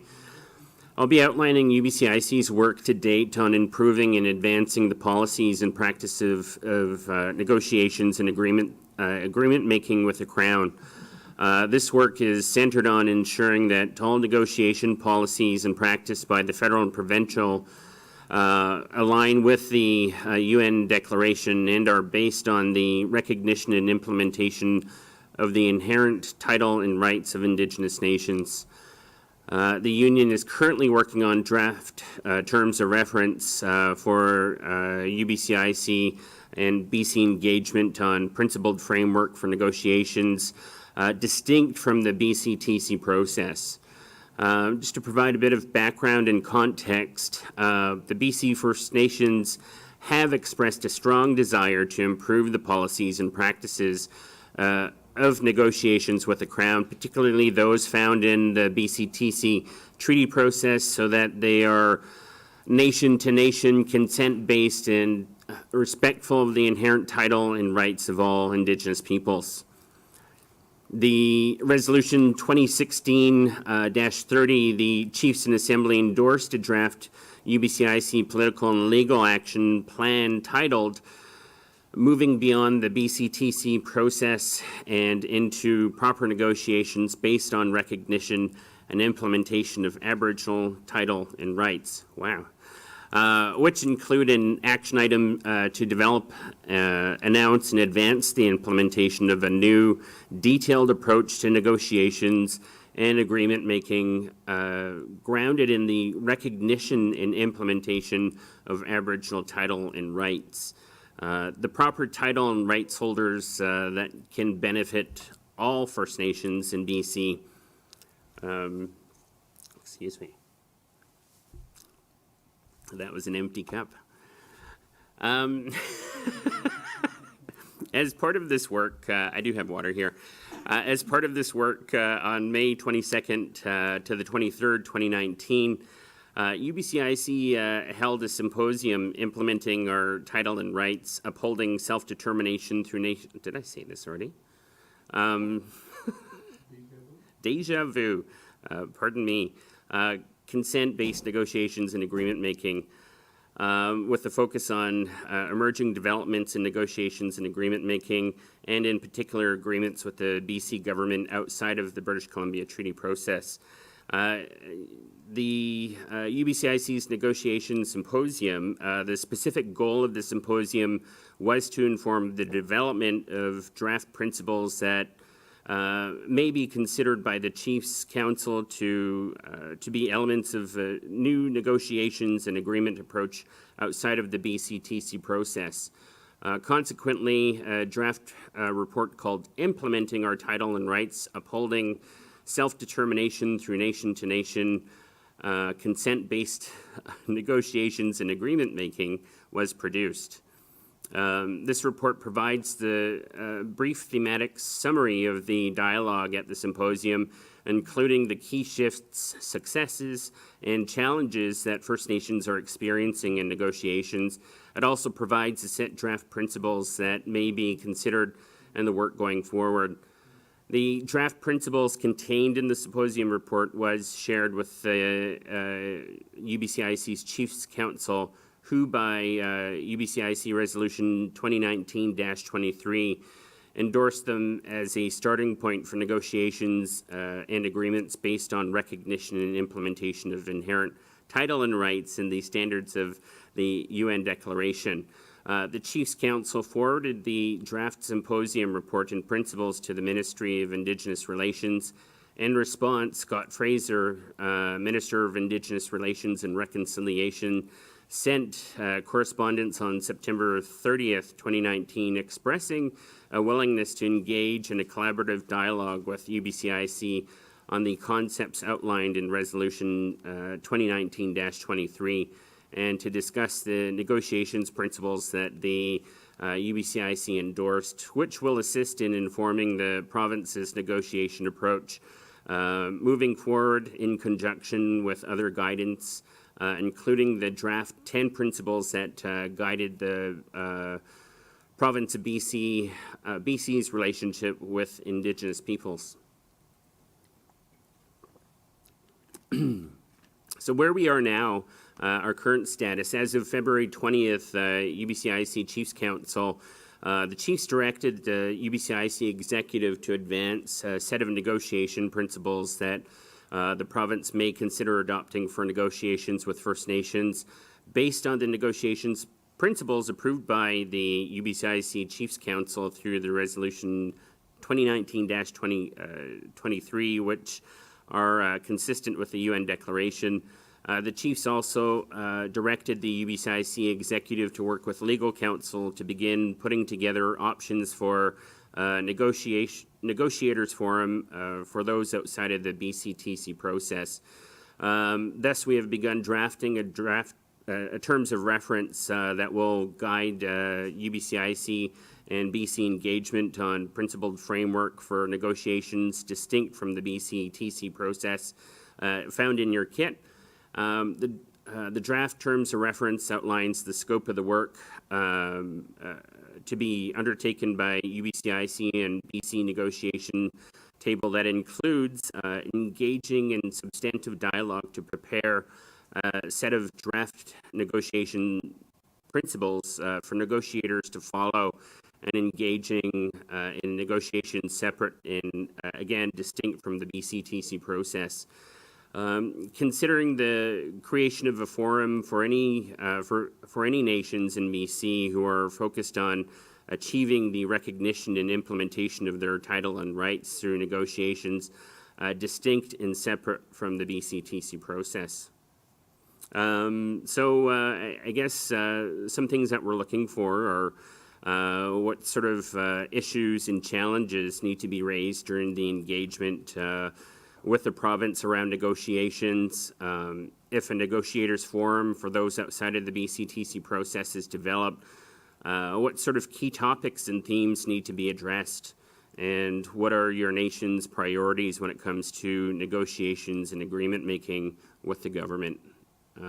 So these are the questions that I posed to our membership today in this dialogue. But we had wanted to provide the update and just the current status of where we are in drafting these principles. Certainly I could benefit using a lot more acronyms in my update. You'll have time to practice that, Chief. Okay. Any questions or comments from the chiefs and delegates, starting with Cook B. Judy? Yes, thank you, Chief Don, for not using acronyms. I think a lot of this work also aligns to the UN declaration and the work we're doing in the presentation yesterday, where we're looking at alignment of laws and implementation of Bill 41. And in the Bill 41 is the Section 7 agreements, which we have to look at that process, and it hasn't been yet established, I guess, but we have to look and see what reforms that would bring to the Attorney General's office. Ultimately, the agreements go to their office, and under the BCTC, there's the other process set out, which was reaffirmed through the 2019 negotiators directive policy. So we also need to look at the BC 10 principles. As I mentioned yesterday, Minister Scott Fraser said they're draft, but they're appearing in agreements like Lake Babine, so in other agreements where those BC 10 principles are being used. And as we know, they were mirrored from the federal government 10 principles, which don't go far enough. They only aim to. So that was one of the words used in it. And the other one is, when we're talking about the title and rights in outstanding in BC and outside the BCTC process, the burden of proof, the burden of consultation, the burden of consent, all of those new legal cases that came out, the Chilcote and even the Delgamuukw hiding Taku, they set out a strength of claims, which is still being used by the province. And I remember when the environmental legislation was coming out, that was a real sticking point for us, was it still relies on the strength of claims process, so which puts arduous and costly research and burden of proof on to our nations. And I think, I know we do specific claims here at the union, but now with the new emerging UN declaration and a lot of the work nations are doing on Indigenous laws, I think are really important. So I think there has to be a way looked at how we, conduct this broader research that's needed now. And also, how we come up with our plans for our nations, because really what it is we have our inherent Indigenous laws on the land, and then you have the provincial and then the federal. So then it's creating that space for it. So, and I attended the symposium. I think it was a good start on discussions on proper title holders, on consent, and a wide range of issues that are facing what you just reported out, Chief Don. But I think, we really need to have really further work on it. And those are my comments for now. But this is really important and key. So I'm glad it made it on the agenda.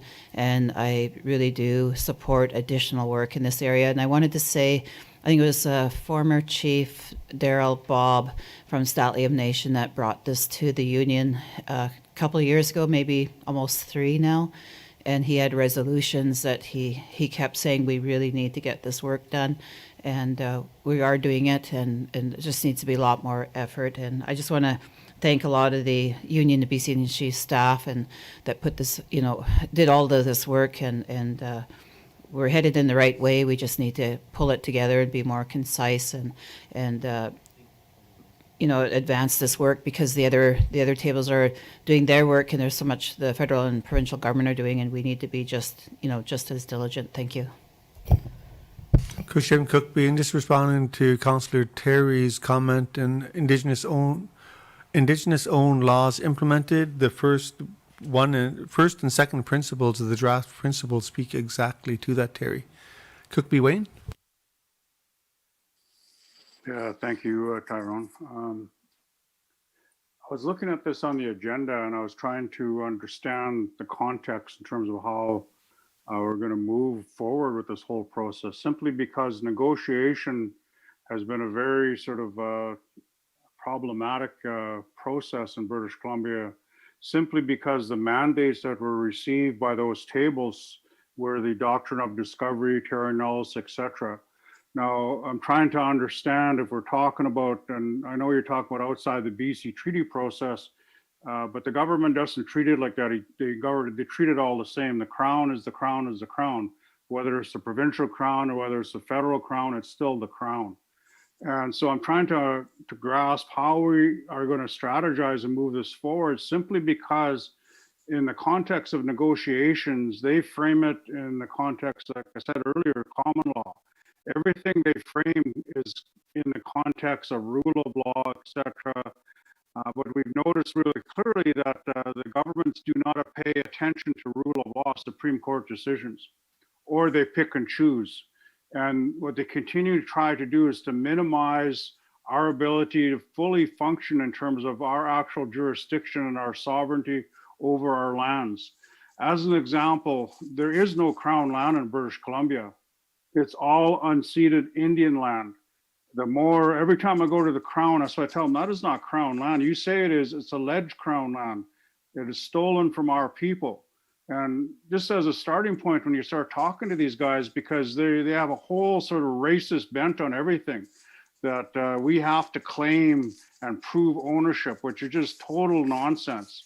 We were working on a reverse onus, but that got waylaid where we were talking about to the crown, show us where you got title. Where's the paper that says you have title? Show us. Rather than us going to them with this whole BS of strength of claim. All of that stuff is really problematic in the context of negotiations. So I'm just trying to understand, how can we begin to look at a process that comes more in line with DRIPA and international principles of negotiation, in this case, government to government, nation to nation with Canada, and how do we do that effectively? Versus, I think, where we're at now, the negotiation process is really, what is the mandate now? I'm trying to understand that, because we're at different tables with the province, and they may be saying all these wonderful things, but on the ground, they've not changed a damn thing. In fact, it's gotten worse in terms of how they continue to stall, how they continue to put roadblocks in front of us. They develop all these bureaucratic process and they call it negotiations, and it's not. So I think we really need to begin to think about this, and I appreciate the work that you're doing, Chief, in terms of process. So I think that it needs to be really clear that what we're doing and in terms of where we're going with the negotiation process. So I think, outside of the BCTC and all of those things, I don't see it like that. I think that the negotiations are all the same because you're acting and negotiating with a crown government that still is enmeshed and embedded in the doctrine of discovery, where they basically say, we discovered you. And I think in the Supreme Court, they struck down terra nullius where they said the land was empty. So now the Crown at least acknowledges us, but they still say that the doctrine of discovery, that their laws do apply. So I don't know. I'm just kind of just wondering out loud is where we're going to go with this, because it's very problematic when you start talking to the Crown, whether it's the federal Crown, the big Crown, or the little Crown in terms of British Columbia. I think the courts have shown very clearly the Crown is the Crown is the Crown. So when you're engaging these guys, and especially around alleged Crown land, I think that's the language we have to start using, is that BC is unceded land. It's all Indian land. And so I think we have to start moving in that direction. That's when we talked about this in 1980 with the Aboriginal Rights Position Paper by the Union of BC Indian Chiefs, we embedded it in our child welfare legislation as 5 principles of Indian government, all around land, resources, and jurisdiction and lawmaking authority. And I think that's what we have to really start thinking about in terms of where we're moving the process with the Crown. So thank you, Chief Tom. And I think that we need dialogue. We need to see where this is going to go, because I think it's really important work, but how do we begin to engage that process to move it forward? So thanks again for the opportunity to respond to your presentation. Jim Cookby, Don? Thank you, Cookby, and I think you've made some good points. And I think just in terms of where we currently are, and in the case that it is currently with BC, but I think I would suggest expanding to Canada as well, and some of this in some of our principled framework here, and having this dialogue. And as you mentioned, the Crown, the federal Crown, the provincial Crown, and I think Canada has a place here as well. The reason it's with BC is because BC is the one entering into the more expansive agreements outside of a BC treaty process. Canada hasn't come to the table. So, and I think of the negotiations, the principles, I think is part of the larger work that we had discussed at the symposium. And so I think it's, as Cookby Wilson had, that there is more work to go into this. And I agree that I think we do have to have more dialogue on this, and when it comes to our inherent rights and title, and if if they're having discussions about policies and not including all First Nations, and I think there should be a standard that the Crown should operate by of how they have these discussions.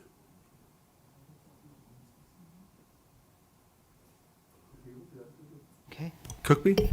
Yeah, I just wanted to share those frustrations, and I just want to say, through the court system, as you know, with Aboriginal title, we've seen with Chilcotin and the cost of it, that the BC court cases are still based on all the evidence that you need to go through the courts. And if you even go through the negotiations that Chief Don Tom's talking about, it's a consultation accommodation process, and it's still based on strength of claims.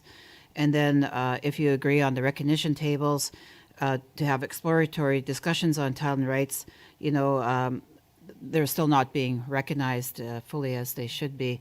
And, they still use all these existing tools that are out there. And that's where I was saying a lot of the changes need to happen.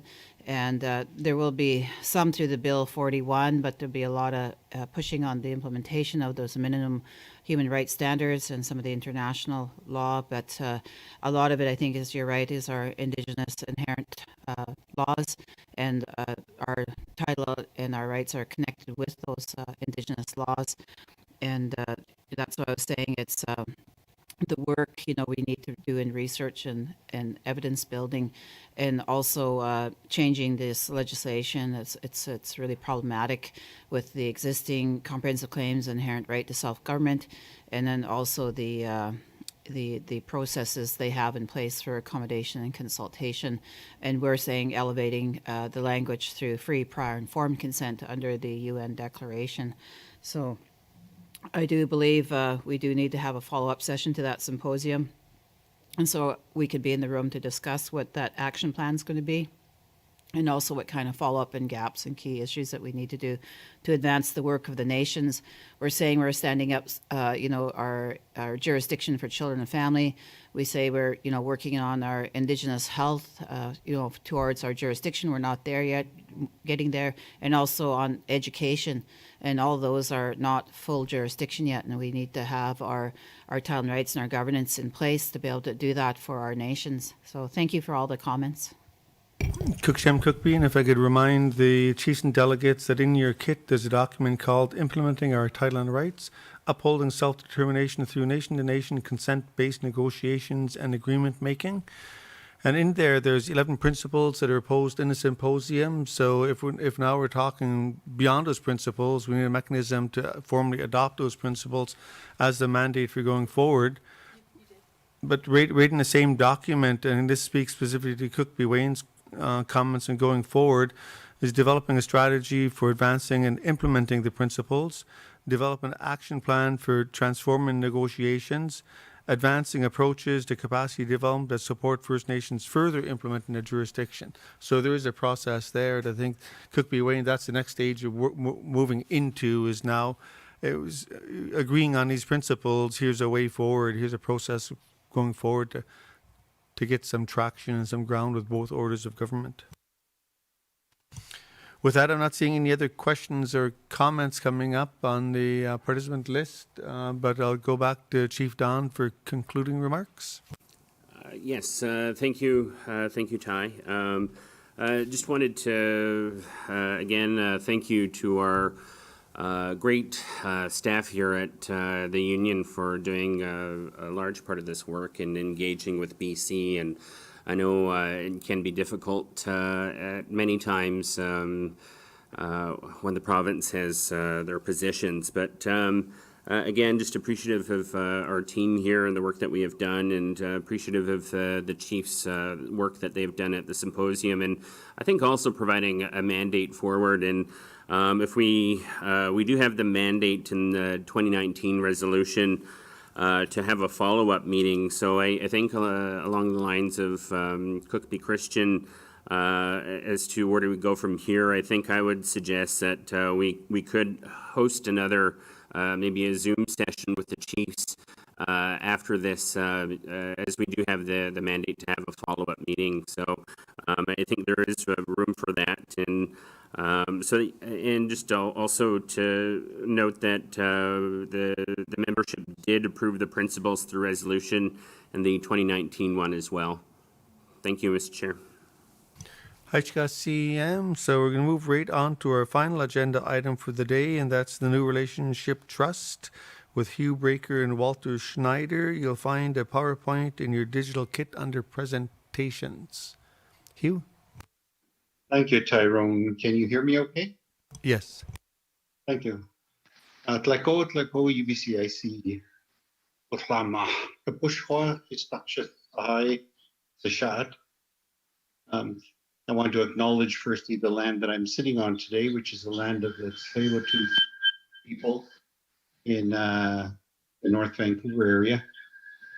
I also want to thank the UBCIC for making room for us on the agenda and for allowing us to make the presentation. My name is Hugh Breaker. I am the chair of the board of directors of the New Relationship Trust. I was appointed by the First Nations Summit to the board of directors and was reconfirmed as chair for the next year just 2 weeks ago at the NRT's board of directors meeting. Miles Richardson Ahida has been confirmed as the vice chair of the board of directors for the next year, and he was appointed by the First Nations Leadership Council. Angela Wesley has been confirmed as a Secretary Treasurer for the next year. She was appointed by the province of British Columbia. And of course, she is a Nuu-chah-nulth woman currently living in northern BC. Our other board members, Byron Lewis, an Okanagan, appointed by UBCIC. Wade Grant, appointed by the Leadership Council, is from Musqueam. Liz Logan, I believe, is from Fort Nelson, is appointed by, I believe, the BCAFM. All of our board members have committee work in addition to being on the board of directors. There's no doubt that the NRT is taking a bit of a hit in our investments this year. This is a hit that's being suffered by many organizations as a result of the COVID pandemic. We won't know the total effect of the COVID pandemic on our investments until the end of the fiscal year when we're able to take a full look at it. It's very volatile right now. For example, many of you may know that the Canadian dollar bounced about 0.5 cent this morning. All of that has effects on investments and other things as well. This 2 weeks ago, we had our strategy session with the NRT, and we stressed that we're always evaluating our initiatives and trying to plan for the future. And we confirmed that nation building will remain one of the NRT's most important focus.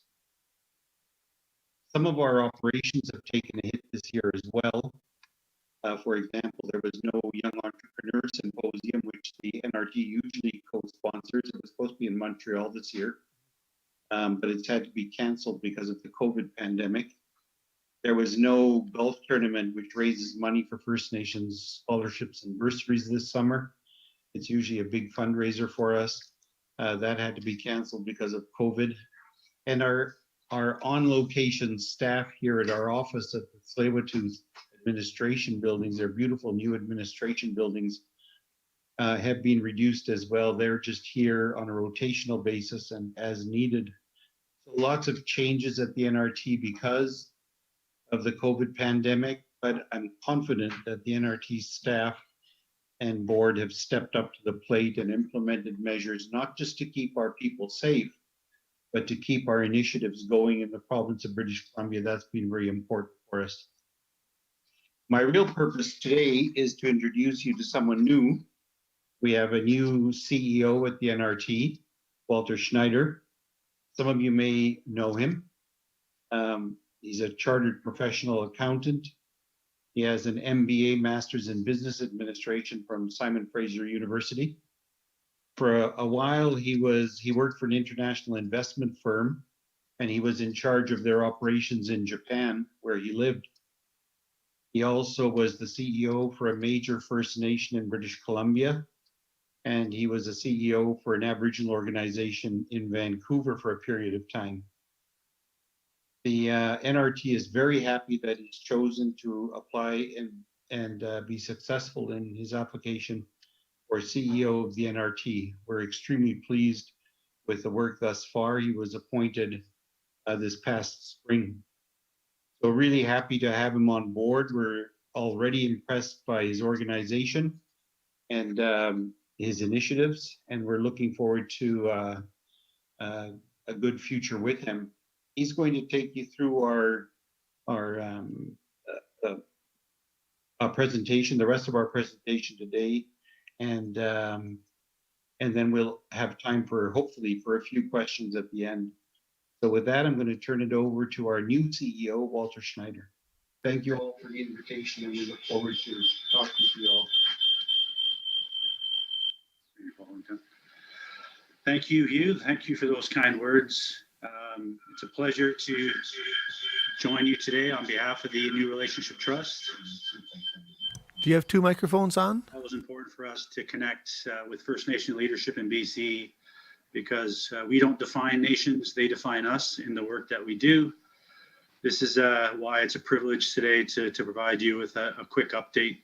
I know you have a few motions, 3 motions or resolutions to pass, so I know we're the last presentation, so I'll keep it really quick.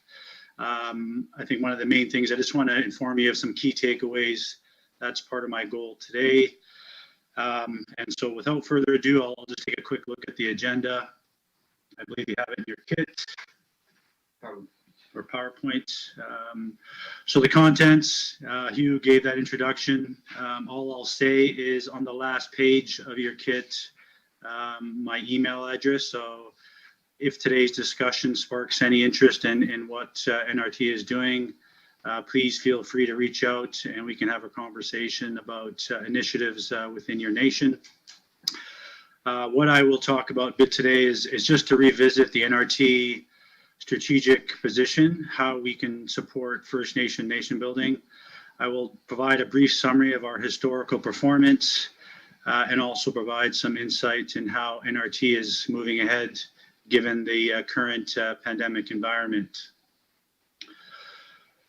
So I'll skip ahead to, well, it's not moving, but it's disconnected.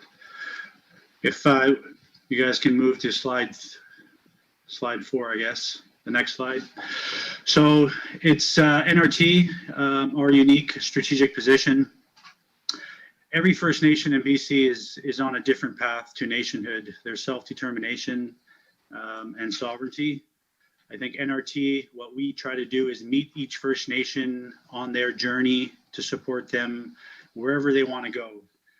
Some First Nations are in the BC Treaty process, some want to operate out of it. Some First Nations want to incrementally move out of the Indian Act, and some have very large, ambitious goals to reach sovereignty and self-government.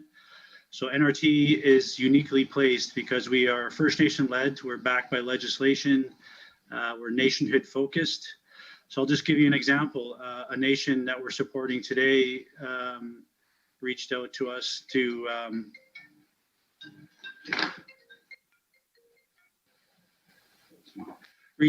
today to or recently just to get support or to bring elders together within their community to kind of draw up their sacred stories, their traditional practices, and to really capture this in video and in print to help them inform their next major phase in their incremental nationhood, is to use that to inform their policy making, all their decision makings. And they're bringing elders together, paying them honorariums, and we're supporting that project for them to initiate that whole big exercise for them. So that's just one quick example of what we're doing to support First Nations. Another nation is coming forward and wants to enhance their pandemic response. So developing a bylaw to help them deal with these type of situations in the future. So we're supporting that development of that work. Another nation is building out their entire bylaw enforcement department. We're supporting that initiation. So anything to do with nation building, if you can link it back to how you're moving forward to support your self-determination and nationhood, NRT is here to support that.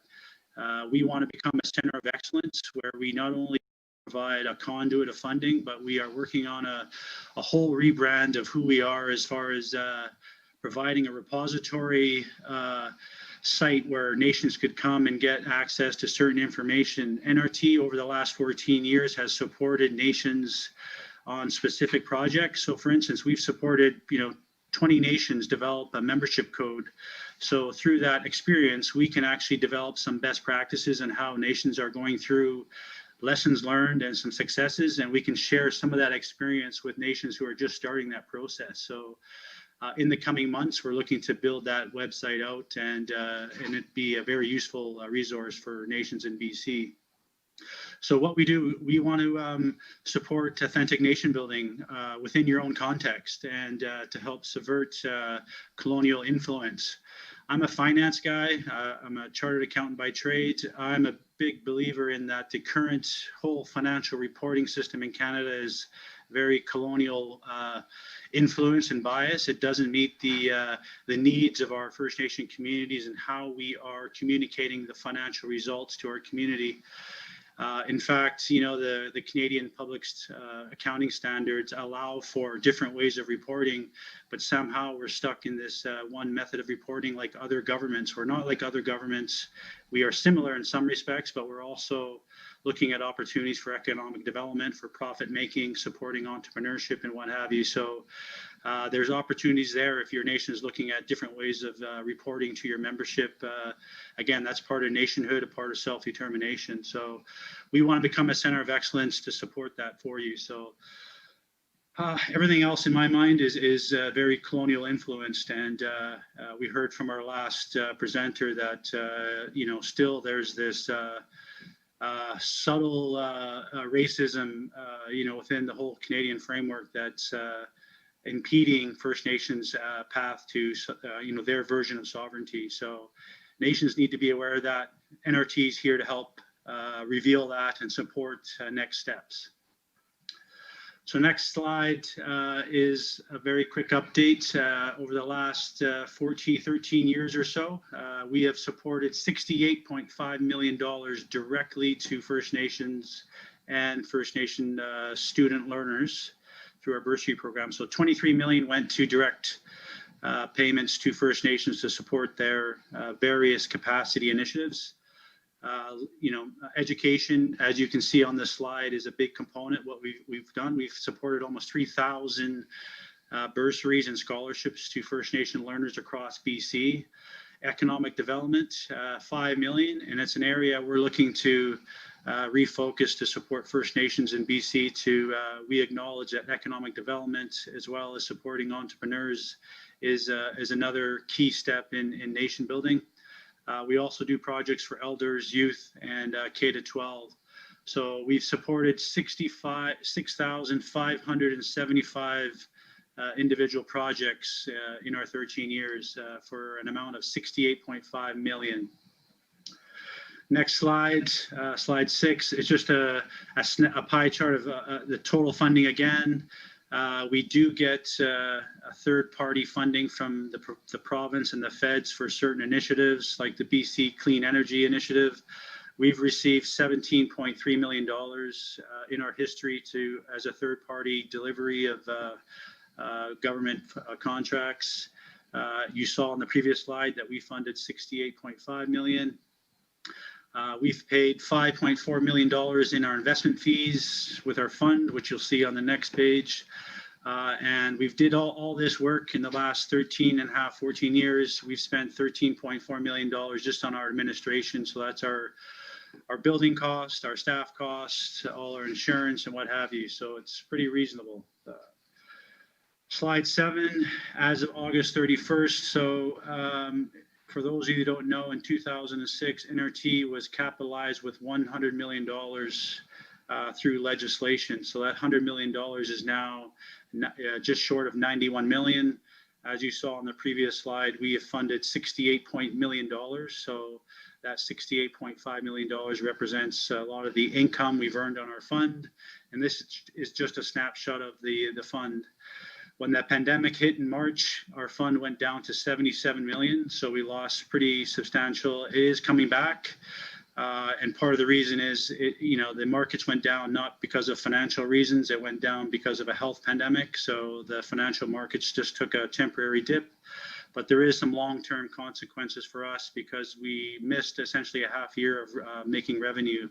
So we're going through a rethink of how we can supplement our revenues for the next fiscal year. So the next slide is just the NRT pandemic response. The main key takeaway is we're open for business. If you go to our website, we are still accepting applications from First Nation communities until December. Despite the challenging financial markets, we still increased our actual budget this year to support nation building because we knew nations would need support for to help them respond to their pandemic. We're focused on establishing strategic partnerships. So we're working with the province and the feds on becoming a preferred third-party platform to deliver funding to First Nations for whatever purposes. And one of our key successes is the BC Clean Energy, and it's something that we are working on quite feverishly right now is to try to get access to further commitments from the government to support clean energy, help First Nations get self-sufficiency in their clean energy, help move away from diesel reliance and what have you. We made it more accessible for Indigenous entrepreneurs to access capital. So our old way of funding was one and done funding. So an entrepreneur could come once through our program. Now we've created multiple streams of funding. So we acknowledge that there is an early stage for new entrepreneurs, but there's also maybe a growth stage for entrepreneurs that have been in business for multiple years. We want to provide a certain funding stream for each of those phases. And NRT is working with the Aboriginal financial institutions to get that support. So if you know entrepreneurs that need support, we've also reduced the equity match requirement. We previously required 100% matching to NRT dollars. Now we reduced that to 30%. So it's more money left in the pocket for entrepreneurs, and they get access to more cash. So before we used to give an equity match of $5,000, now it's $7,500 for their first time through the program. And if they've demonstrated some success and have a viable business, they can get up to $10,000 when they want to do bigger growth opportunities for their own business. We extended the application deadline to December 31st. We used to have it in the summer. So we're trying to support as many nations as they come back and open for business to support their initiatives. Just my last point here is we're helping First Nations submit applications, or we're supporting them for their specific pandemic response type of application. So the example I gave earlier, a nation is actually developing their own pandemic bylaw response, and we're supporting that consulting work to do that body of work for them. So that's our response. Looking ahead, what we're doing is that we have a total renewed focus on nationhood. As I said earlier, everything we're doing is trying to ensure that NRT is a hub and center of excellence that First Nations can use to develop their own path to self-determination and nationhood on their own terms. And this could mean just some incremental funding at the beginning stage, but as they grow and their need for bigger and better processes down the line may require some bigger or larger funding amounts to support those initiatives. Another big thing we're trying to do is to support the capacity to draw out their Indigenous knowledge system. So bringing elders together. A good example is supporting a nation in capturing their GIS. They're mapping their land, traditional territories, not just with a map, but with video, with traditional stories. It's one thing to produce a map, but it's another thing to show a map with key traditional sites that you can support with a video of an elder telling why, hundreds of years ago, why this site was important to the nation. I think it's much more powerful.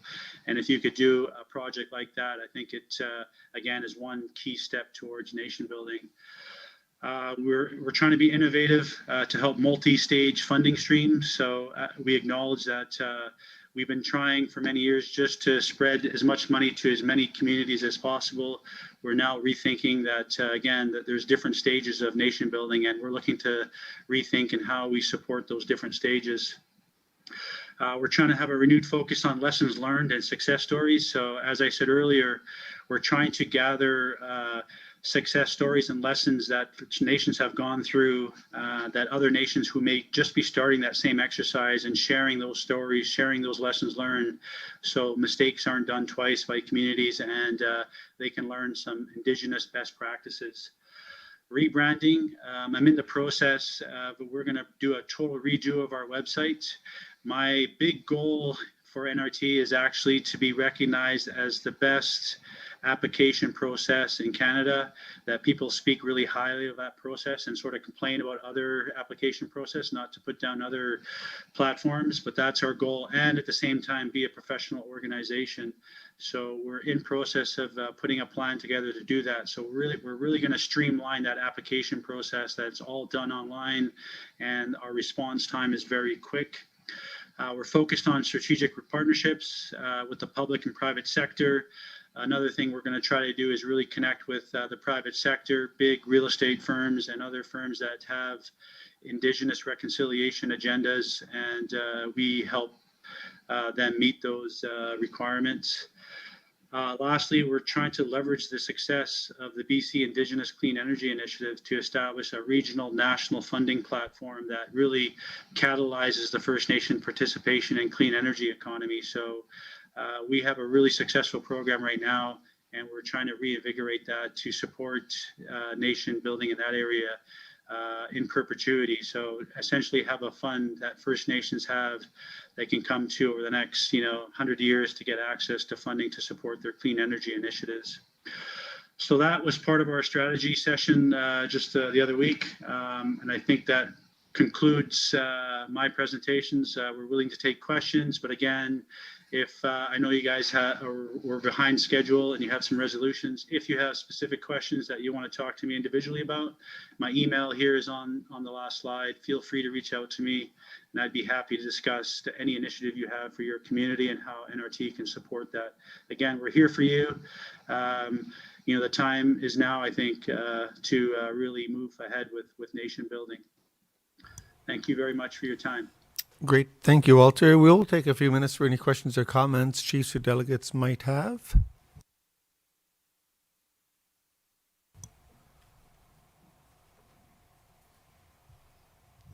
Just a reminder, I can't see everybody, so a wave to the camera doesn't always work.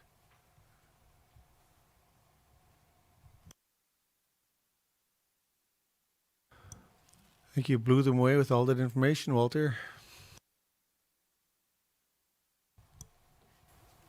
Hugh, any concluding remarks? You're muted, Hugh.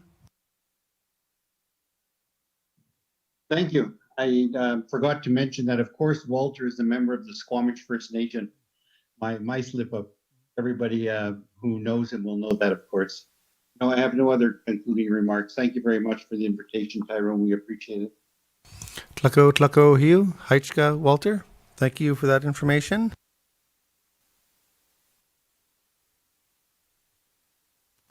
So, as mentioned, we do have 3 resolutions to make our way through. First, I'll draw your attention to Resolution 2020-32 regarding legal strategy to address wildlife management.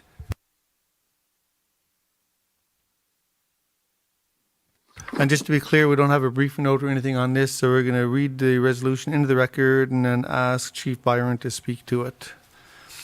Therefore, we resolve the UBCIC Chiefs and Assembly fully support Okanagan Indian Band's OKIB effort to identify potential legal options to address the Crown's failure to protect wildlife populations and habitat and its failure to attempt to justify its infringements of Indigenous peoples' inherent rights. Therefore, it further resolved the UBCIC Chiefs and Assembly to direct the UBCIC executive and staff to help the OKIB lead and develop comprehensive legal and political strategy to address the Crown's failure to protect wildlife populations and habitat and its failure to attempt to justify its infringements of Indigenous peoples' inherent rights. And therefore, it finally resolved the UBCIC Chiefs and Assembly to direct the UBCIC executive and staff to seek to undertake the above actions in collaboration and coordination with other similarly affected Indigenous groups within and outside BC. Moved by Chief Byron Lewis. Looking for a seconder. Cookby Lee had his hand up first. Cookshem Cookby. Chief Byron, would you mind just providing a little bit of detail around the resolution, please?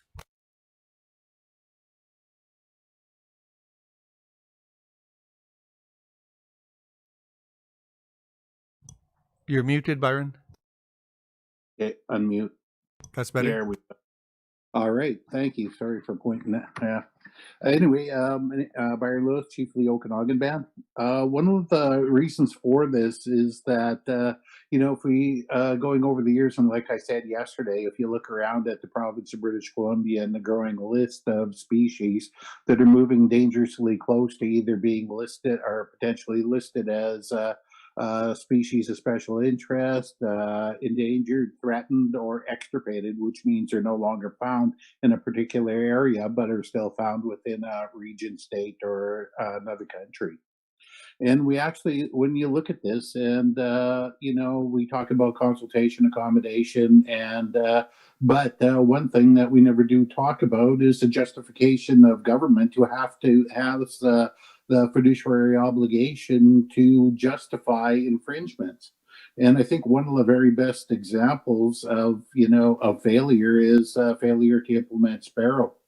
And if we all know that Sparrow was a precedent-setting Supreme Court decision that set out the criteria to determine whether a governmental infringement on Aboriginal rights was justifiable, and providing these rights were in existence at the time of the Constitution Act of 1982. Well, the majority of our rights in British Columbia have been proven, whether it be hunting or fishing, and at most times the province is really reluctant to further have those rights defined by the courts.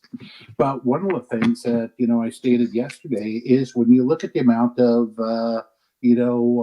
species that are moving towards extinction, and one of the driving factors of this was a recent decision by DFO to open a fisheries, a recreational fishery in the Lower Fraser, and this was done over and above of what the Aboriginal rights of the Stalo, the people that live in that particular area, have practiced their rights for thousands of years in that particular area.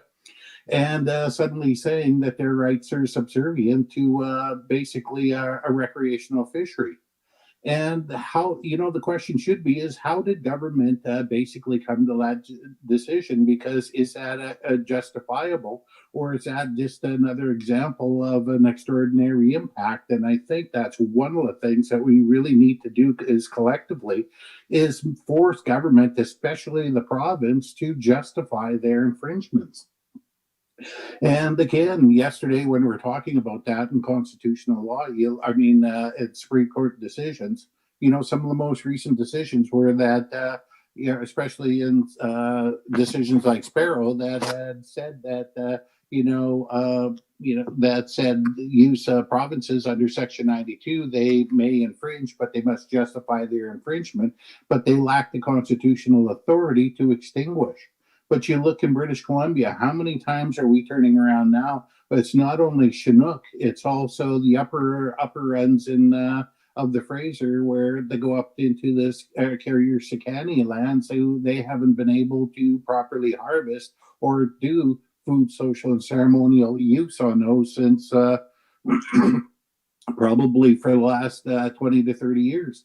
You look at right now what's happening in the Fraser. You have you have coho, you have steelhead, but you start looking at some of the resident stocks, or you start looking at ungulates at different parts of the province, in particular mountain caribou that are with subpopulations about entering the stage of extinction. And yet, all the way through this process, there hasn't been any justification by the province or the federal government. And one of the things that is through discussions also at some of the international or at some of the national bodies like NACASAR, and which is a National Council on Species at Risk, and FNACASAR, which is First Nations Advisory Committee on Species at Risk. A number of participants, and in particular, what's been happening up in Yukon. And, the very same thing that's happening down here is happening on First Nations in the Yukon with Chinook, who they haven't been able to harvest for quite some time. They would really, and speaking to some of the chiefs in the Yukon, there's a number of them want to start talking about looking at how we can actually develop that legal strategy to address this whole issue of wildlife management, but more importantly, the failure of government to justify. So this is the reasons for this, is to actually move those discussions forward. And although there wasn't a briefing note attached to this, there has been a briefing note developed. there has been a draft letter that can be actually taken and it'd be provided in Word document for other First Nations that are actually undergoing the effects of losing their food, social, or ceremonial access to species, and send it off to the provincial and federal governments and demanding that they justify their actions. And yesterday when we were talking, we need to understand that there's an economic value to the loss of Aboriginal rights. And yesterday it was provided. If you actually look at it, and this is just from discussions with with some of the Stalo people that are telling me that they their studies show that their people on average consume about 1,000 pounds of fish and different other species per year.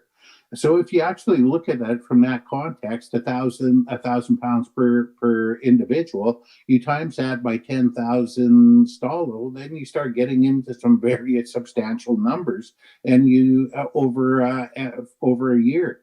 And suddenly you're talking about 1,000 pounds times 10,000 people times 365. Per year. And suddenly you're talking about roughly about 10 million pounds. But it also, you translate that into such things as retail value. Suddenly you're talking about 89 million of that potential value just for the food alone. And that's not talking about the ceremonial use or the societal use that we done in trade and other things to that. So suddenly, over a 10-year period, you're talking about, for one nation, practically close to $1 billion. So what we're talking about is the substantive numbers that we need to force government to. Because when they extinguish an Aboriginal right, they must understand that it has both values for food, social, and ceremonial use, but it also has value that can be translated into dollars. So we need to go there, because it's the only viable way that we can probably protect our species, is to make sure that it costs more to pay us out for extinguishing our right as opposed to restoring a species. So in a way, it's a means to actually move to protect our species. And to end with, when I first started out in about 1991, we had some of our elders at that time that were, in their 90s, and these people were born in the 1800s. They always used to tell us, protect the animals and look after the animals, in turn they'll look after you. When we look at it from that context, and I thought, wow, that's, I was thinking about, just the lines as a saying. But if you actually look at it, every last court case that we've ever entered since the 1980s, what Louise Mandel was talking about yesterday, and with the manual case and that, was about access to an animal, whether it be a fish, whether it be something. And you look at that, those were, with these court cases, we established rights, and we established, rights to territories, rights to ecosystems. In a lot of ways, when you actually look at it for what our elders had said, it was the animals that gave us back our rights, So this is something that, it never escapes me, and something that we really need to do. And this was the reason to look at this legal strategy to address wildlife. And again, I have the briefing note that's been developed. I also have a draft letter that is be shared. And I'll ask, the UBCIC if they can post along with the resolution, the briefing note, and also the draft template letter. But this is the purposes of this, and if we can actually do that, we could build a coalition to actually do this, to look at to address wildlife mismanagement from the Yukon to the border of BC, which basically is covers off the whole Pacific Northwest. So this is something that I really believe strongly in, and I hope that people will support that. Okay, thank you. Thank you, Chief. Opening up to questions or comments from the chiefs and delegates.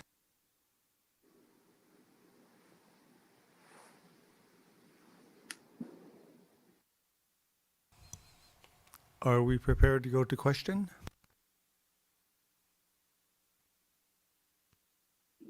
Question. Thank you. Any opposition to the resolution? Any abstentions from the resolution? Seeing and hearing neither, we'll consider the resolution carried. Thank you.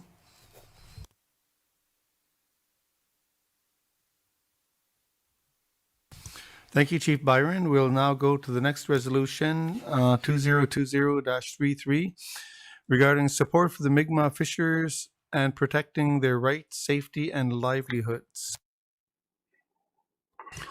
Therefore, we resolve the UBCIC Chiefs and Assembly condemn any acts of violence and aggression committed against the Mi'kmaq fishermen, and attempts to hinder Mi'kmaq members exercising their legal fishing rights. Therefore, it further resolved the UBCIC Chiefs and Assembly direct the UBCIC executive and staff to work with like-minded organizations to advocate in support of the Mi'kmaq Nation and ensure that government inaction and indecision does not bolster and condone the infringement of the Mi'kmaq rights and further acts of hostility and violence. And therefore, finally, we resolve the UBCIC Chiefs and Assembly call upon all relevant federal and provincial ministers and government agencies to safeguard the unextinguished and constitutionally affirmed fishing rights of the Mi'kmaq Nation and to prosecute any illegal protest or criminal behavior from those seeking to undermine those rights. Moved by Cook B. Christian, looking for a seconder.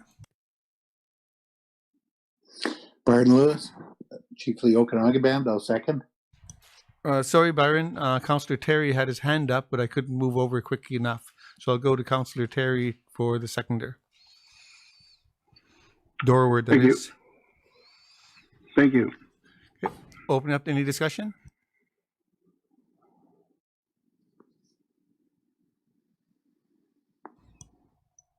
Any discussion? Question. Question's been called. Any opposition to the resolution? Are there any abstentions to the resolution? Seeing neither, it is carried. Thank you.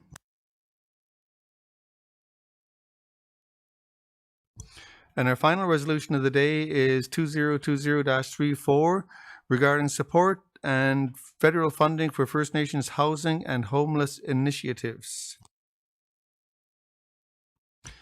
Therefore, we resolve the UBCIC Chiefs and Assembly call on the federal government to directly fund and support the First Nations-led Reaching Home and Rapid Housing Initiative, RHI, on an emergency basis.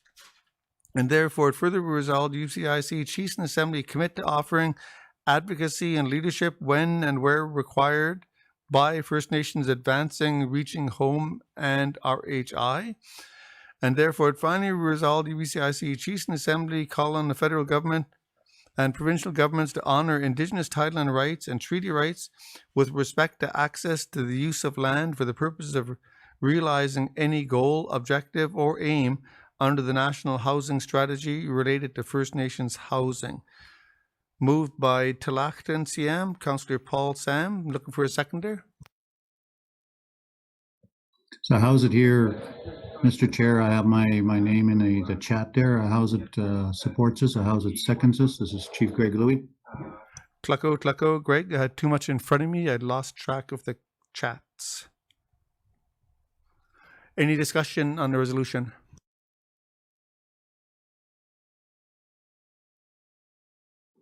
Question. Question's been called. Any opposition to the resolution? Any abstentions to the resolution? Hearing neither, it is carried. Thank you.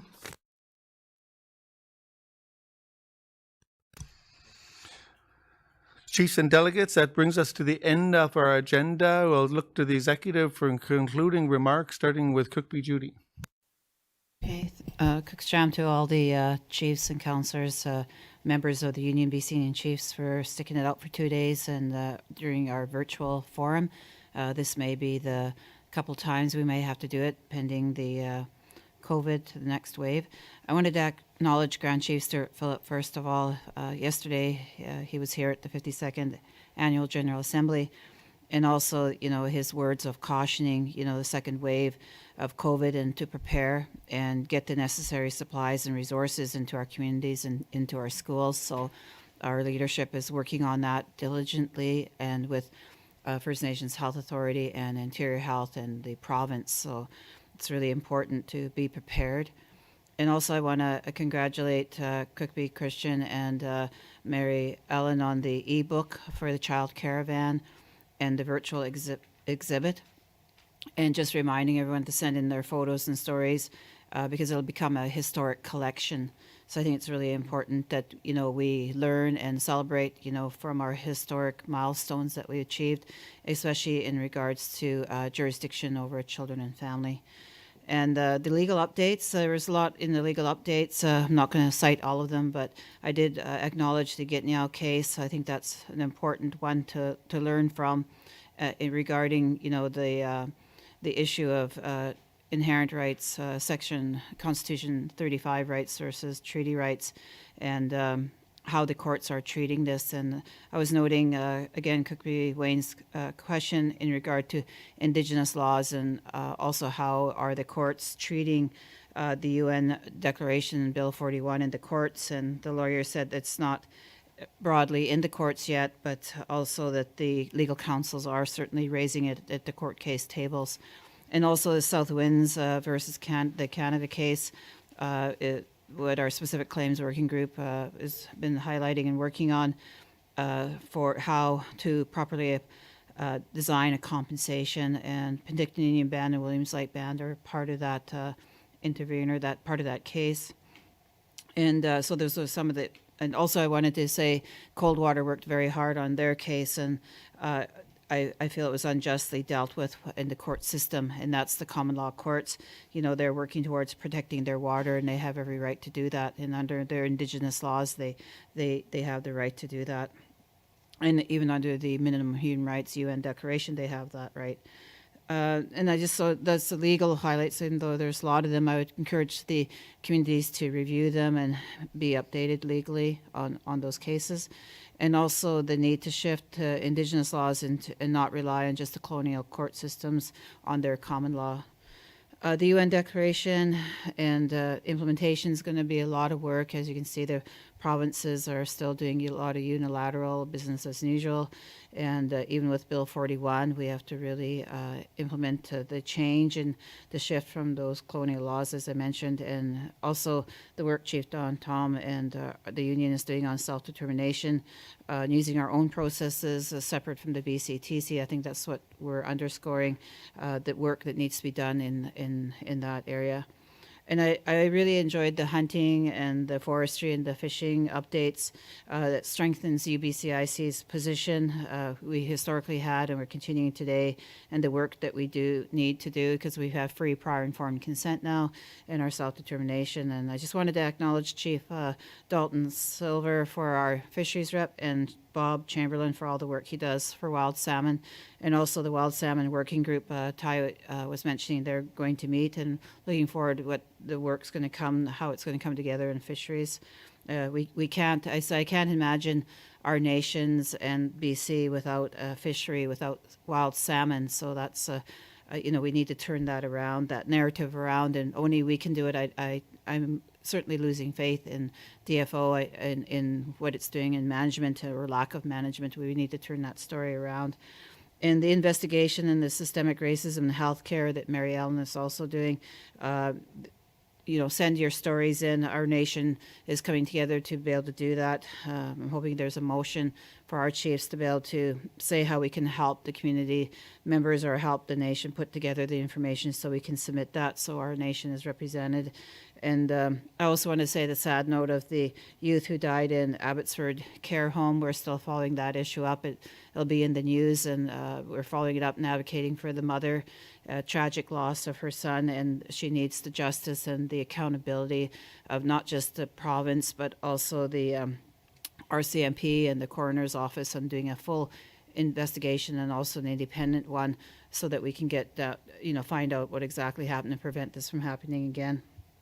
And also specific claims, you know, that was a timely report, especially with Trans Mountain expansion and all this hundreds of specific claims existing on the old pipeline, and not mentioning the new with the future twinning of the pipeline. And we'll certainly follow up our work with the AFN on the Chiefs Committee on Land, Territory and Resources. And so I just wanted to also say the child and family updates will continue to do that. We have another town hall that will be scheduled. Our first one was really great and was very informative. I'm looking forward to the next child and family, and acknowledging Dawn Johnson again on her tireless work she does in that area. And I just want to congratulate Melissa Moses on her great presentation today. Even though it was very, very difficult, she came across very clear and articulate to the issues our women and girls face. But I want to say it's not just a women's issue.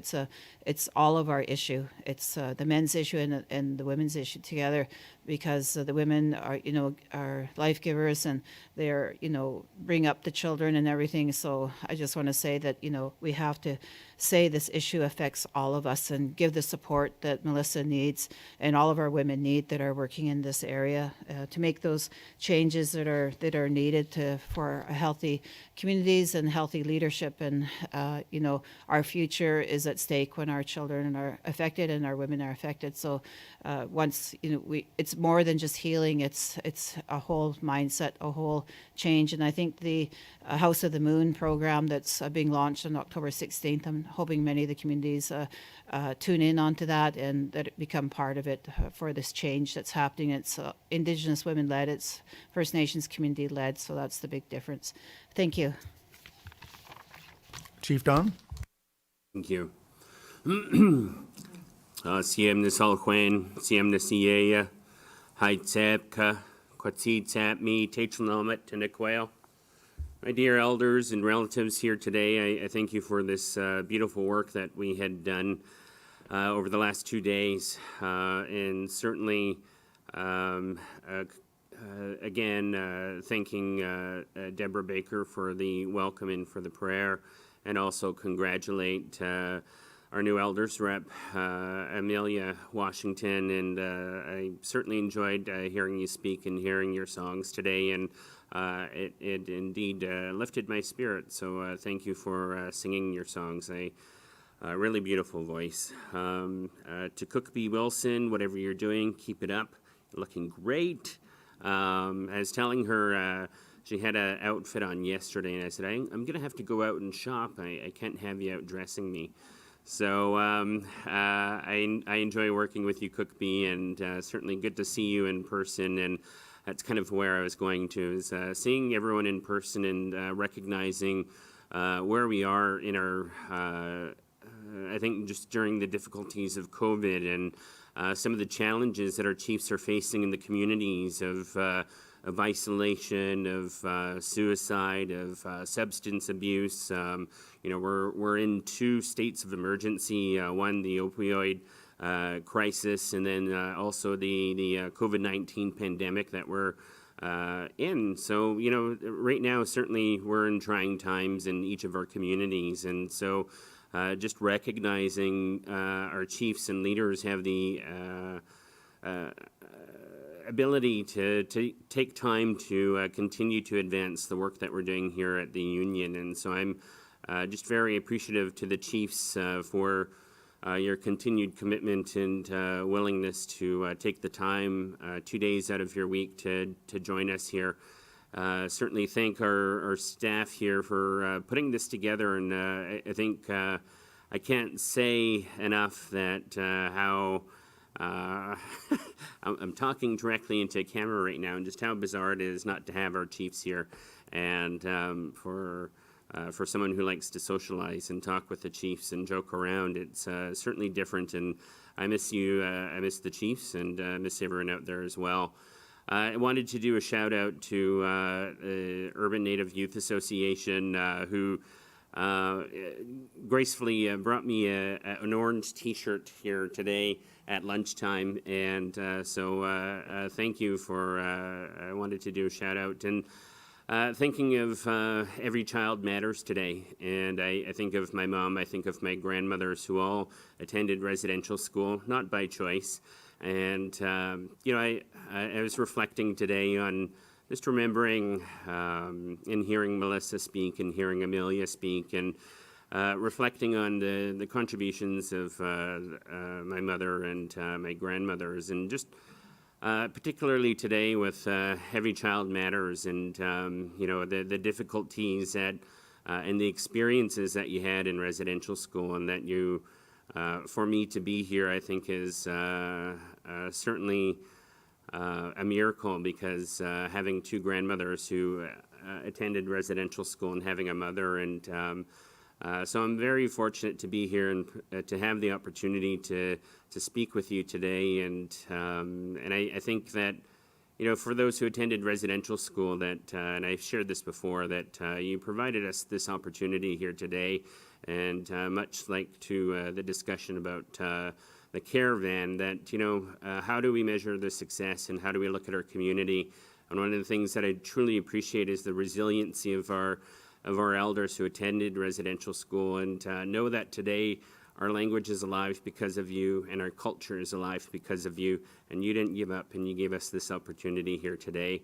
So I thank you and recognize all the contributions that you have made in bettering our lives and ensuring that we have a fighting chance to ensure that we maintain our language and our title and rights. And so I thank you for that today, and thank you to our wonderful team who's here today and who put this all together. Thank you to our technical team, James, who's here today as well. And we're operating in a different time, in a different way, and it's certainly trying on everyone. And I wish each of you health and safety in your communities, and certainly also recognizing Grand Chief who joined us yesterday. And I just ask that you keep him in your prayers, and that we continue to provide him strength. And so it certainly lifted me up to see him in person yesterday, and I admire his leadership and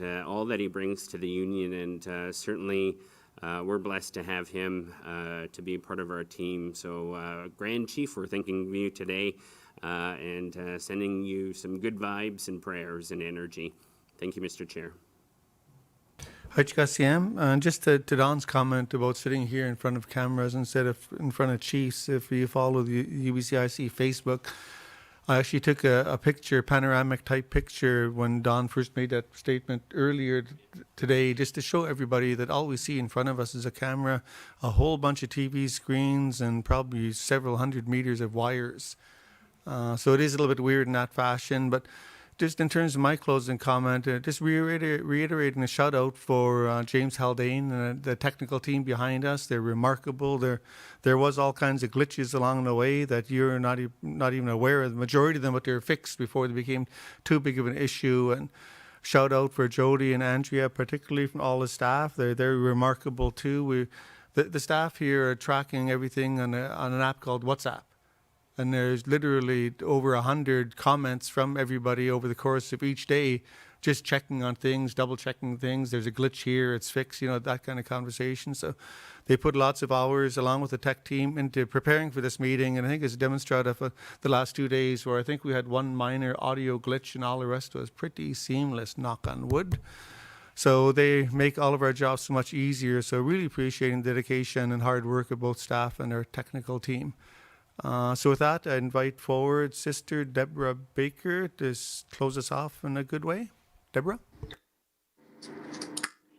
Hi, thank you, Mr. Chairman, and thank you again, everyone who participated, who presented, and just the dialogue, everything was so fantastic that this is historical making, what's happening today because of the COVID-19 pandemic. So thank each and every one of you for your patience. I just want to read this in honor of all of our ancestors, our elders, residential school survivors, and even the Mun today that will be elders 50 years from now. This is a poem by Chief Dan George, late Chief Dan George from Tsleil-Waututh Nation. And the beauty of the trees, the softness of the air, the fragrance of the grass speaks to me. The summit of the mountain, the thunder of the sky, the rhythm of the sea speaks to me. the fairness of the stars, the faintness of the stars, the freshness of the morning, the dewdrop on the flower speaks to me. The strength of the fire, the taste of salmon, the trail of the sun, and the life that never goes away, they speak to me, and my heart soars. Chief Dan George. So with that, to all the delegates, Union of BC Indian Chiefs, the executive, the staff, everyone that made this all possible, 52 years in the making, and I wish you all a safe journey if you're traveling, and I wish continued safety in your communities and to each and every one of you and your families. All my relations. HCACM, thank you so much, Deborah. So that concludes our 52nd Annual General Assembly. We'll be doing something similar in February for our Chiefs Council meeting. So encouraging everybody to stay safe, stay healthy, and we'll chat again. Take care.